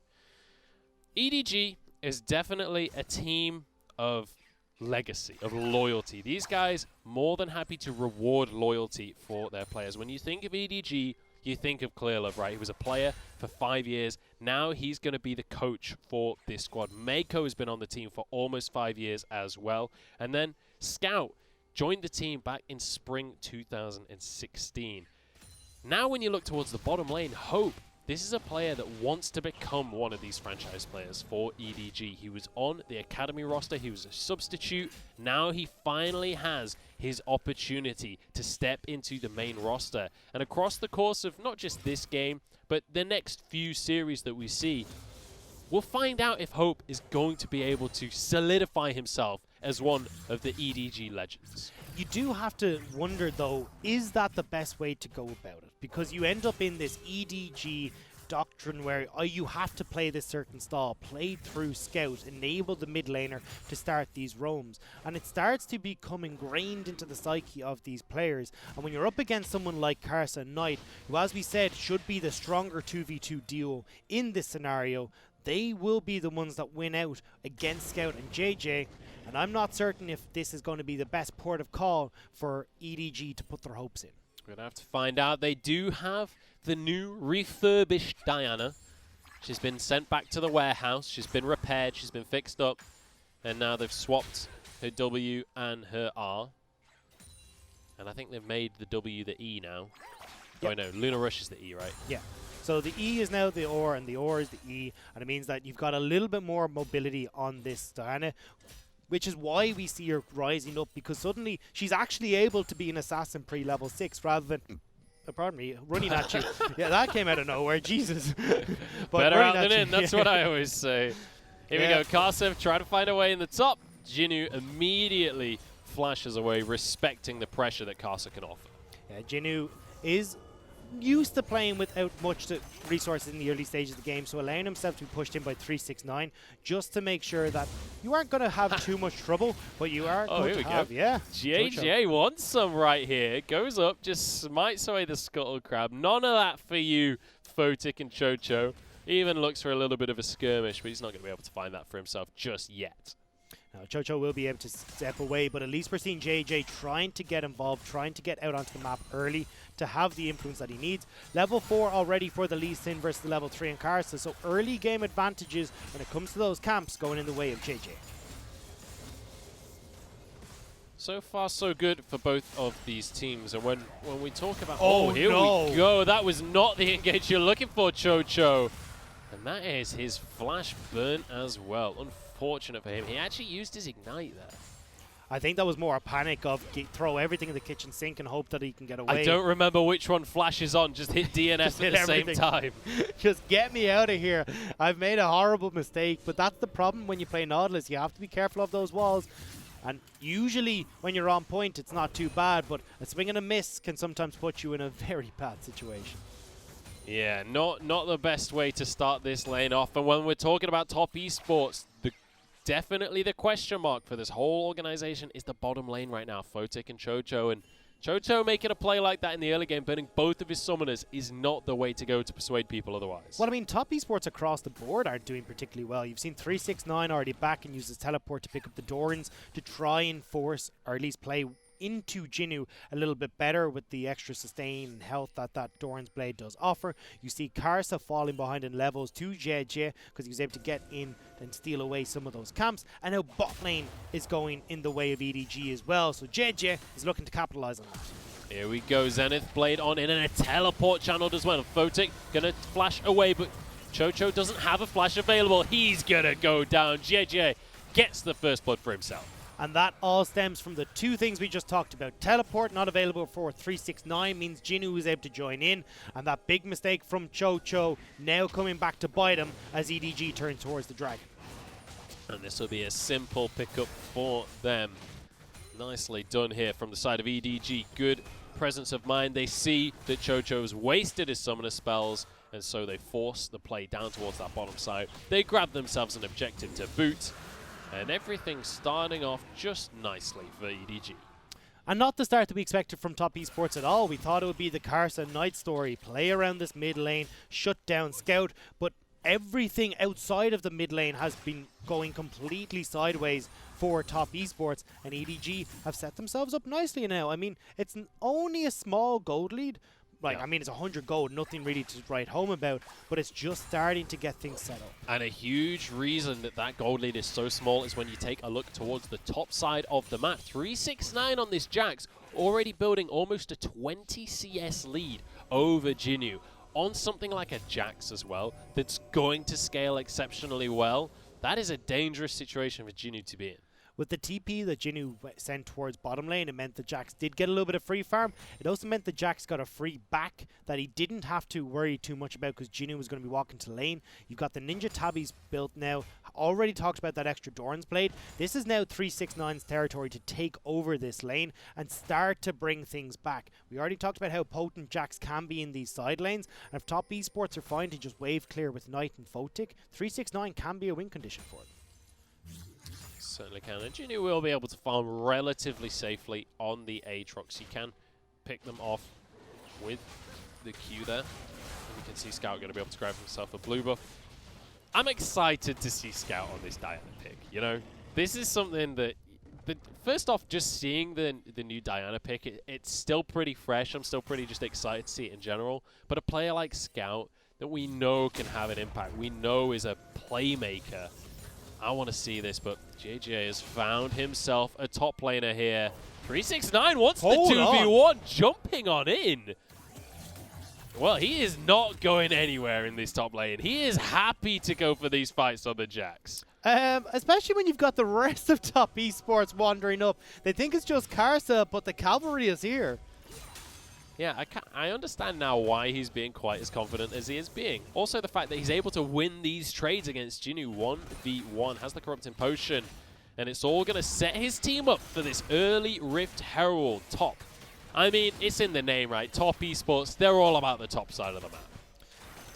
369 playing like the short guy at the bar who's got the mountain as a friend who's just gone to the bathroom for a second. Very far forward, but this is what he's capable of doing. You've got the Grandmaster Might popped, so they can actually go forward, go aggressive, take the trade off of all the extra resistances that they get, and with that play, top esports are able to get the Rift Herald. On the bottom side though, Scout's doing a good job of realizing, hey look, I can't clear this mid wave, I'm in danger of them collapsing on me, so I'm going to start answering for the plates that are taken in the top on the bot side of the map. We'll see this bit of a base race, as it were, going to be going the way of top esports here. They will be able to grab the first tower of the game for themselves. Unsurprising when they're the ones to get the Rift Herald, but it might just be able to be answered as Scout is hammering away down in that bottom side. Obviously, Diana decently quick at split pushing. You do generally build a bit of attack speed. It's great to get all this extra gold onto your assassin though. Scout wants to be able to go into the back line, use the ultimate, the Starfall, to tear through top esports. You're dumping a bunch of extra turret plates onto this Diana. Despite the fact she hasn't really got the kills, you've just answered with so much extra gold. 420 gold, more than a kill, has just been picked up for Scout. And this is going to be an issue for the side of top, purely because if Scout can get rolling on this Diana, your team fight win condition, or at least one of, is going to be Photic on the Misfortune, trying to blast through with the bullet time. If Scout can get to the back line, he's just going to ruin that with a Moonfall, completely take that strategy apart. And you've just got the Rod of Ages picked up for Scout as well, so now starting to slowly gain that those stacks up, which is fantastic to have at only 10 minutes into the game. Yeah, very, very early Rod of Ages there. Going to be able to get that stacking and start to get that AP to work with. As we see, 369 once again going for these aggressive trades, but Jinu getting the better of him for now. Help of the terror shot there. Now 369 realizes there's a lot more of EDG here than I bargained for. Is going to back this one away. But again, Scout off on the side. Nobody to answer for him. He's getting so many turret plates this game. 369 aggressed by here on GA. That was not a coherent sentence. I don't know what I just said. Scout actually gets the wave cleared against him. And the Sleepy Trouble Bubble might just spell disaster. Electrocute proc by Knight. Does not have the damage to finish a kill. Too many minions there to get the full range on the Paddle Star. So Scout only knocked towards half health. And when you see this TP list top laner for TES on the top side of the map, you know that that dragon is going to be started by EDG. There's a lot of tops that I've got to make sure I don't put into my sentences. It's very true. Here we go, though. EDG going to be able to find themselves a Mountain Drake, and it looks like the map is going to be going the way of Ocean this time. And EDG doing a good job here in the early game of managing these objectives, because, you know, obviously the one Herald did go the way of top esports, but ultimately it was matched. Scout got all of the plate gold in the bottom lane, and then sending him up towards the top side, able to get a lot of that plating towards him there as well. So Scout is starting to become a real issue already for the side of top esports. But we have to bear in mind that a lot of this composition from the side of top will take a little while before it starts to kick in. And it also wants to play around objectives. So as long as we kind of have EDG play a similar game to what we saw in the last game, where they tried to avoid going towards these objectives and pick them off through rotations and utilizing the pressure that Scout and Jinu are getting in these side lanes, they should be in a decent spot to avoid that big team fight scenario from top.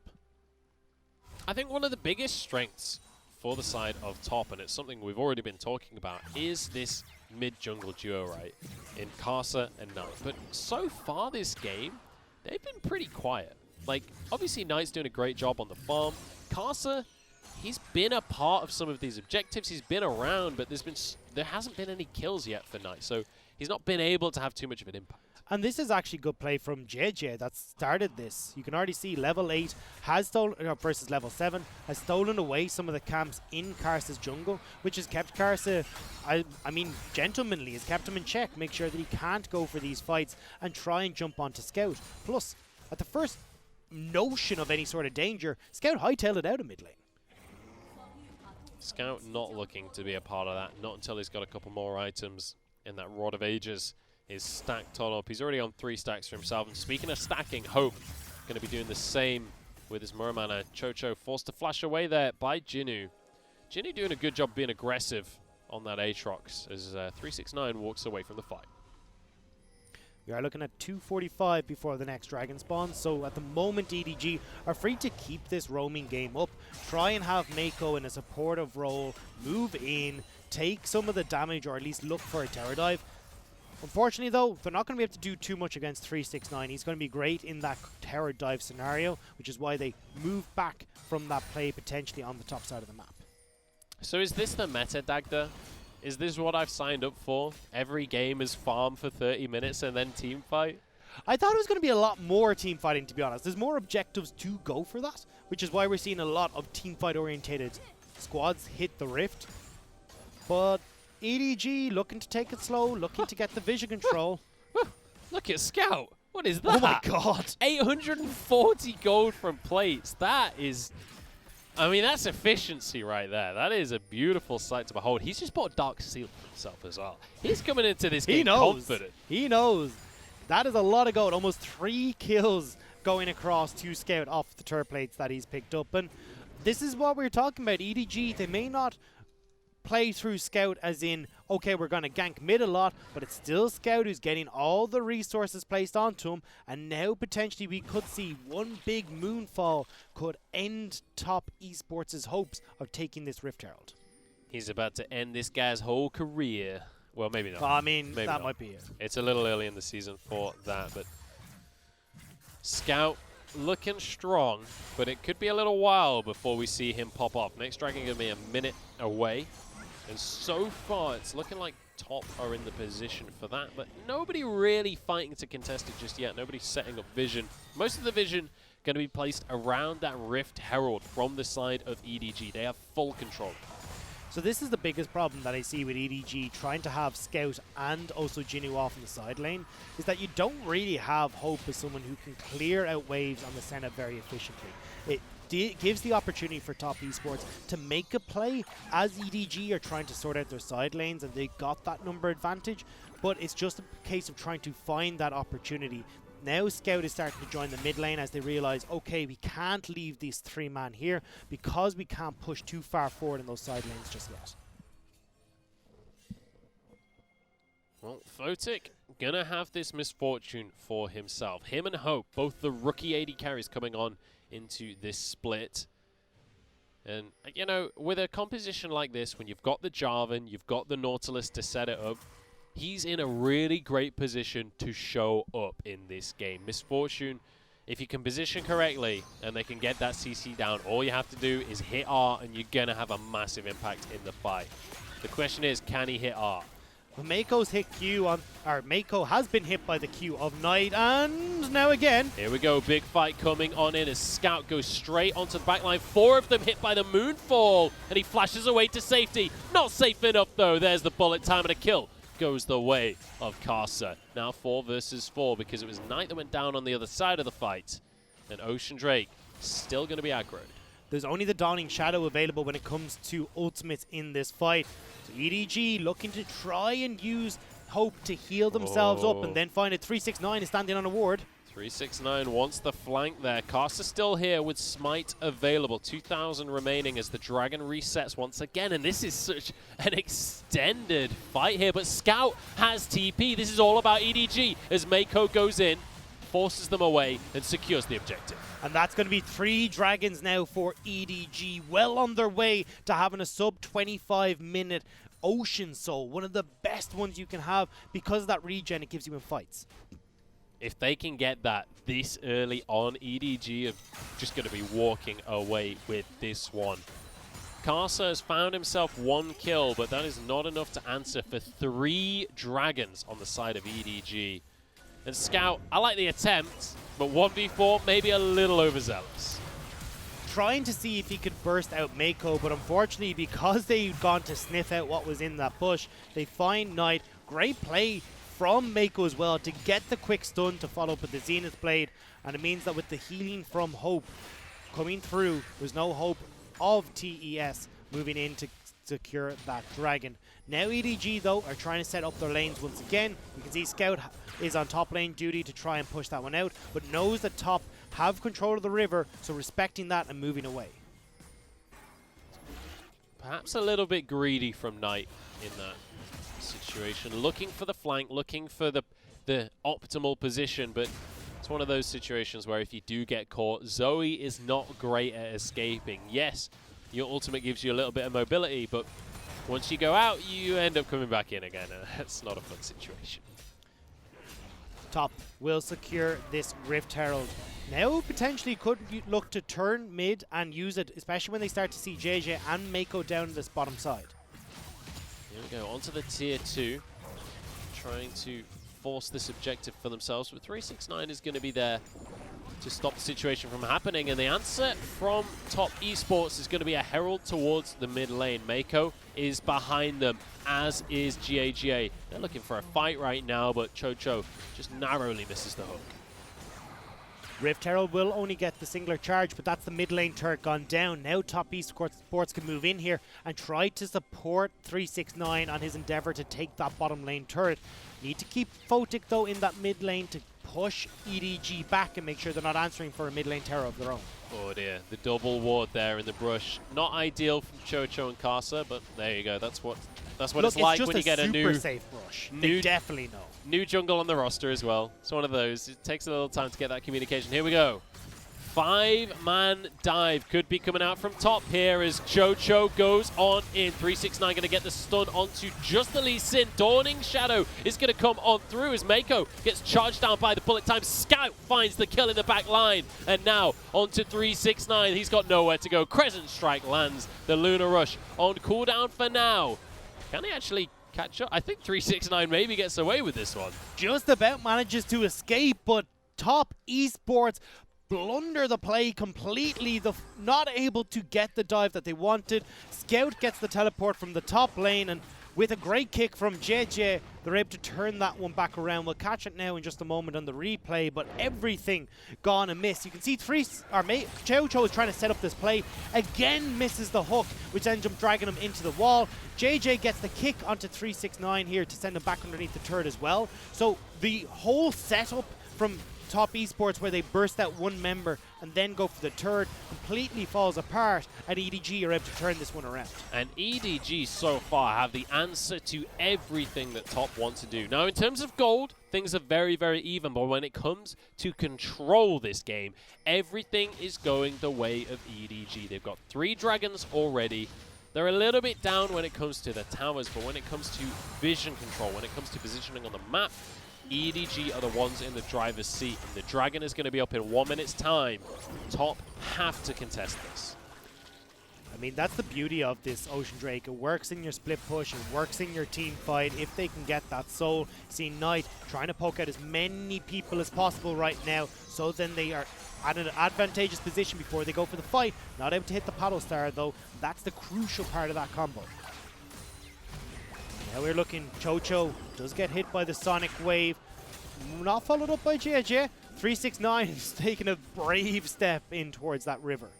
Scout looking for the flank. You can see him over towards the blue buff there. Knight goes in, getting a lot of damage down, but he's caught out. He's answered for, and he's taken out of the fight. 369 now, totally alone. The counter-strike will keep him alive for just a moment. Not long enough. Bullet time comes in onto Jinu. 369 finally goes down. Moonfall will be huge there, and it's a fight that's all about EDG. Scouts going crazy and drives right through the team. And when is Knight gonna learn his lesson? Once bitten, twice. Goodbye, Top Esports.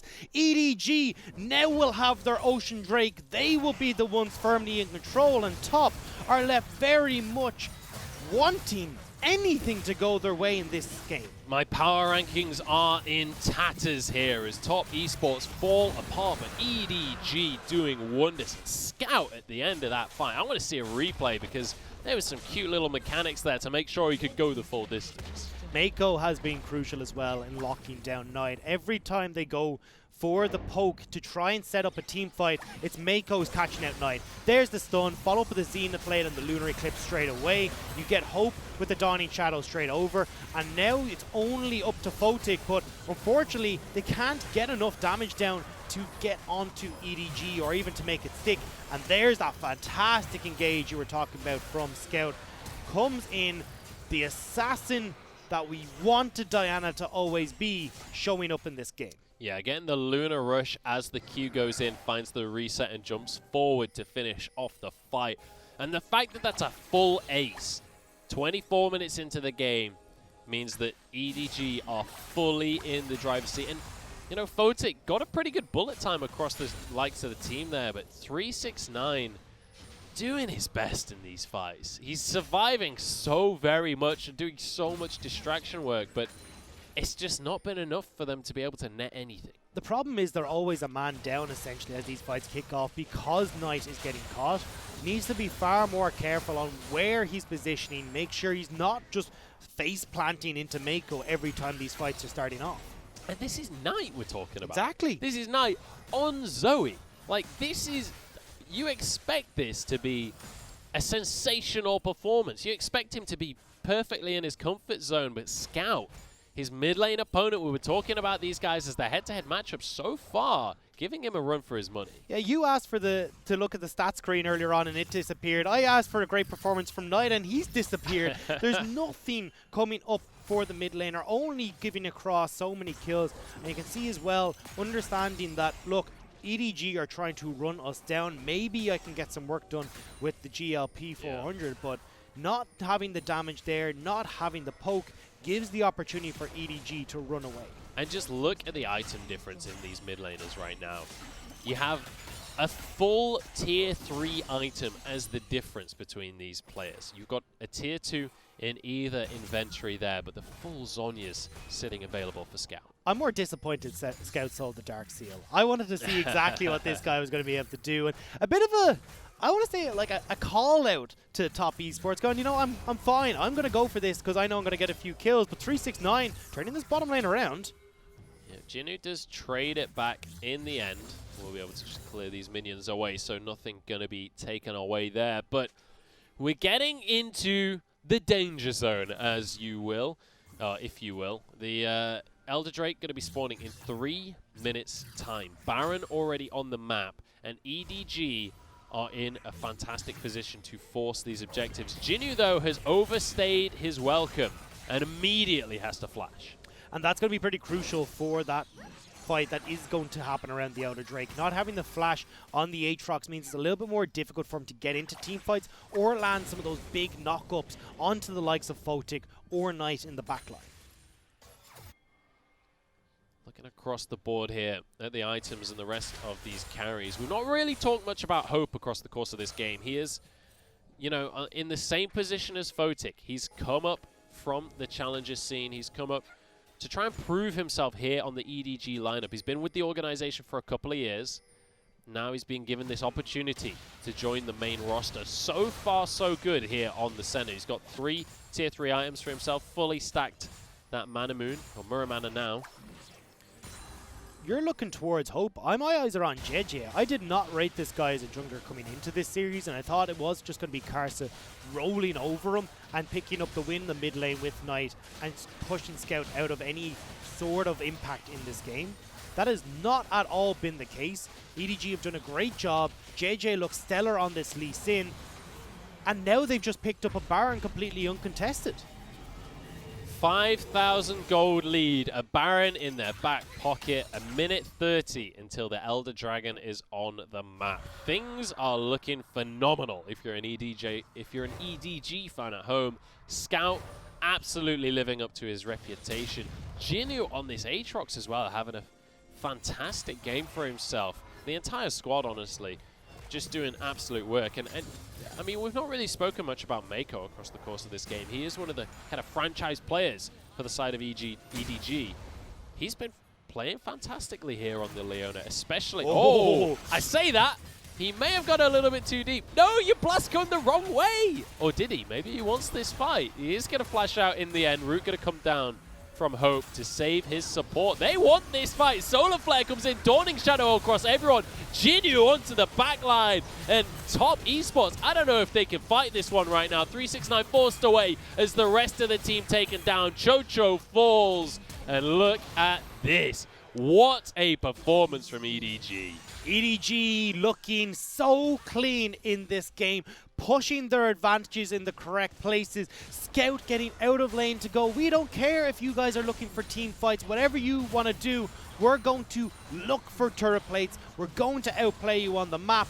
And I don't know about you, Munch, I was promised a bunch of team fights when I came over to China to cast the LPL, but we're just getting a clinic from EDG on how to play the map. I was saying that both of these teams could be top 4 teams coming on in, but EDG making their mark here, showing that they are the favorites in this matchup. You cannot underestimate this team, and I thought that Mako had made a mistake. He wanted to go for this Blasco, and he wanted to force the fight. I'm not sure if he wanted to go that far. Did have to burn the flash to escape away from Chocho, but with all the members of EDG waiting around the corner, I mean, can I really doubt him? Where the history is written by the victors. Mako wanted it to happen. It all worked perfectly, all according to plan, says Mako. 5 years of experience on EDG. That just knowing they're going to be in the back pocket, and now the team fight is kicking off. Cho's already gone down, and there goes Nice. It never ends. EDG are putting their foot down. They want this win, and they want it bad. They've already got 2 inhibs. They're going to be looking at a Nexus. They've got the Baron to push on inward. 16-4. 10,000 gold lead. 4 dragons in the back pocket. This is all done for. And maybe it wasn't V5 problems that made them look so terrible against EDG. Maybe it's just EDG looking as amazing as this against Top Esports, a team we expected to be in the top spot. They're going to pad their KDAs just a little bit. Another one onto Photic, another one onto 369, and another one onto the Nexus. 18-4, a 30-minute domination coming out from EDG. Incredibly clean performance coming out from EDG across the board. JJ looking stellar on that first pick Lee Sin, the confidence in the draft paying off. Scout counter picking with the Diana against the Zoe, the pick we are nearly synonymous with Knight in the mid lane, coming out so well. EDG, what happened in the offseason? Yeah, I mean, EDG have leveled up. And, you know, we were coming into this one kind of unsure on the favorites. I was erring towards the side of Top Esports. Knight? What happened, man? Knight was the guy. Knight and Karsa were meant to be the best mid-jungle duo in the LPL. I mean, everyone has bad games, right? It does happen, but that's more than just a bad game to me. Well, that was JJ controlling Karsa, getting in, getting the vision, clearing away his camps. Karsa was always on the back foot. I mean, you could even see it from that level 3 where JJ had already gained a lane or level advantage for himself. Scout as well, reading the map so cleanly, moving down to the bottom side. I mean, 840 gold from turret plates. I don't think I've ever seen that much. And what a treat that we get to see him on the Diana as well. Working excellently, by the way. The Rod of Ages build as well, allowing himself to scale up. And it's good to see a team finishing the game at 30 minutes. Across the course of the last couple of days, we've been seeing teams really stall things out and only fight after the 30-minute mark. But EDG showing that they're willing to force the objectives. When they hit those item spikes, they know how to turn on the heat. I would love to hear the comms when they hit tab at 10 minutes and see that Rod of Ages complete on Diana, because that's where you know this is very much going to be an uphill battle, but you never got a chance to answer. They just pushed the entire way through and made it look easy. Yeah, and when you look at the draft as well, we were wondering about this Lee Sin pick, right? We were saying, you know, this is a respect pick, taking it away from Karsa, trying to force the issue from the side of EDG. I don't think so. I think they're quite happy to play this Lee Sin themselves. Definitely, and we've seen JJ perform in other picks like the Elise as well, who I thought they'd really go and focus for, but obviously still, it was a long time ago, going back to Season 4, I think it was Season 3, the King and Queen of the Jungle. Well, he's got both of them looking stellar in this pick. He certainly does. We'll see what he's got up his sleeves for game number 2. We're going to be heading onto that one in a few minutes' time. Do not touch that browser. We're heading to a quick break. We'll be back right after this.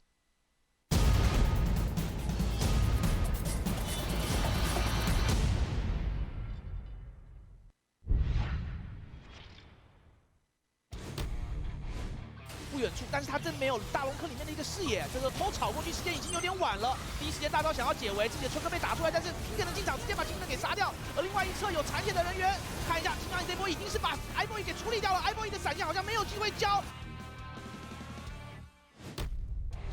C 位上面，波波这边直接交闪现，落过来竟然想抬，直接一技能往后拉，看一下，但是远方金角的大招炸进来，好像也直接把后排的破局给炸残了。这时候进来，铁男刚好拉到了一个金刚翼，反手大招直接坐进去，发条被杰斯一炮自己给灌死了。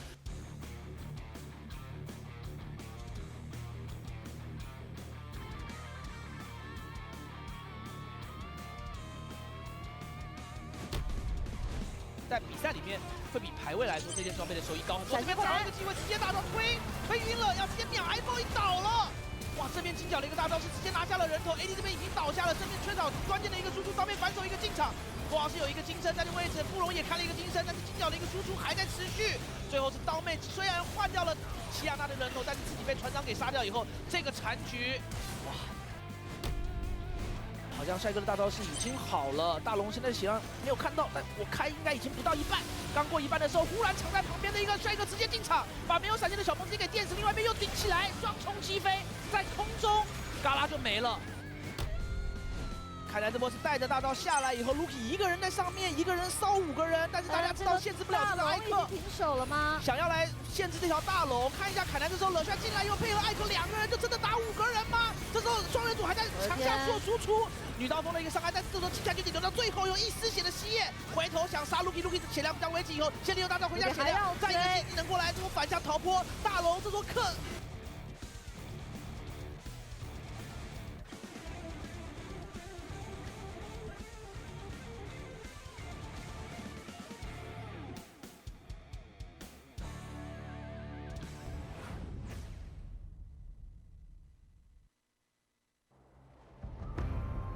天下诸国征战日久，旧乱未平，新患又起。唯当死战无却，方得天赐神兵。巴山盖世，唯我贾克斯。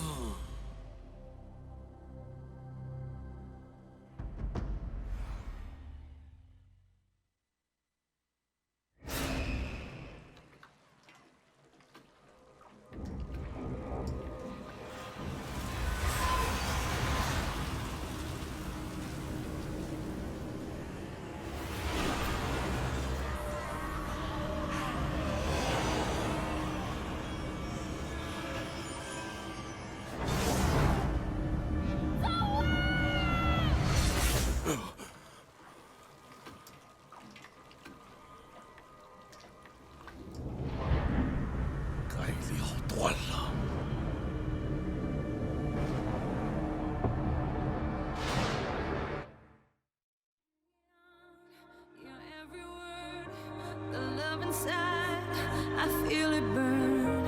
I've never felt this way before. I've had a taste, now I want more. So here we are, just you and me. I'm overwhelmed when you touch me. You talk so sweet, I hear the sound. 'Cause when you do, my feet won't touch the ground.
Welcome back to the LPL, ladies and gentlemen. We're heading into the second game of our final series before Chinese New Year. And what a game one we just witnessed. EDG taking Top Esports apart. Welcome back to the broadcast. My name is Munchables. I'm joined by Dagda Casts once again as we head towards game number 2. And I mean, Dagda, what just happened? How did that happen for Top are meant to be good.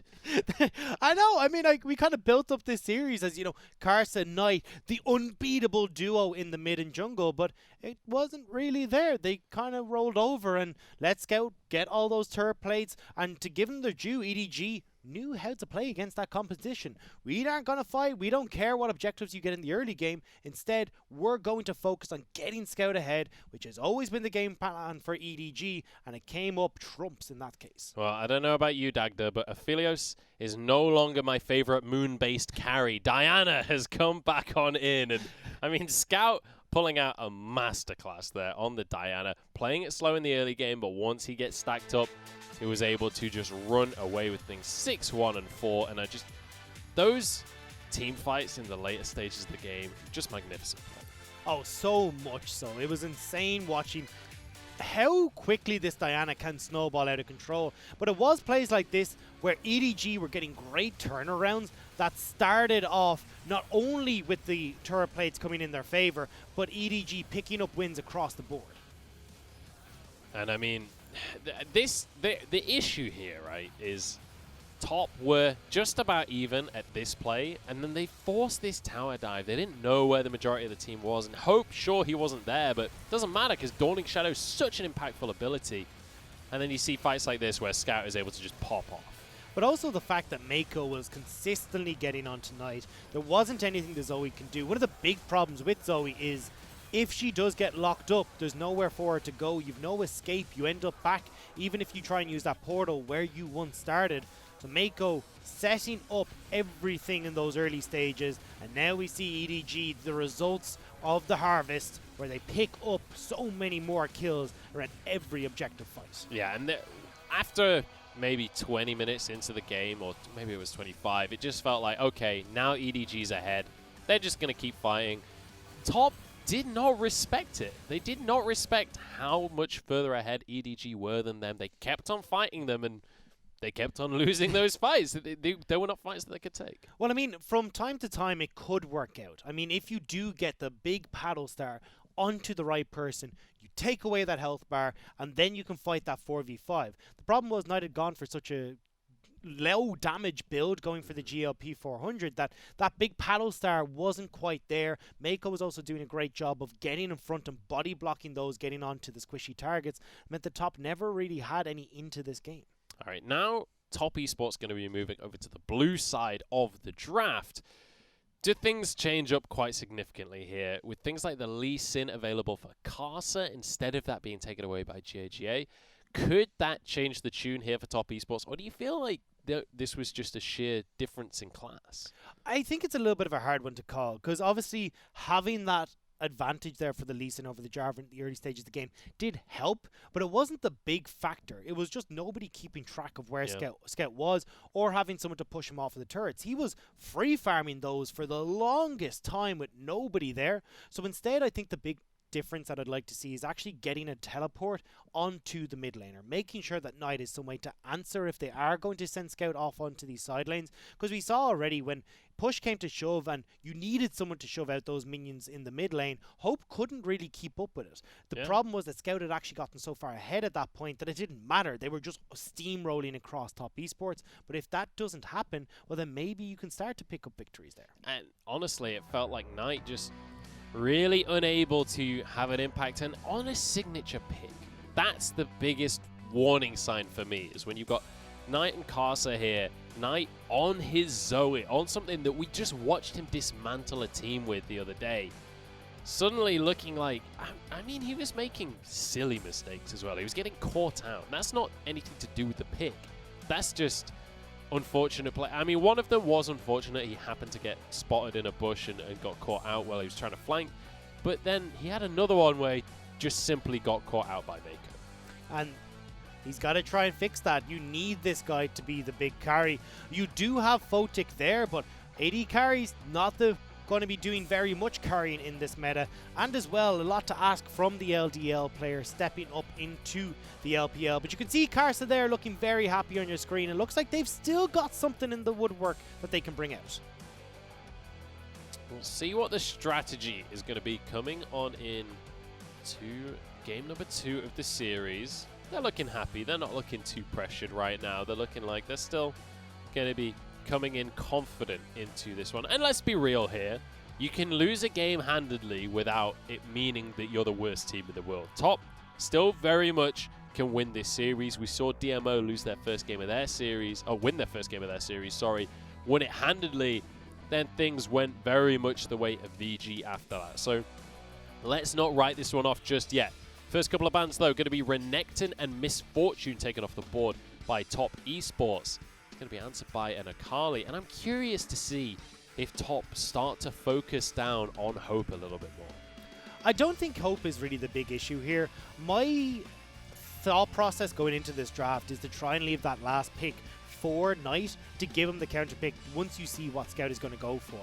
Because you had Knight lock in that early Zoe, they were able to bring out the Diana and could play to the way they wanted to on the map. But if you start to see the full draft flesh out here, you can then figure out what EDG are going to go for. Last ban, I think, needs to be Lucian here for EDG, though, because if you don't, the flexibility that offers to Top Esports, I think, could crush the remainder of this draft phase. Gragas and Aphelios taken off the board here. Diana available. It's going to be Elise taken here. How high priority is Diana? I think Lucian. I think you just lock in the Lucian here. Forget about the Diana. That was more just, okay, we saw the opportunity. That's not a Lucian. Senna still being prioritized, but with the MF taken off the table, Senna can have a major impact in these games. It also is something that they tend to give towards Photic, because they're like, okay, we want more of you to fit that supportive role, be the utility, but it will give the Lucian over towards EDG, which means that up until that very final pick, you're not really going to have any idea as to what this draft is going to look like from EDG.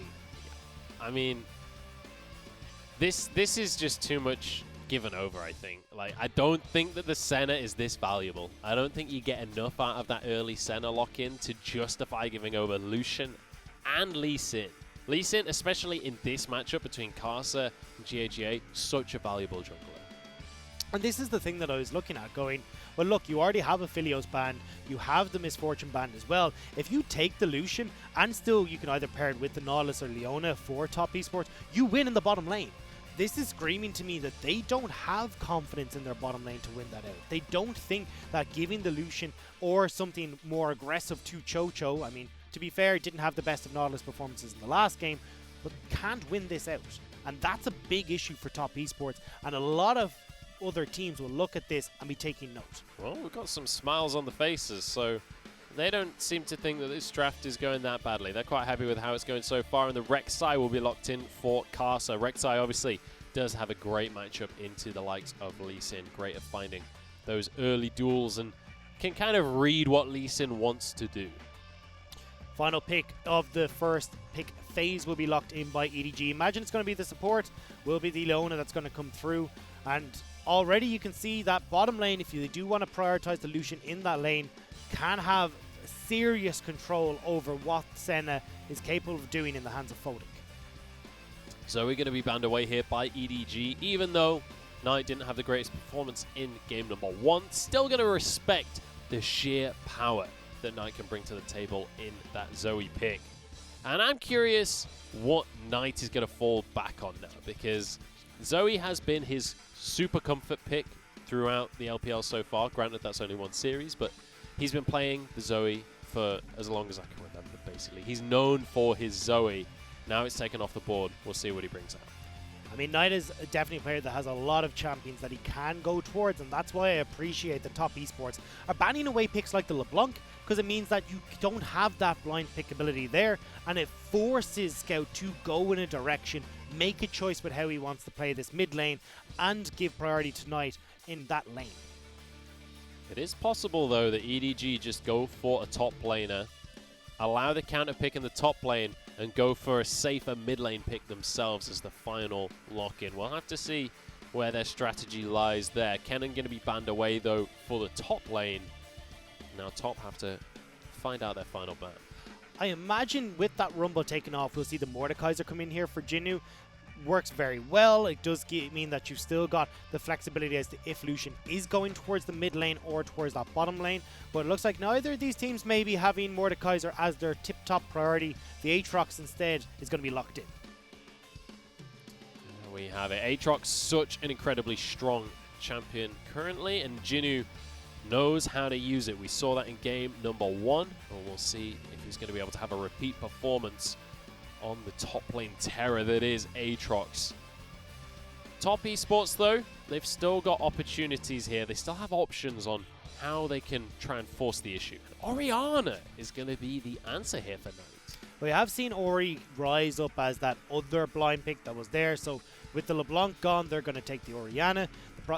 Still trying to be that lane bully, but if they are going to go towards something like the Rise, can push out that wave very effectively and answer for the wave clear while maintaining that distance away from the Orianna. And now you've got the Mordekaiser locked in that top lane. We already talked about how strong Mordekaiser can be. I don't like that last pick for EDG. Sylas coming on in. We've seen a little bit of Sylas recently. It did get changed. It's not that strong right now, in my opinion. We've seen it a couple of times, and it's not been that convincing. However, if there's someone that can make it work, I've got faith in Scout. That's fair. I mean, they did play him as a side lane split pusher in the last game. Could go towards a very similar style here if they wanted to. Also, really important, Sylas has 2 amazing ultimates to take here. He can take the Shockwave from Knight. He can also take the Death Realm from 369. That is a huge opportunity. If he can take the AD carry out of the fight, it can change things up entirely. I wasn't sure if we were going to see the Sylas actually come through. I was curious to see if they'd flex the Lucian in towards the mid lane and then try and go for something like the Varus in the bottom lane. This just says to me that, look, EDG realize we're not going to beat top esports if we try and play this just through the team fight. Instead, we're going to look to play towards those side lanes. Aatrox winning out in one lane, have the Sylas off in the other, force again Knight out of the comfort zone, get him out where he's got the support of his team and draw him down, because this is exactly how EDG played the map and top esports weren't able to answer in that last game. Time to find out who's going to be able to push forward in this series. I'm excited to see some of the picks that we've seen locked in here. And top esports, not a strong showing in game number 1. They have to turn things around for game number 2. We've got to see something a little bit more convincing from the side of top. They had a great first game of the season, but it was against a much easier opponent. Now, with Scout on the Sylas in this mid lane, there's a whole lot to feast your eyes on. We've seen the Sylas come out before, hasn't been the most impressive. And to be honest, I'm surprised to see EDG bringing it out here again, but it definitely does feel like they're just trying to avoid completely top esports fighting and just go for this side lane pressure.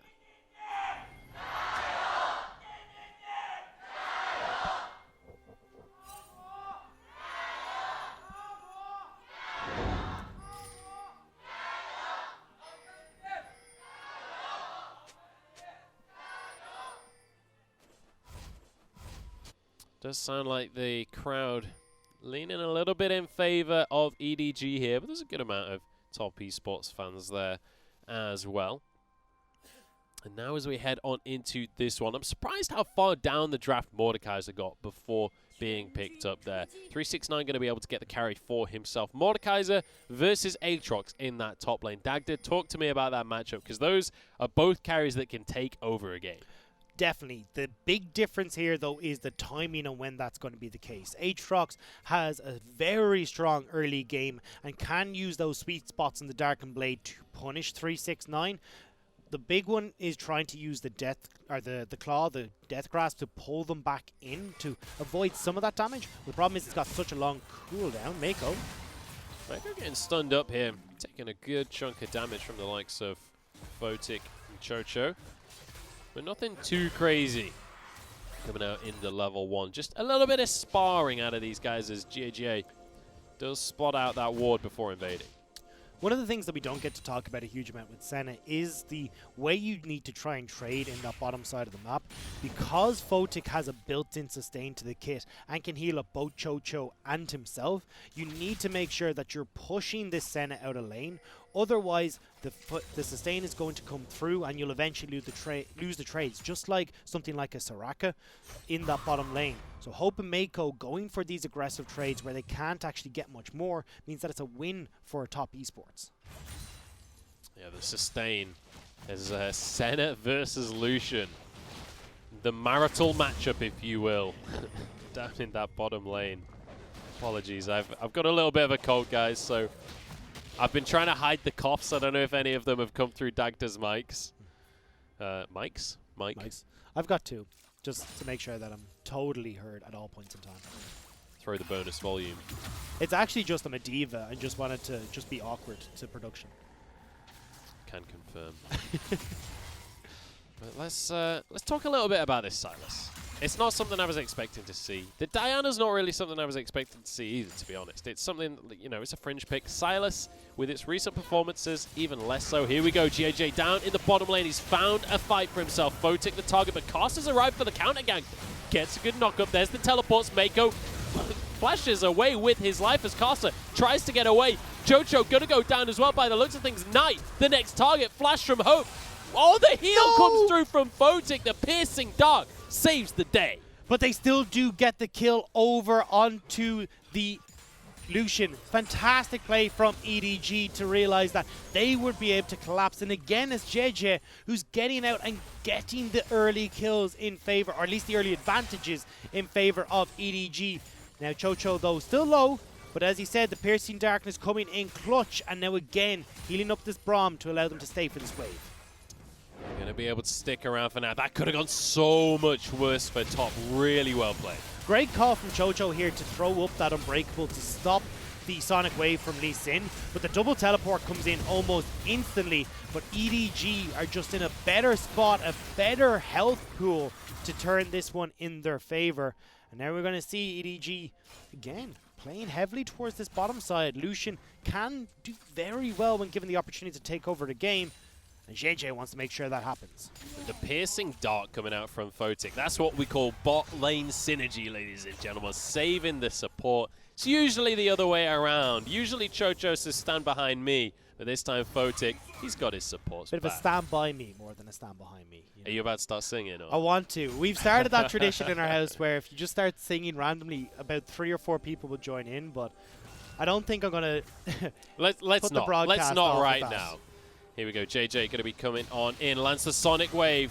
369. Oh, actually huge damage. Jinnu does not miss. That was so well played by the top lane and the jungle for EDG. JJ predicts the movement from 369, hits the Sonic Wave, and Jinnu just about getting the edge of the Darkened Blade to secure that kill. Very nicely done from the side of EDG, and 369. He's not having a fun time in this top matchup. Like, in game number 1, he really started to fall behind. Game number 2, now Jinnu once again finding an advantage. And this is advantages across the board now for EDG. We talked about how Jinnu is in control of this top lane matchup in the early stages. Well, that's only gone and increased now thanks to that play. You've got the bot lane for Mako and Hope ahead as well. So you have your pick of the litter. You want to go for that Rift Herald, you want to go for those dragons. Both of them are in EDG's control. We'll see which one they're going to try and force early on, though. 6 minutes on the clock, so the Rift Herald won't be available for them just yet, but Mountain Drake is the first one on the map.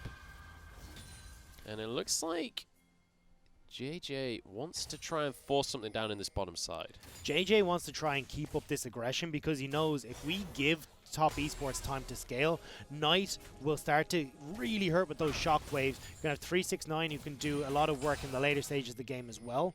So trying to get out and start this fights early, where Photic can't really be a big carry because he's on the Senna. Knight doesn't have the damage, and 369 is without a teleport. So far, this mid lane has been very difficult for Scout on the Sylas. Obviously, Orianna, massive lane bully against these melee mid laners. He's got a big CS lead, but Sylas now level 6. Knight actually getting caught out by a shockwave, but GAGA knows better than to jump that far into the enemy jungle. Hope dashing away with his life, but that Sonic Wave giving vision and giving knowledge means that GAGA is happy to come and set up for this dragon. And we'll be able to start this objective off. He's see Mako setting up Hope to nom on that fruit in the river to keep himself nice and topped up. The trio will start up the dragon. No contest coming through from Top Esports, realizing they're too far ahead at this point for us to really make any sort of impact in the fight. Yeah, and it's a nice dragon to pick up early as well. A little bit of armor and MR. It's going to go a long way across the course of the game. You get a lot of value out of those stats if it's picked up early on. And the gold lead so far still in favor of top, but it's by a mere 200. So certainly not anything to write home about. And what I'd expect EDG to do now is shove in this wave. I was going to say they can either look for the dive, but Jojo and Photic are backing away, which means they can get some of these turret plates. And now, after this wave has died, go up towards the top lane where the Rift Herald has just spawned. But it looks like Karsa is reading the play, understanding EDG are looking for the dive, and going to try and steal away the Rift Herald before that transition can come through. Great stuff from Karsa to understand that this is his opportunity to punish EDG. And EDG is a team that you got to punish when you have the chance to. 369 going to be able to find himself the Krugs as well, but JJ is coming on into the top lane. 369 walks away though, gets the heal off. Yeah, with Scout backed away, JJ a bit late to the play. Top Esports will be able to steal that one away. The difference is, though, may not have an opportunity to utilize it to its full effect. Because, as we talked about before, Rift Herald is starting to become more of a win more if you can get an opportunity to take those third plates. Watching Mako, though, has made their way up towards top lane. Karsa just consistently channeling this recall. He's not willing to go. He's not willing, just in case Jinu forces a play. It's not even like, you know, this Pool Party Renekton skin where it's a cool backing animation. It's just a, oh, no, I'm not. Am I? No, I'm not. Well, so far, across the board, it's looking like win lane, win game here for Top Esports. They've got a 20 CS lead in the top lane, 10 CS in the jungle, 10 CS in mid, and then almost 20, in fact, over 20 down in the bottom lane as well. They are really starting to rack up these numbers. And you can see this hasn't been the best of intentions for EDG. They're trying to get the same movements that they did in the last game. Have netted themselves 2 kills and a turret play in the bottom lane, but as you said, all this map movement means that Hope hasn't been able to farm in the bottom lane. You're also having Knight still being able to punish Scout in the mid lane because of the melee versus range matchup, plus an Orianna on top of that with the passive. And now EDG again starting to make moves, trying to get control and see if they can make plays on this bottom side of the map. And we have to look back towards the mid lane matchup once again. This was our kind of matchup to watch for this series. Scout up against Knight, and game number 1, Scout pretty much schooled. Oh. Jojo, the absolute madman, steals away the chicken from GAGA. Beautifully done there. But back to my original point, I got distracted by the hilarious steal. Scout absolutely scored Knight in game number 1. The Zoe just did not work out. This game, Knight on the Orianna, something that you don't have to play quite as stylishly. It's very easy to have a good impact. Photic making sure that he's not going to get jumped on too quickly. JJ will get hit by the Winter's Bite, and Karsa wants to go for it. Karsa looking for the knockup, but JJ flashes out immediately there. I like the adaptation we've seen from Knight in this mid lane matchup, just building on the point you had before that little bit of action. Opted for the Unsealed Spellbook as the rune choice for the Orianna, means that we'll have access to that teleport every so often, just use it to get back to lane there.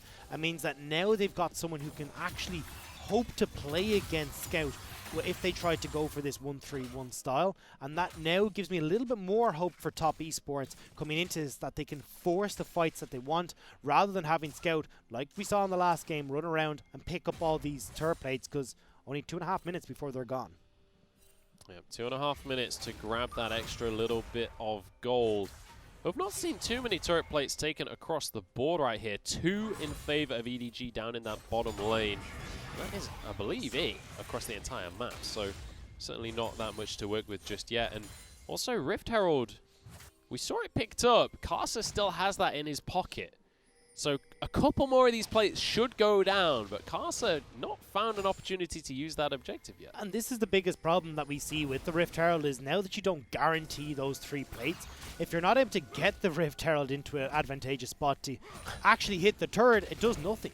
I've just noticed, oh, here we go, we're going to go for a red buff steal here. It's okay, Rek'Sai's hands are underneath the ground. And you know how your hands glow purple when you've got Rift Herald? There's 2 like purple orbs under the ground for I was going to see if I could notice it, but unfortunately the Rift Herald will get popped, so no fun time for us, but no fun time for EDG as well as they scramble to try and get to this mid lane to hold on to this turret. Well, that's going to be a good chunk of gold going the way of Knight. He gets 2 plates there. Mako just about misses the Zenith Blade, but the Solar Flare will land. Chocho forced to use his stopwatch. There's a Shockwave onto 2. Chocho close to going down, but gets away with his life. 1 kill to Knight, and 369 now arrives in the fray. Misses the pull and ends the fight. Do get the charge from the Rift Herald though, so mid lane turret not looking the healthiest for EDG, but with so much burnt by EDG in that fight, Top Esports will look to turn and pick up their own first Drake of the game. It's looking for 1 Drake apiece right here. Scout wants to contest this one. The Drake does go down. Scout still looking for a fight right here, but he's going to be flattened underfoot. Jinnu, the next target, as GAGA just runs for his life. Jinnu can't do it, not 1v5. And well, Top just, I don't really know what that was. That was a weird contest for EDG. That was actually the interaction that nearly broke, well, definitely did break the game a little while ago. Why Mordekaiser was disabled was Scout ulting 369 into the Death Realm for 369 to then Death Realm Silas on the contest. Don't know why they tried to go for that kind of play, but unfortunately it doesn't work out for them. Not able to get the steal that they would have liked, and EDG just give across several kills.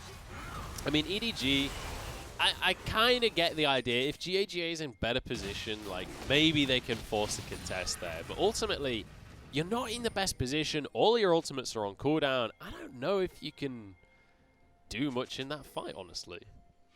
Like, even in best case scenario, I don't know if that's a 1 contest for EDG. Nah, I don't think it ever was, but they went for it. They tried their best, and A for effort, unfortunately, not exactly what the fans at home are going to be smiling about. Top Esports now sitting with a 1.5k gold lead as we approach that 15-minute mark. We're starting to look at the first items coming through across the board from them as well. And once more, we're seeing Knight go for the GLP 400. People favouring the utility so much from this item because it does give at least a little bit of damage, but you can help shut down what EDG want to do, this run through and try and pick up the kills. Yeah, such great utility. And, you know, we saw it come into the meta alongside that Glacial Augment. It became a very popular item just to set up other abilities. But I think it almost accidentally became a favorite item. And now it's very stable regardless of the runes you are running. Just the utility that it offers can be so effective, but also a tiny little bit of extra burst damage. Well, control is in favor of Top Esports. They will pick up the Rift Herald, and now they can start to look towards the turrets. Finally crack open one of these. Top lane is looking pretty healthy. That mid lane, not so much though. So if they can force EDG to respond to them on one side of the map, might be able to get something nice for themselves in the mid lane. Here we go. Mako's found another target, and Scout has a shockwave for himself if he can find a way in. That's just going to be Mako going down. And, well, we've seen it before. Leona's biting off more than they can chew. I like the way Photic drew a massive line as to how Mako crossed it and got punished for it. Now they're going to drop the Rift Herald in the mid lane, push in to get that tower, and this is the crucial one. Mid lane tower is so much more important than any of the other outer turrets, and it's going to be picked up by Top Esports. Give them a breath of control in towards the jungle that EDG will have to respect. And in the meantime, they're also taking this top lane tower. There is very little answer coming out from EDG. You can see Jinnu heading down towards the bottom lane, but 369 is there to answer him. Fantastic swing in favor of Top Esports here, and now a 4,000 gold lead. Top Esports looking much more like we were expecting them to coming into game number 1. Now they're in control of game number 2, and it's looking a little bit more difficult for EDG to get back this to control. As we said, EDG should be the ones dictating the pace in the early stages of the game. The Lucian with the Leona for Hope and Mako controlling that bottom side of the map.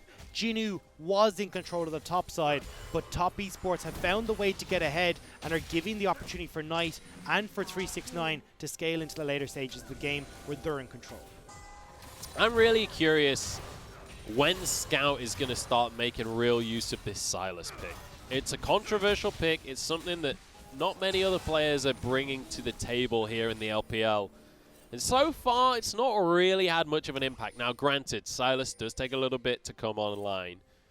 But I don't know. I'm yet to be convinced by this pick. I'm in the same boat as you, Munch. I haven't seen what I would like to out of this Sylas pick. Scout.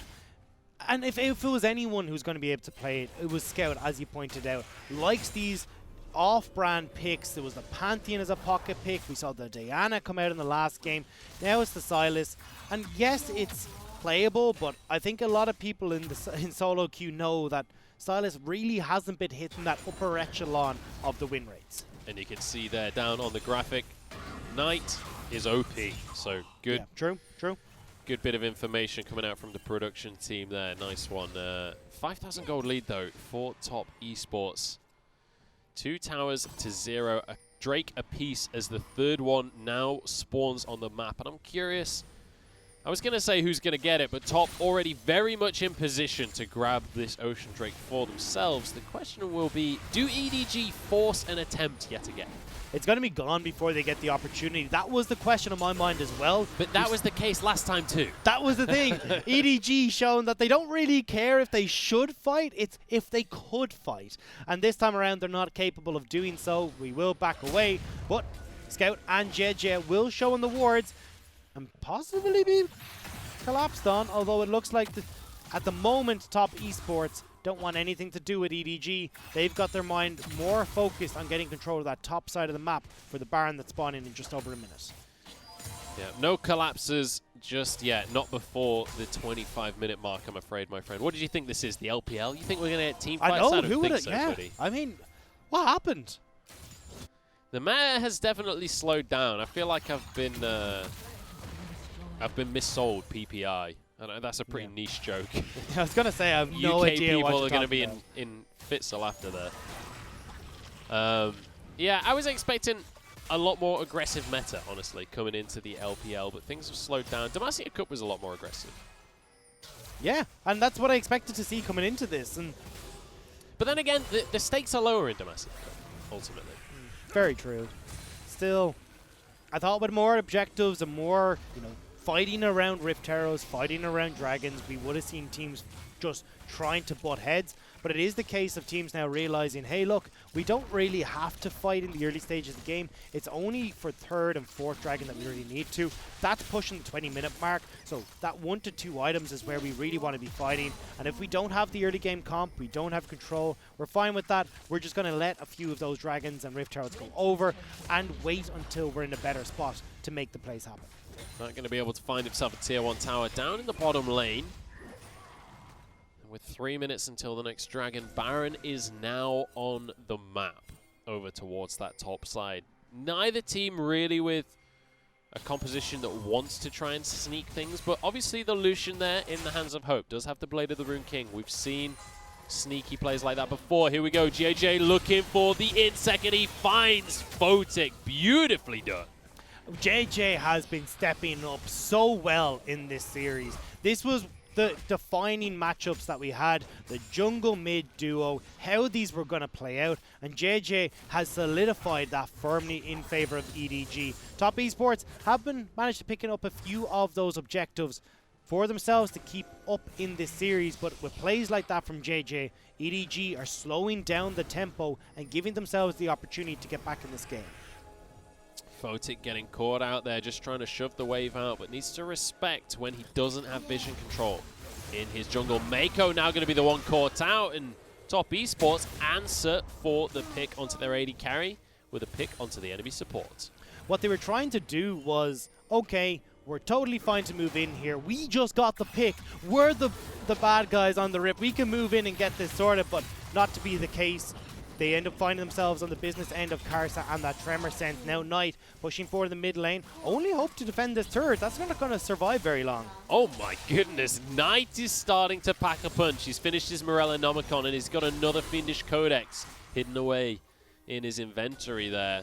He's starting to really dish out the damage, and if he can find a couple of targets for a Shockwave, that could be a game changer right there. Looking for the fight. There's a knock-up. There's a two-man Shockwave. And this is going to be kills galore for Top Esports. Just one on the board here, and they back away. And this is what we were talking about, where Top Esports would wait until Knight had finished those two items. The Morello Nomicon is now completed, and that's where Orianna stops being just a CC bot. Instead, there's a punch behind that as well. I thought they were going to continue the dive. I thought they were going to look for more, but they don't need to. They found GAGA. They got the smite off of the board, and that means they can just waltz on into this Baron pit. But EDG, they're not having this one. They're not going to allow this one to go down without a fight. Jinu, the first one in. Scout getting onto the backline. Photic behind the Baron right now, but he's fine. He's A-OK. Shockwave onto 3, though. Scout doing what he can. What he can is nothing. This is a one fight for Top, and it's a Baron to boot. And now they've got a minion wave there as well. The actual Shockwave from Orianna. Bonus and the kill. Bonk.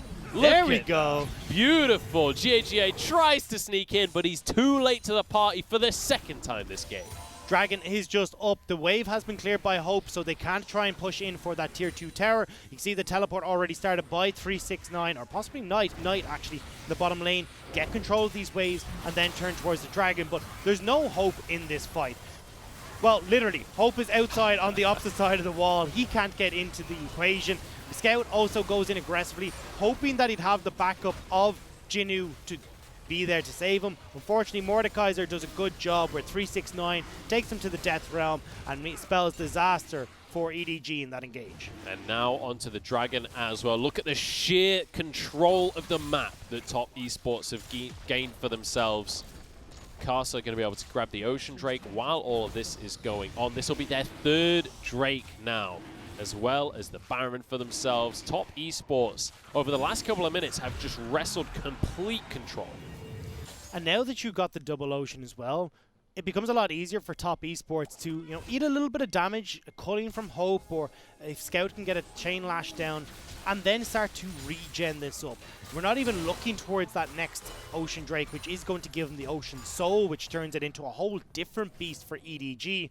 But it is looking very much so like Top Esports have got control of this game, and it's the slow, methodical push to finish it out. Now on towards this mid lane. The siege has begun. 369 is nowhere to be seen, though. He's not dealing any pressure out right now, but Scout is all the way up in the top lane. He can't teleport right now. He can't get on into this fight, and it means that he's trading a tier 1 for an inhibitor. I think EDG have given this up. They know this is going to go down regardless with that Baron buff there, and they're not going to bother. Instead, they're trying to get as much as they can in that side lane. Scout, though, is going to be forced to back now that Jinu has gone away. Although they're still calling, just keep pushing. We're going to lose 2 inhibs. We're fine with that. Scout, I don't think you should be fine with that, by the way. The classic split push Silas there. This is going to look for a tier 2 in exchange for this bottom inhibitor. It ain't pretty, boys and girls. It ain't pretty, but it's what he's got. Can even get the tower. Oh, this is so sad. EDG. Womp womp. Top tier 1 for 2 inhibitors. What is going on today? Because in the first series of the day, we saw Vici and DMO both kind of showing very dramatically different levels of play between games. Now, our second series of the day, Top Esports against EDG. Game 1, Top Esports, nowhere to be seen. Game number 2 now, EDG can't find a handle on this game. And it does seem to be that the third game is where we actually get what we were expecting from the series in certain situations as well. So I'm not certain. I don't know. EDG looked great, but I think it was just Top Esports not respecting Scout's movement around the map. This time around, they've adapted. They've got the Unsealed Spellbook and Knight to answer for the roams from Scout. And this is looking like a very different game, even with the good start that EDG got off the back of JJ. Almost a 10,000 gold lead now for Top Esports as they look to finish things off here. But EDG are not going to go down without a fight. Everything popped onto the front line here, but in goes JJ, cannot finish things off, and he'll go down. Scout is going to be next as he tries to run away on the Silas. 369 destroys Hope's health bar. Everybody falling. Top Esports have got this one in the bag. And he goes down at the end, takes a terror shot, Knight. I was about to praise you for how well you've done, but ends up falling to the tower. Scout, 1v1 against the support. I think the rest of the team have abandoned them in the hopes of finishing. You know it's not great when you can barely hurt the Braum. Look, Chocho just walks away. Like, Chocho's invincible at this point. This is going to be the game. This is going to be Top walking this one in. 2 games in a row now. We have one team roll over the other, and we'll have to see in Game 3 who's going to be able to take the lead. Anytime someone locks in Silas now, I want just a gif of him trying to kill Chocho, and that to be played the whole way through Champ Select, because this Silas, every time it comes out, has just been a non-factor. Teams are trying to bring it out in cool, new and impressive ways, but whatever's going on in scrims is not translating to the stage. Yeah, I don't know. I'm not convinced by this Silas pick at all. Knight looked great on the Orianna. 1 or 2 missed shockwaves, but mostly fantastic there. And honestly, very clean game coming out from Top Esports, and very much a case of finding their power spikes, taking the advantage there when they have the opportunity, and just snowballing that to a win. Very different game from what we saw in the last one, and a lot of that does come, again, mid-lane difference in this situation. Knight keeping control of Scout this time around, not allowing him to get out and snowball these victories through the side lanes, and Top Esports, by staying in touching distance of that lead for EDG, were able to turn this one back in their favor. Yeah, and I don't know what is going on today with the swinging matchups here, as EDG, I don't know, 2 totally different teams from Game 1 to Game 2, and Knight specifically as a player. His Zoe previously has looked amazing. Earlier today looked terrible. Now on the Orianna looks fantastic. So I don't know. Maybe people just they need this Chinese New Year. They need a couple of weeks off so they can just deal with the rust, maybe. They need a couple of weeks off to deal with the few months off that they had for the 1 week of play. I get that. I mean, we've all come back after Christmas break and needed a holiday. Yeah, I mean, yeah. I can relate to that. I can relate to that. But yeah, when we take a look at the draft from that one, a little bit more standard than what we saw in the first series of today when it comes to the picks and bans here. But obviously, EDG starting to focus out on Knight with things like the Zoe ban there. Didn't really work out. Honestly, if I'm EDG, I kind of want Knight to be on Zoe with the performance he had in game number 1. And Mako playing so well around it as well. It didn't really seem like they had a problem with Knight on this Zoe, but it looks like Knight has a lot more picks that he can go for. I don't think they'll go back towards the Zoe again, and I think things might start to get mixed up a little bit if we do see EDG going back onto that blue side. All right, well, we're going to be finding out if Karsa and Knight can prove themselves as the best duo in the LPL. So far, it's not looking that great. This game was not about them, but we'll have to find out if game number 3 will go more their way as we head into a break.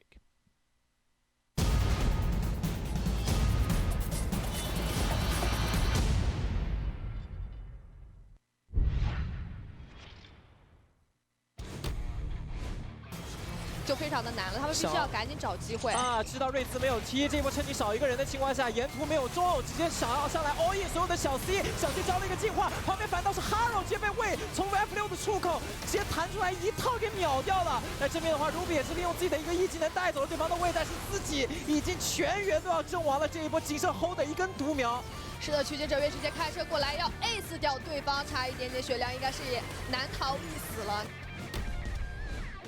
已经是抢不到了，红子们斩杀掉这条大龙，同时日女再次指了上去，面对的是一个小五，日女自己是一个石羊鬼18甲，自己非常的肉，双方阵型拉开。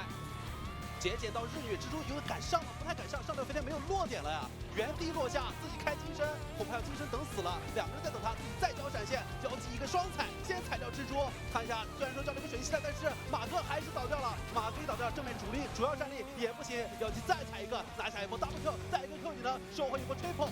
女枪再打一个人头，哦呦，又是一个金身大铲子。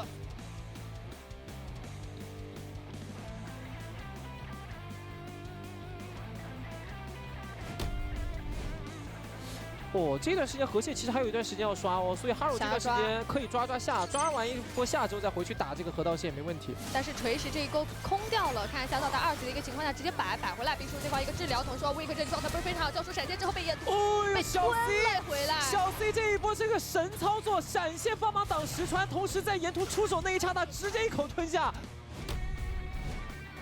因为杨的大招已经交了 ，MF 的大招也没赚好，这一波的话，伊斯塔直接选择了全员 all in 这条土龙这条火龙，这边的话直接勾到了小白，小白直接瞬间被对方给融化掉。在旁边的话，稍微的强脉阻隔了一下对方，而乐意这边开了一个秒表拖一下对方的输出，但是直接法力涌动加超负荷直接弹死了这边的一个锤石，快直接闪现上去一撸3，瞬间撸死对面的 AD 之后，还被小 Z 一口吞了回来，再撸死一个。旁边的伟直接找到了一个侧后方的位置，突袭进场，带走了对方中单，仅剩下哈柔一个人孤苦伶仃。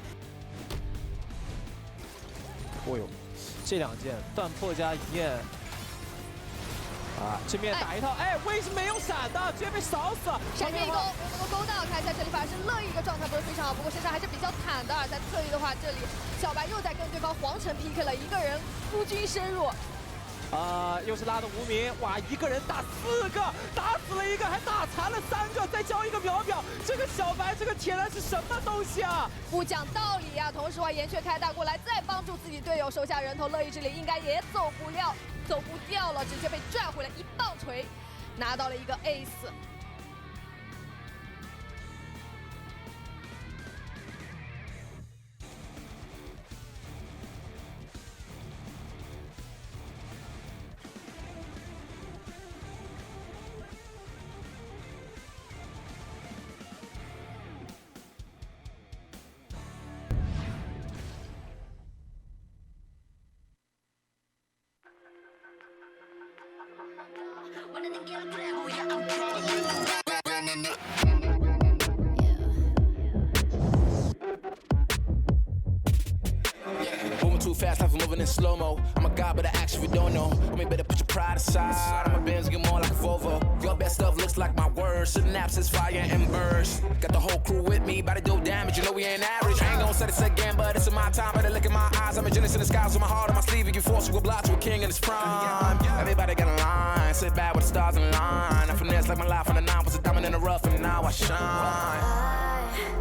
No one could stop us, they'll try, but they won't. Nada nos puede parar.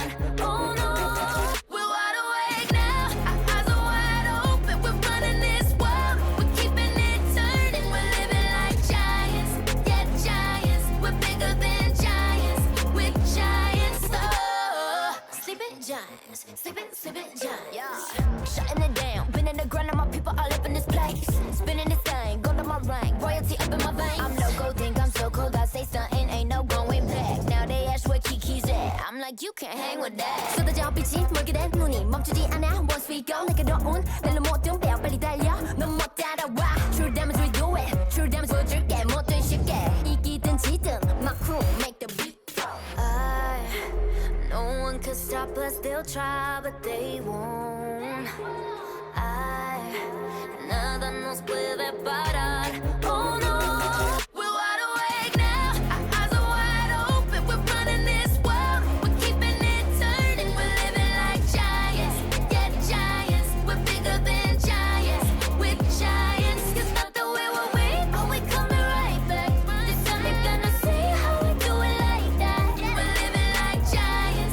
Yeah, giants. We're bigger than giants. We're giants. Oh, sleeping giants. Sleeping giants. I keep on shattering time. I might just leave you behind. Homie, you stuck on rewind. You just quit sleeping on mines. You got your back on reclined. When I damage your delicate spine, please don't act out, shy and surprised. They be like, what you mean? What is your winning scheme? I got a giant team. Biggest my self-esteem. Run it back, running man. They think they go hard, I'm like, come again. You run out of time and I'm busting in. While you stumbling, I got this blade in my hand for your punishment. We're wide awake now. Our eyes are wide open. We're running this world. We're keeping it turning. We're living like giants. Yeah, giants. We're bigger than giants. We're giants. It's not the way we're weak, but we coming right back. This time you're gonna see how we do it like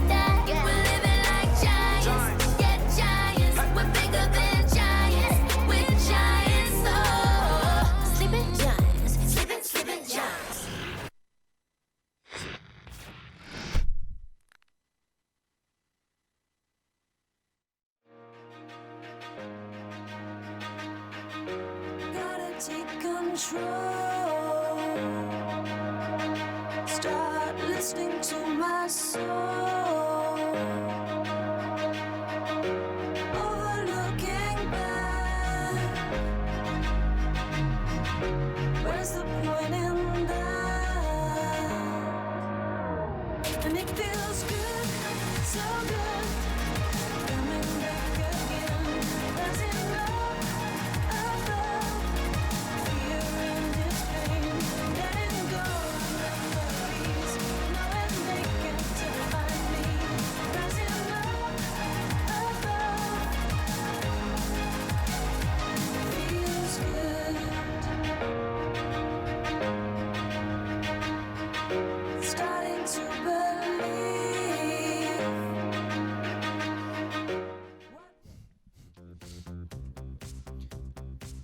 Night has dawned here in Shanghai, and you can see the beautiful lights of the city there, but the games are not done here in the studio. We've got one more to come your way before Chinese New Year kicks off. My name is Munchables. I'm joined by Dagda once again as we head into game number 3 between EDG and Top Esports, and it's been a turbulent ride here in this series. Definitely, yeah. This has been a bit of a messy one, let's say. And just an odd one in terms Yeah. of we're seeing two totally different teams between games. Top looked honestly awful in game number 1, game number 2, everything went their way.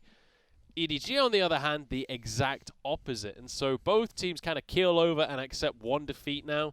We'll see if we can hopefully get the good version of both teams at the same time now for game 3. And some fights. I want to see teams fight. Yeah. This has been so non-bloody. Yesterday was the exact same thing where we came in, and I want this to actually be somewhere where we go, right, we're fighting over some of these dragons, we're getting the scraps over Rift Heralds, we're not going to just give up these objectives without any sort of interaction whatsoever. Let's see if we get some skirmishes in this next one. But before we jump into the next game, let's talk about our MVP for that one. It's going to be Knight walking on in on the Orianna. He had his Zoe banned away, even though he didn't do that well in it in game number 1. But the Orianna paying dividends, some massive shockwaves throughout that game. And Top Esports did a good job of waiting until that Orianna come online, having the GLP 400 there, getting the Morello Nomicon set up for them as well, meant that they actually had enough damage to follow up on these engages underneath the towers that worked so well for them. Well, the players are heading back onto the stage for the final game of the night and the final game of the first week here in the LPL. EDG going to be on the left side and Top going to be on the right side, and I believe EDG going to be on the blue side of the draft once again. And every time I look at Top, they look so happy. There's big smiles across. We see Knight there looking very, very happy, as well alongside Kars, who had big smiles. But yeah, they're looking pretty happy. Yeah, they are loving life right now, and rightly so as well. They've just come back off of a win, but even you rightly say, at the start of game number 2, before everything had kicked off, even though they lost the first game, they still were in high spirits. They were still looking and feeling good coming on into the games. And I have to say, love the sparkly suit. Yeah, Clear Love does look very well. That's the go-to for match day, and definitely suits a man of his caliber. Bringing the style and pizzazz to the roster, and matching the EDG colours as well. Nicely done. But look at the... I mean... they're just having a whale of a time. They're ready to jump into game number 3. They're feeling good off for the win. And, well, we'll see if the emotions of the draft can translate into the game.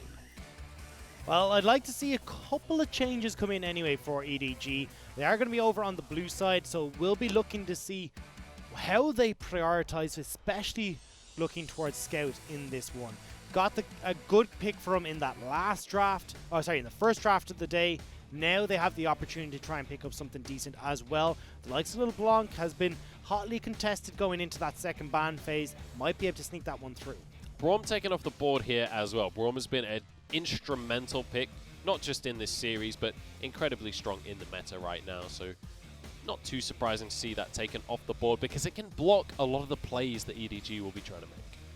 Also means that you're opening up yourself for the likes of the Misfortune, these kind of picks that can work quite well. Actually surprised to see EDG banning away the Senna, not wanting to give that one across to Photic. Didn't feel like it was very instrumental in the victory the Top Esports got, but healing up around these objectives, allowing that poke to not stick around for too long on the health bars did help out quite a bit. Now we're looking at the last ban coming in for Top Esports is going to be that Misfortune, which I imagine means it's going to be, well, I was going to say either the Affilios picked up, but the Elise prioritized for JJ. And it's going to be Casa on the Lee Sin. Well, it could be. We'll see what they're going to lock in here. But interesting that Misfortune and Senna are both banned away. It means we're going to go a little bit deeper into these 80 carry pools. Things like the Aphelios still available, but also things like the Varus, things like Zaya, maybe even a little bit of Kai'Sa. We've seen it a tiny bit. We'll have to wait and see where these guys want to go with this one, but I'm curious to see the direction they'll fall. Well, they went with the Varus. It looks like people have been looking at that Aphelios win rate and thinking, I don't really want to have him on my team anymore. Varus, I love this pick. I feel like it gives you so many options. You've got the utility there with the Chains of Corruption. Great wave clear provided by both the Piercing Arrow and also the Hail of Arrows. So this is really where I want to see them pick things. Look at Casa's face when the Lee Sin is locked in there. Beaming smile. I mean, Casa seems like the kind of guy that he's got an easy smile, you know. He's happy to be happy. But the Lee Sin pick, you can see he's gleeful over. And I'm excited to see what he's going to be able to do with that as we get to the Rift. But Nautilus will be the answer from the side of EDG. This is where I want to see what EDG prioritize. Are they looking to get something like, I was going to say, a good bottom laner for themselves? It will be the Aphelios that's picked up. Or are they trying to prioritize something for a scout? Now onto the opposite side, I think this is where you lock in. I was going to go with the Leona. I think would have been a really strong pick to pair with the Varus. A lot of CC. Great setup for Karsa on this Lee Sin to try and make the plays happen. But it looks like with the Aphelios and the Nautilus locked in, they want to go for a little bit more of a passive lane in the bottom lane and keeping Photic safe. Yeah, and I mean, Varus, Tahm Kench are relatively standard as a duo. Can keep the Varus very, very safe. And when you're running a carry like Varus that does want to just be dishing out the auto attacks during these fights, it's great to have the Tahm Kench just there to protect him no matter what. He is very immobile.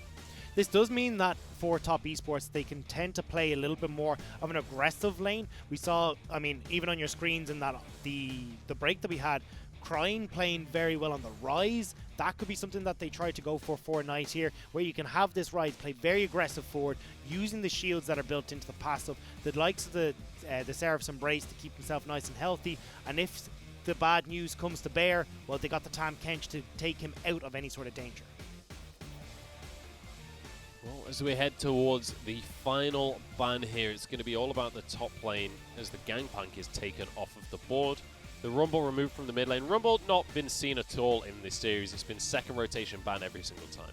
With the Gangplank taken away, that screams to me Top Esports want to get 369 back in this Mordekaiser. The obvious answer is going to be, well, was going to be the Gangplank because you got the remove Scurvy. EDG read that though, not wanting the Mordekaiser to go across. And with the Braum gone, with everything else that can be a nuisance for the Ornn, it will be 369 picking that one up. We could see Set here. Set really good against these tanks. Ornn has been locked in. Could be the counter, but it's down to whether or not EDG are prepared to bring out that new pick. Jinnu is someone who does like to pick up some of these more aggressive top laners. I wouldn't be surprised if he had it in his champion pool, but may not be what EDG want to play with. Instead, they are going to lock in that Pantheon. This is actually more likely going towards Scout in the mid lane. This is something he loves, and what they do is get JJ to play around it. You've got the Elise easy setup with the Pantheon because it's point and click CC, and then have these Skyfalls all over the map to start picking up kills and making the map so dangerous for anyone on Top Esports to enter. Now EDG going to round their composition out with this Vladimir. And they were hovering a few different picks. I like the Vladimir in the end. A bit of AP damage here because otherwise you'd be looking at all physical across the board. Now all that remains is what Knight will lock in to take to this mid lane. I do like them going with the Orianna here again. When you look towards Chains of Corruption, the Call of the Forge God, great team fight utility there. So why not have this big AoE ultimate that can do the work for you? Also, looking across what EDG have gone for here, they are looking to kind of go for a win lane, win game and have Vladimir as the backup insurance for team fights. But if Scout doesn't get out onto the map roaming early, they're not really going to have the team fight prowess that they would hope for, and that will allow Top Esports to go for a heavy team fight orientated style. We've got a Victor locked in, though, for Knight. Kind of similar to the Orianna in that it's that control mage. You've got a lot of wave clear. You can do a lot of damage from range, but a bit of a different style and a lot of upfront burst damage in the later stages of the game. The big problem that I'm seeing, though, is trying to survive that laning phase. You are Victor. You are not very good at avoiding ganks, and when you've got a Pantheon with, as we said, point-and-click CC and Elise waiting to flash cocoon you from a bush, that cleanse will help you survive once, but not multiple times. And this is where Scout, again, has been set up to be the big carry for EDG. We've got a really strong mid-jungle duo coming out here from EDG. The question is, will that carry them to the late game when Aphelios and Vladimir can come into their own? Top Esports is certainly going to be looking to shut that down as Karsa has his signature pick in the Lee Sin. We'll see what he's going to be able to do with the Blind Monk as we head onto the Rift. It is going to be very tough for him, though. We have Lee Sin, yes, can do decent in the early stages of the game, but still struggles up against the Elise, who just provides a little bit more CC. And when we've got control of the mid lane for the Pantheon on Scout, he'll be able to roam first, he'll be able to answer any of those early skirmishes, and the tower dive potential offered from Pantheon and Elise is second to none. You've got the invulnerability from the Pantheon, a repel from the Elise that offers invulnerability, and they can do whatever the hell they want underneath that turret. Elise versus Lee Sin in that jungle matchup. Both the junglers have been instrumental in this series now with early game picks on both sides of the board. We'll see who can get the advantages and force their way towards a victory here on Summoner's Rift.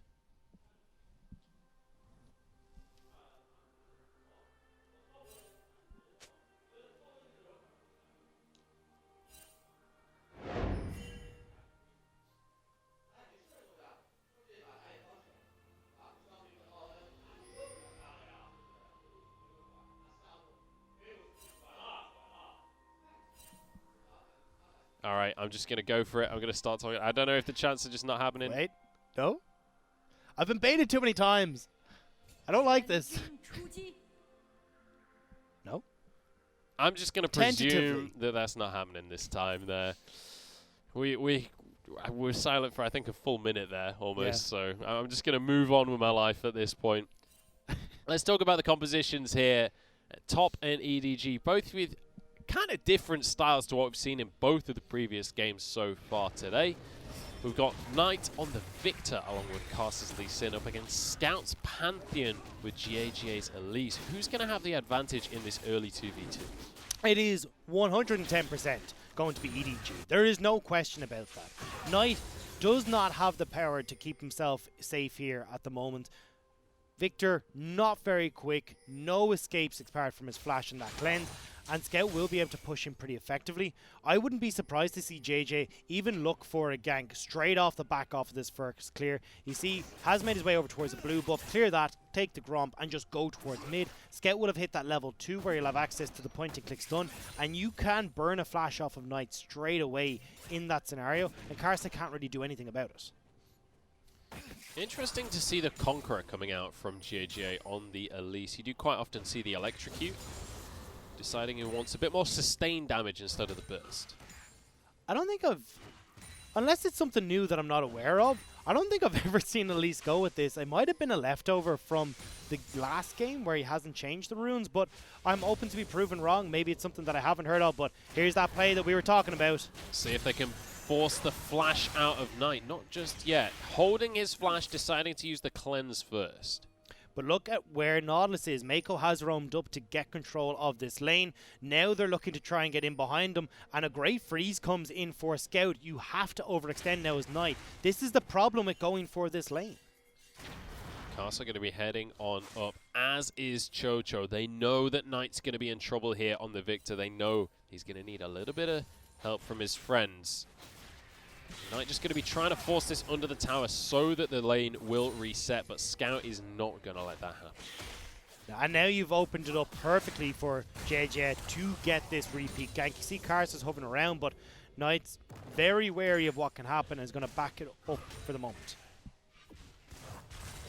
We are going to see the Unsealed Spellbook on multiple players this game from the side of Top Esports. Obviously, we're seeing it on the Ornn, very standard on the Ornn, but also going to be seeing it in the mid lane from Nye on the Victor. He had it on the Orianna last game as well. Definitely a keystone that he's happy to run with. And I think he's just trying to keep himself as safe as possible. Start to swap over, you know, have the cleanse for the laning phase. Then if you need to answer for scout, have the teleport there to drift off into a side lane and keep that pushed in.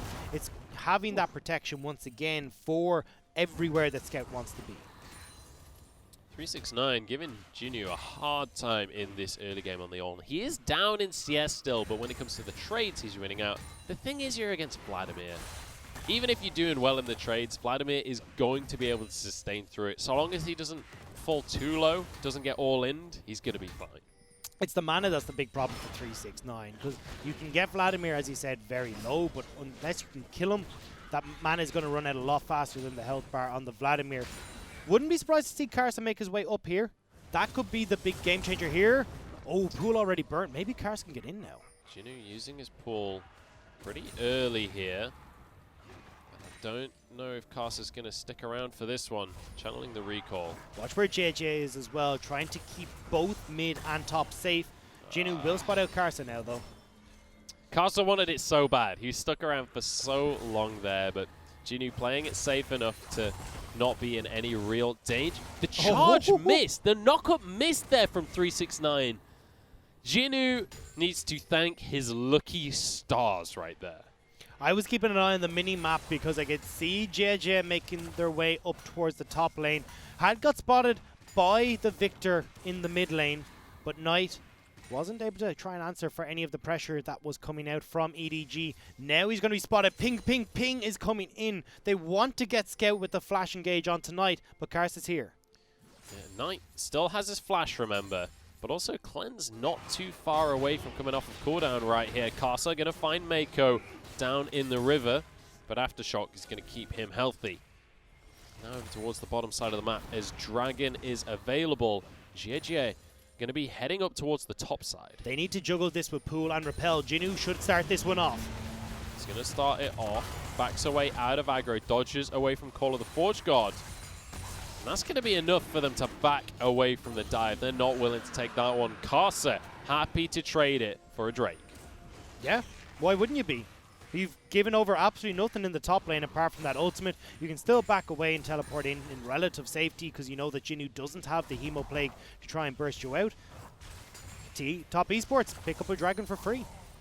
Yeah, fantastic stuff coming out. Well played by Karsa to realize that JJ is going to be going up towards the top side, and 369 happy to soak that gank. Doesn't even have to use a summoner spell.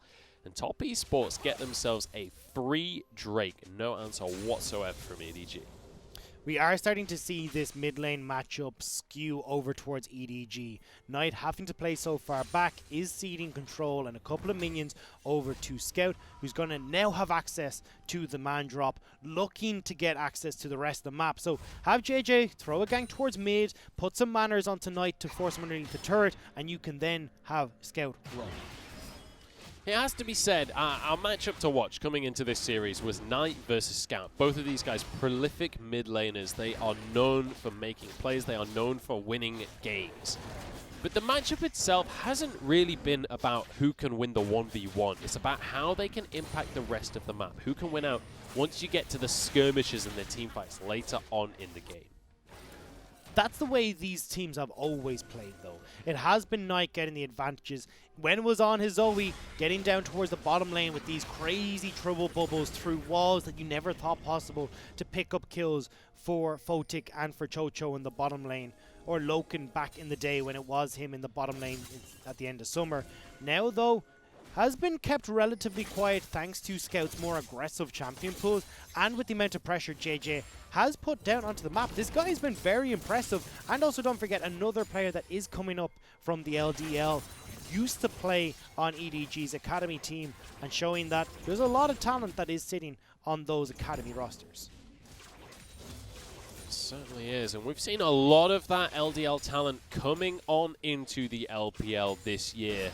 There's a lot of names that I'm very curious to see what the future holds for them. And two of them are in this game, Hope and Photic, both promoted from the LDL, both coming from the academy versions of these two teams. And that's what I love to see on EDG, is you still have that combination of the old and the new. You've got the likes of Scout who's there, Mako's been there for nigh on 5 years, Clearlove leading the helm, showing the new guys the ropes, and it's this wealth and depth of knowledge that they have picked up over years of playing in a competitive setting that they can now pass on to Hope, to these guys that are coming in. And now we're looking at the top lane. Here we go, kick onto Jinnu, does not have the pull available, and the damage will be there. Karsa claims first blood on Lee Sin. This is Top Esports trying to slow down Jinnu, force him out of lane so this ticking time bomb in the Vladimir won't get there as early as EDG would like. They're buying time for Knight in the mid lane to pick up his items and get control of the map where they can force these team fights in a 5v5 scenario. This Elise Pantheon duo has been so much quieter than I thought it was going to be. We saw the level 2 gank onto Knight. Didn't work out. I was not expecting that to be GAG just giving up on the lane entirely. We've seen no movement towards the mid lane since. And I don't think that's JJ's fault. I think that's more Knight who's going, I will give up all this CS. I do not care. Now has a good freeze in front of his turret as well. It doesn't give an opportunity for Scout and JJ to go for something, especially when they haven't got control of the enemy jungle. What I need to see is Scout get out of this lane and down to influence the rest of the map. We talked about how potent the turret dive can be with Scout and with JJ. Now we need to see it happen. Karsa reading JJ like a book. He knows he's down on the bottom side of the map, takes their Herald away. Exact same situation as with the Dragon earlier on in the game, and in plenty of time for the second Dragon respawn. There's still 40 seconds, 30 seconds until that'll hit the Rift. GAG are going to be able to recall before that one, and Karsa will do the same. And this is what you're capable of doing when you do have an AD carry like the Varus, like we were seeing with Zaya, these people who can wave clear super effectively, the Misfortune as well. You allow Chocho and your support to roam around the map and start to make plays in mid, work towards that Rift Herald when it's up without completely losing control of the map. You still have your AD carry farming up, getting that solo experience, which is so crucial for AD carries now, and making plays around the Dragon. Dragon spawning now, but when you look at the minimap, vision control is totally in favor of EDG. It's going to be difficult for Karsa to just walk into this river uncontested.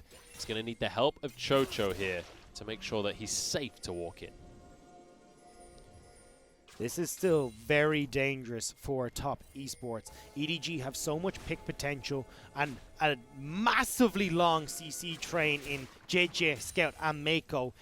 They have to make sure that they play this one and approach this Dragon correctly. This is bold to just start the Dragon up straight away from top, but they're happy to begin the fight this way. They're saying to EDG, look, we're going to call your bluff. Keep your eyes on 369 though, has swapped to the Ghost, wants to try and get involved if EDG decide to fight, but they will not. They'll back away, but I don't know if this is really the calls they want to make. As we said, JJ and Scout want to get these early plays going. Otherwise, Photic and Knight are going to start to become too much of a hassle for them to deal with. There's something really satisfying about having Unsealed Spellbook and being able to use Ghost to get back on into lane. 369 going to be able to swap back to the teleport now, and will be able to defend his tower. Actually, just about keeping that tower plate alive as well. But another objective going the way of Top Esports. Gold-wise, we're still just about even. No towers have been taken on either side, but 2 Drakes and a Herald going the way of Karsa. Has that Herald in his inventory. We'll have to see where that's going to be placed. We have had a handful of turret plates go over to the side of EDG, but not enough to really be recognized. Gold is dead on even at the moment, although Scout will pick up a little bit there for himself. I'm not convinced by Scout being in this bottom lane though. We already said, look, we can try and make these super aggressive plays on the dives. You've got the repel and that invulnerability with the Aegis on Scout, but we haven't seen it happen. Now it's Top Esports making the plays. Mako will be the target, but Dredgeline pulls him to safety. And that is the power of that Nautilus pick. This is one of the reasons he's so high priority. but it does give the opportunity for EDG to sort out these side lanes. You can see the push coming in from the Vladimir. Pantheon is pushing the bottom lane as well, but if they're going to keep members there, Top Esports go, we need to cover for something here, get this charge off on the Rift Herald before the 14-minute. Nobody in range to get those plates though. The gold is not taken by Top Esports, so they get some damage down on the mid lane tower, but it will not be transitioned into a gold lead. So not the greatest Rift Herald from them, but at least able to do a bit of damage. And now we will see the farm game continue, because neither of these teams really want to move an inch. It is game 3, but it's only the first week. You can make a few risks here and there. Come on.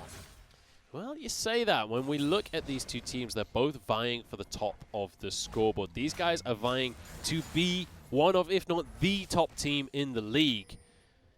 And when you're against another of those top teams, let's bear in mind this is single round robin. You only get one opportunity to take this win. So it's actually very important that these guys do not throw anything away, do not give an inch, especially when a couple of these games, in fact, both of these games have been blown wide open over a single fight. And that's why we have to look at teams like FPX, who are sitting down the bottom of the table. Lost the game to IG. Now we're looking at Top Esports, who we'd consider another top of the table contender, potentially dropping a game here to EDG.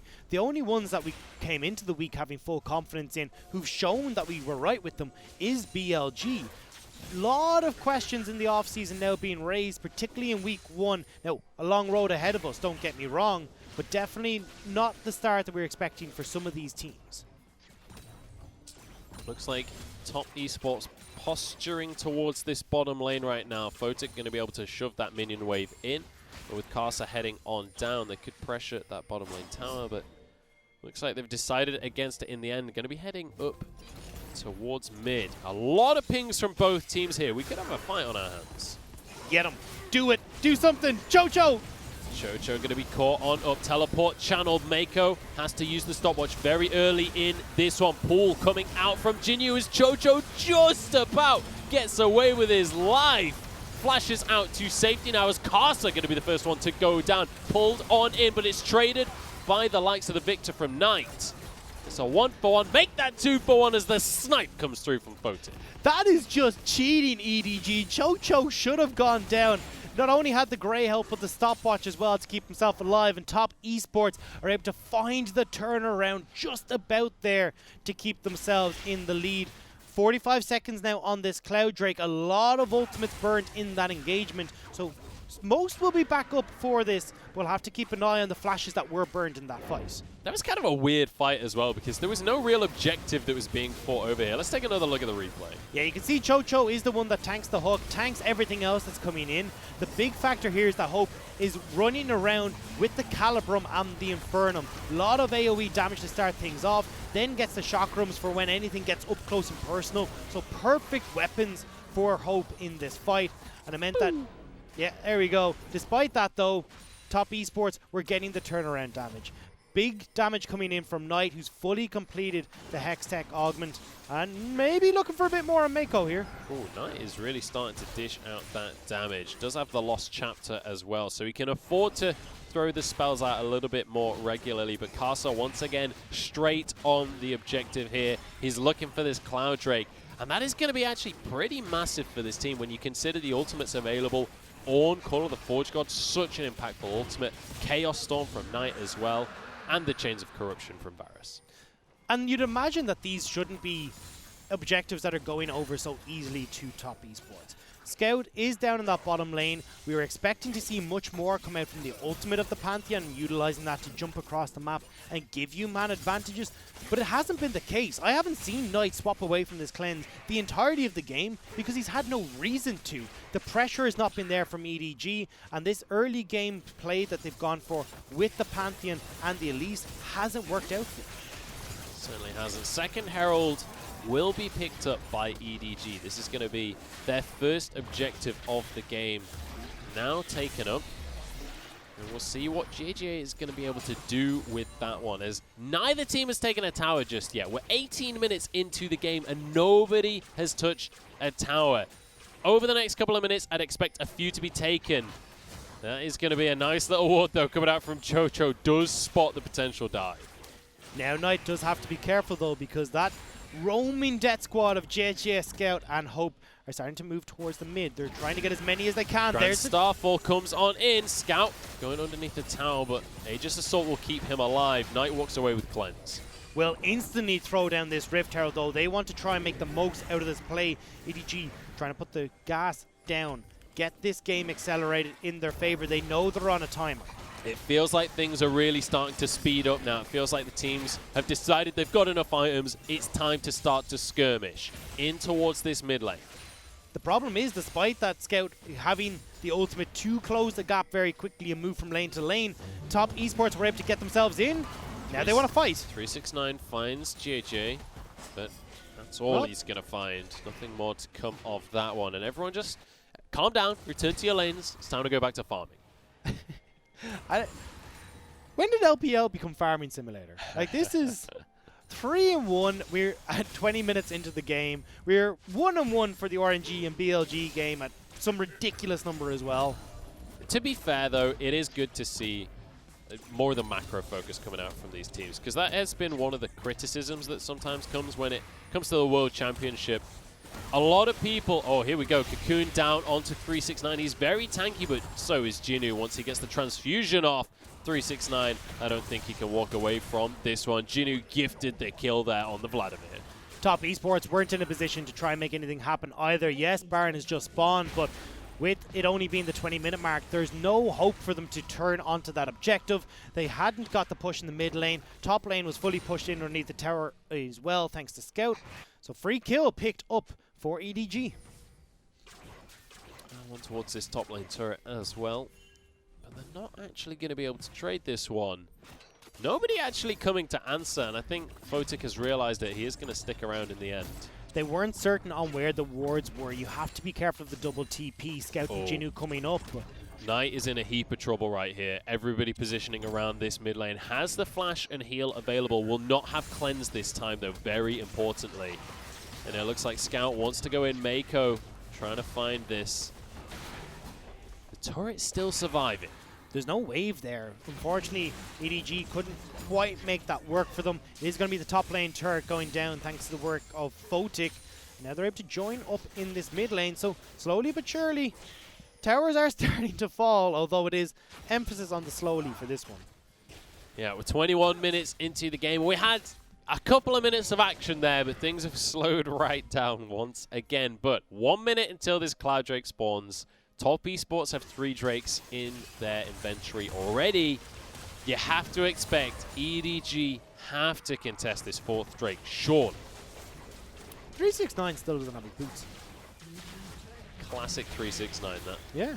Same with actually for Karsa. I mean, it's a little bit okay for him. He does have the ward hop and stuff to get away, but I feel like it's 369. If you're waddling your way down to these fights, you'd want to have the boots to help that one out. Yeah, I think also, though, as Ornn, you're very safe in your lane. Like, the odds of you getting solo killed are so low that it's like, do I really need Merc Treads yet? I can go for those later. I can figure that out later. I mean, especially when you can swap to what was Barrier in that bottom lane play and the Exhaust now as well, you're not really going to be in too much trouble. But also, you want to get to these tier 3 items because you get so much value out of being able to upgrade 100%. Them immediately.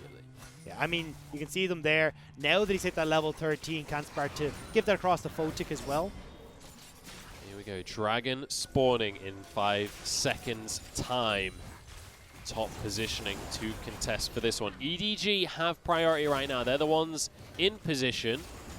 And you can see Scout waiting in the mid lane, looking for the Grand Starfall. He wants to find his way in. Jinu's behind enemy lines as well. Could look for the flash over the wall with the big Hemo Plague. Scout, though, looking to try and force them back, find the flank. This will be a game-deciding fight if it's a convincing win on either side. EDG looking to stall things out, but Top Esports, they want this Dragon Soul for themselves. 4,000 on the Dragon right now, but I'm expecting that to continue to reset over and over again. Oh, good catch onto Jinu. That is a huge amount of damage, and it's going to get them the Dragon Soul. Now onto Mako, onto the backline. The Chaos Storm ripping through health bars as Karsa forces GA away. In the meantime, Mako trying to get collapsed on by Knight, but he just doesn't have the move speed. Jinu gets a bit of healing. Moonlight Vigil goes shy, and in comes the Starfall. In comes Scout, but he just doesn't have the damage yet. A kill for Knight onto the board as the rest of EDG run to the hills. Oh, Karsa wanted it, but he can't quite go for the play just yet. Dragon's Rage is on cooldown. Jinnu pulls away, and Top Esports get the objective. Just about get the objective. The problem was that that fight was consistently moving away from Scout. Spent so long trying to chase it to get the Grand Starfall in that his impact in that fight was completely negligible. Top Esports find the team fight win, find the Dragon Soul, and now you can see the pings going down onto that Baron as well. 2-4 on the scoreboard, 24 minutes on the clock, but 4 dragons in the pocket of Top. They finally get a major objective. And they can fight straight away when they get here as well. Because they've got that 20% cooldown reduction, they can throw these ultimates out straight away and find the victory again. Karsa does find Mako, but not following him over the wall. Mako actually starting the Baron off with a Riptide there. I'm not sure if that was on purpose or not. And now in towards this mid lane. And let's bear in mind these carries are starting to come online. Photic has the 2 items. Knight as well, starting to really pack a punch. No Grand Starfall available for Scout, so the big ultimate that can deliver you into the backline is not available. Top Esports are trying to draw EDG in before that ult is back up and available, but waves are not in their favor. Top lane, it will be pushed out by Scout. You can see 369 is going down to the bottom lane to make sure that one's in check as well. The big thing here for 369 though is with the 2 summoner spells he's chosen, he can't get rid of them to get his teleport back. He's stuck on the bottom side of the map right now, so if EDG find the pick, there'll be no Ornn to join. It's interesting that the win rate right now, 66% in favor of Top Esports. That's with a Dragon Soul. I think that says a lot about the Cloud Soul, honestly. Yeah, I mean, it has the opportunity to swing if you can find the right moment to jump, but at this level, teams are finding it difficult to find that moment. Oh, the damage onto Hope! Knight wants a solo kill. Karsa does get an assist. He managed to get a shield out. Mako's next. Knight is on a rampage right now. Ignite goes down as well. Knight's not done. Trying to follow the kill. Won't quite find it, but that is massive to find the AD carry. And we've seen how much these quick picks in a lane can turn a game. Now Top Esports can turn towards the Baron. They finally, after such a long stall out, find the moment to get the big objective. And we've been talking about Hope and Photic, the new kids on the block. And Hope, I know you're new around here, but you gotta respect the all-in from Knight. He's always willing to go for it, and he has the damage on this Victor. Now onto JJ. We've got the Grand Starfall coming on in as EDG trying to contest, but Karsa gets the objective. Knight gets a kill onto JJ. Mako trying to punish him, and he will trade the kill in the end. But now the rest of the team is arriving. Mako pulls himself to safety, but not for long. Finally goes down. Scout wants a pick, but it's just not going to happen. And it would have been a brave man to go in 1 versus 4 there. Yeah, you had Hope on the side, but not going to be able to take down what is looking like a very healthy Top Esports 369. Sit on the wings. Might catch out Hope here. I don't know if he can actually kill Hope, though. I don't know how much damage 369 realistically has. Ornn does hurt quite a bit. Yeah, over the wall, though. I mean, if Hope is face-checking that bush alone at this stage in the game, no offense, Hope, he would need to be benched at that point. That is a face check that is not forgivable at this stage. Here we go. Inhib goes down. And for the 3rd game running between these 2 teams, we watch one team slowly but surely build an advantage and the other keel over and die. And it's not even feeling like Death of 1,000 Cuts. It's just this slow, Death of lethargy. Bleed. Yeah. Lethargy? I don't know. Lethargy, right? Whatever, we get it. Something like that. Yeah. Words are tough. Tiredness. Definitely feeling relatable that right now. Game. Yeah. 6th game on the trot. Here we go, though. The replay of that fight. Knight doing some serious work just to keep the jungler away. Oh my god, we've got the high octane alcove plays coming in with nobody in the top lane for them to make the play around. I love it. I mean, you know, it's not that great, but at least there was an attempt. You get a silver star for that one, guys. It's cool. We can put 2 members on the top side of the map with only a minute till Elder Drake. That sounds like a fantastic way to bring back this game. I mean, if 369 does happen to try and force that, you know, we don't know if his teleport's available. I'm pretty sure it's off cooldown right now. Because it's been a while since he used it, I think. It's been a good while now at this stage. Like, it wouldn't be too unreasonable to expect him to go up towards the top side of the map, try and split push, and then teleport for the Elder Drake. I can see the logic at least. Yeah, I'm not too sure about having your jungler up towards that side, though, because I think either way, Top Esports could just have made the play. But they're just looking for these towers instead. Use the end of that Baron buff before they back away for the Elder. Jinnu is off to the side, but no real way of getting in on the flank. Straight onto another inhibitor tower here, and very little available contest from EDG. Huge damage is available from Knight if it can connect those abilities. And another tower falls. And unfortunately, they don't really have an answer on EDG's side to deal with Top Esports on this push. The poke is too much. Here comes the engage. Call of the Forge God dodged away by the pool from Jinnu. But it opens them up for this inhibitor. Another objective down. And no contest once again from EDG. Now onto the Elder Drake. We've got to see something out of the likes of Edward Gaming. That's not it, Chief. That is not it. He's going to come down again, and GAJ does flash away to safety, but the rest of his team may be hung out to dry right here. In comes Scout, though, and that's massive damage across the likes of Top Esports. Maybe they can turn this one around. Scout goes into the stopwatch. Bit of damage turned back. 1 kill for nothing here. 369 went down. But look at the ultimates that are on Top Esports. Because you've got that cooldown reduction from the Cloud Drake, you've got Call of the Forge God coming back up in just a few moments. Photic about 3/4 of the way done. And you've got double teleport. They can still contest this dragon. I don't know if you want to fight for this one right now. Karsa might have found himself in a bad spot. They're not going to chase for the kill, Minions though. in the base. The pings are going down. They might just go for the end. They could just try and force the end. Teleports available for both Photic and 369. Karsa goes in to try and get steal. Kicks out GAGA. Can he get the smite? It's actually going to be Knight. He gets a double kill on top of it. He runs through the game. Knight is on the scene, and the series is over. And at 30 minutes into the game, Top Esports find the fight. They find the steal. They find Mako, and they will pick up their second win of the LPL. I mean, it was a slow burner, but Top Esports managed to finish things off in the end. They get the Elder Drake, and now on to the Nexus. 2-1 against EDG. Both of these teams with massive reputations, and Top get their second win on the board. It was anything but fully convincing, though. Very, very slow. At least it's more of a methodical style that we're seeing come out from them, where they're waiting until Knight is in a position to carry. They're waiting until they know that they can go and pounce, and looking very similar to almost a BLG style more. This is what I expected to see coming out from the Billy gamers rather than from Top Esports. Yeah, and I mean, you're right in that they're being patient, but I would argue both of these teams being a little bit too patient. They're allowing way too many objectives to go on through before trying to contest anything.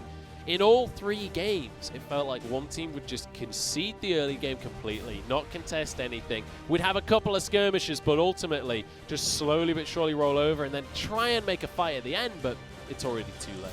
Well, to be fair, Top Esports were the one in the driver's seat. They had gotten the Dragons in the early game. They got the Fort Drake relatively uncontested as well, turned it over towards the Baron. It really did feel like EDG, without having Scout and JJ, to get out on the map early, to try and utilize the ultimate of the Pantheon as well, slowly but surely bled out, where it got to a point where Knight was too big of a factor to deal with. The siege potential from the Victor and the Varus had been set up, and there was nothing that they could really do to stop it on EDG's side. Well, I have to say, I was worried about my power rankings at the end of game number 1, but Top Esports managed to get 2 games on the trot there and finish this series out strong. I'm impressed especially by Knight on the Victor here. I wasn't really expecting the Victor pick necessarily to come through, which showed the power of that mid lane mage. Victor is a very strong mage. The problem is he's very punishable as well. I felt like that was more of a mistake on the EDG style, not punishing Knight, but due, our credit where credit is due, Knight, once he did hit that late game stage, was picking off Hope, getting the picks that Top Esports need, and that's where you're looking at that goal graph. The difference comes in that one pick to set up the Baron. And once again, I've got to bring into question the focus on Aphelios. Once again, another game where he just felt invisible. It didn't feel like he was dishing out that much damage in the team fights. Didn't feel anywhere near as impactful as the Varus on the other side. The win rate is continuing to tank on down for Aphelios. And I think that teams are starting to realize that, okay, what we really want is an AD carry that has decent wave clear in the bottom lane to enable our support to start roaming. Two factors for that. One, it gives you the AD carry picking up some of that much needed solo experience, so they start to gain that level lead. But it also means you can make plays around mid lane, make plays around the Rift Herald, and teams are slowly waking up to how much power this Rift Herald actually has. Now, we have to kind of, in conclusion to this series, we were coming into this one saying, you know, Karsa and Knight could be the best mid-jungle duo of all time. We need to hold the horses on that one for a little bit. There's definitely a lot to be proven between these two guys. They did have some pretty strong performances, especially Game 2 and 3, obviously managing to get the wins, but it was not the domination that we were necessarily expecting out of these two in the mid-jungle. And I think that's fair. It was much more of an individual prowess coming out from both of these guys. We didn't see Karsa putting a huge amount of resources into Knight. Actually see him gank more up towards 369 in the top lane to try and shut down Jinnu. Yeah. It'd be curious to see if they do start to mix things up, though. I think that's where, when XX was on the roster, played very heavily to getting those ganks in the mid lane. If Karsa's not going to play that style, maybe we do just rely on the solo, more individual lane dominance of Knight to provide something for top esports, and Karsa can just roam around the rest of the map and sort out those side lanes. We'll have to see what the side lane prowess is going to look like in the future games for these two teams. And ultimately, I think top, they're going to go home happy with this one. Let's bear in mind, that was the last game before Chinese New Year. They've got a couple of weeks off now. Well, probably not off. They're probably going to have to be working away in the background. But ultimately, they can be happy that they've got that second win on the board. Undefeated now, moving on towards Chinese New Year. EDG, on the other hand, they're going to be in the middle of the table, 1-1 as they finish out the start of the split, the first week. And it means that we're going to have a bit of a break as well. But don't forget, we will be back on the 5th of February. That is when the LPL will return to your screens. So we've got a bit of a break, but we will be back. Yeah, we will be back bright and bushy-tailed to see exactly what these teams have brought in. More than likely on a new patch as well, so maybe we'll see a little bit of a mix-up coming in. I'm excited to see what the teams have brought out, because I know at least 10.2 have some serious changes coming in, so I'm looking forward to seeing how the teams adapt to that through the split. I just hope the game speeds up a little bit. Not going to lie. Just a smidge. Please. I like macro, but I'm a play-by-play. I want to see fights. I came to China, I came to the LPL because I wanted bloodbaths. It's not really been what we've been seeing so far, but we'll have to see how the meta is going to develop across the course of this split, and I'm curious to see what the teams will do in response to that as well, because, you know, across the course of this split, we could see some teams really challenged in terms of the styles that they like to play.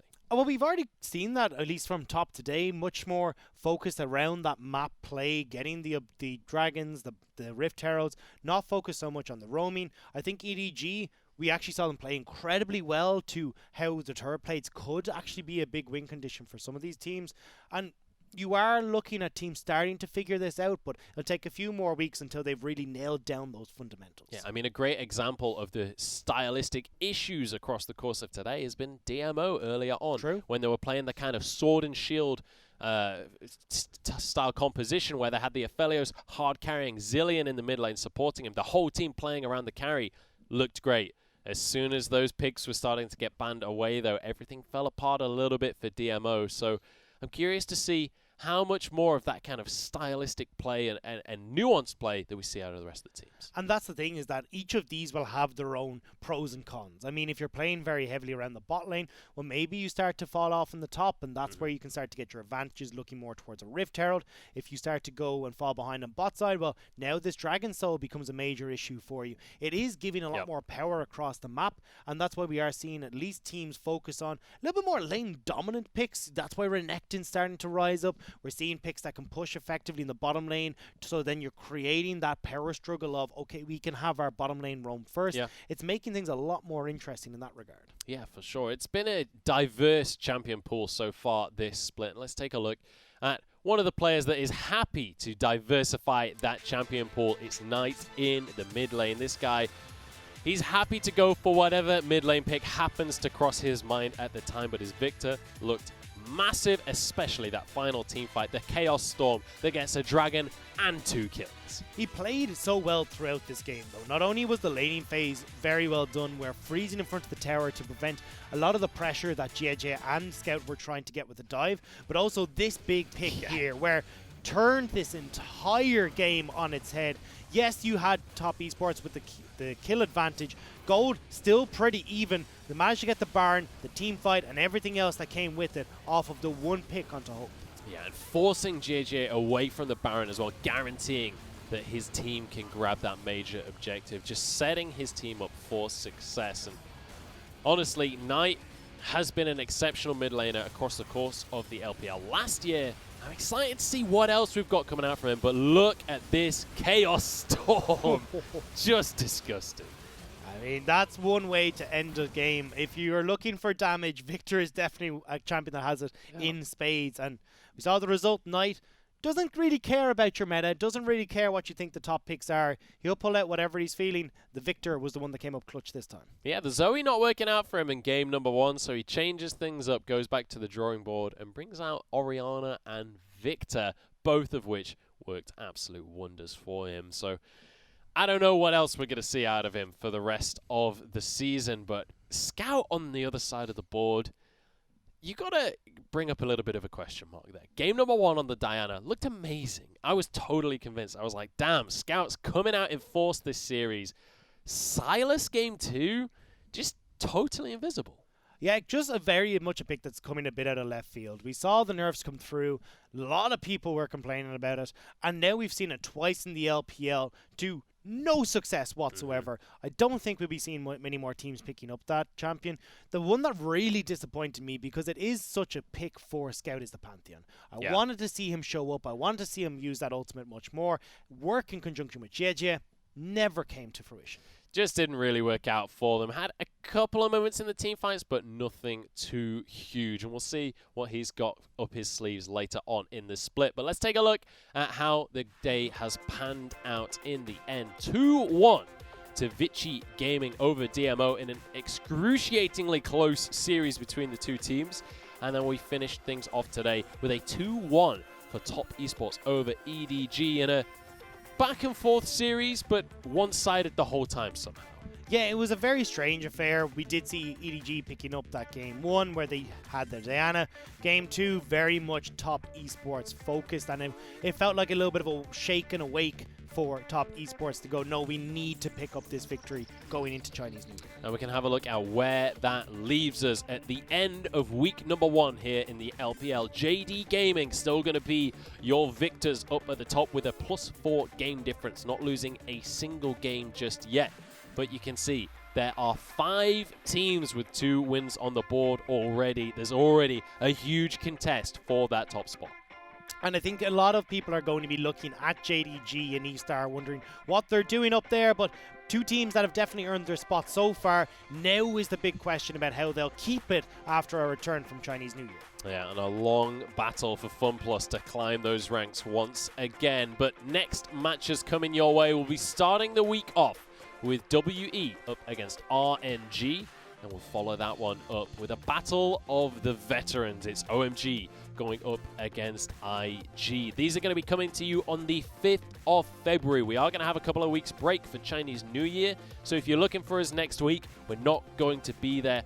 Make sure you follow LPL English on Twitter, though, and we'll keep you updated on all of the comings and goings of the teams and the rosters and whatnot. But also, LEC and LCS are starting over the course of the next 2 weeks, so you'll have some League of Legends to watch. You will have some League of Legends to watch, but just know that I'm going to miss you as much as you miss me. So we will be back on the 5th of February. I'm very much looking forward to those games and seeing how these teams do shape up on a new patch after a little bit more training and a little bit more scrims. I think it's going to be some serious games that we have on our way. We've had our little preview week of the LPL. We're going to be coming back in a couple of weeks' time. Uzi will be back on RNG. Everything will be back to normal. The meta will probably have shifted a little bit over the course of 2 weeks and hopefully sped it up a little bit as well. That would be nice. But it's been a fantastic day of games. We've had 6 games across the course of it, and they've been long ones as well. Thank you for sitting with us throughout these matches, and was some serious especially the first series, incredibly good games. My name is Munchables. I've been guiding you through the action along with Dagda here today, but that's going to be it from us. We will see you guys in a couple of weeks' time. Happy Chinese New Year, and we'll see you on February 5th.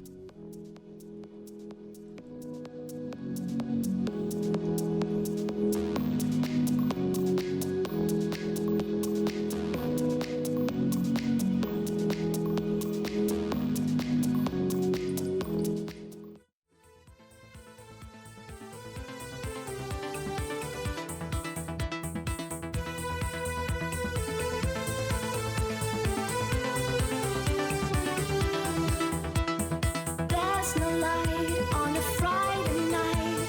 I can't believe it's right. Then show me a place to go. No more time to waste. It's a crime. No, this can't be right. What is wrong tonight? Better find another place to go. 'Cause nobody's here. Come to me, I need a friend. Silence is a rising night. Follow me, so you and I could have fun. Come to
adrenaline. Hey, you're taking over me now, and I'm giving in, feeling you in my veins.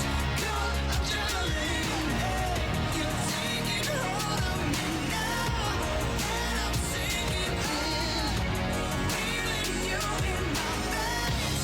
Your adrenaline. Hey.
ever seen. Chasing destiny. Meet my enemy. Seize the victory. Gonna take it all. Always number one. Gonna take it all. I'm a champion. Gonna take it all. Gonna take it all.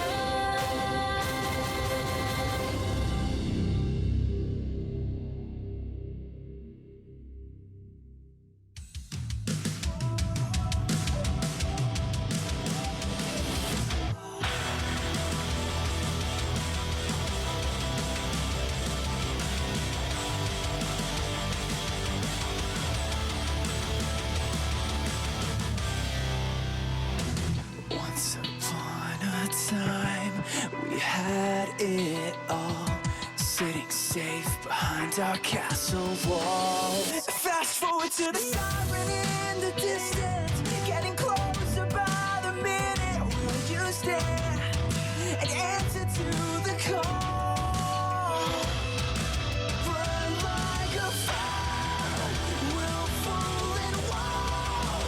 This is the night that you were made for. Don't close your eyes, safer to stare into the sun than to turn away from what you could become. This was once a perfect symphony, soft and steady like a heartbeat. But these notes turn distant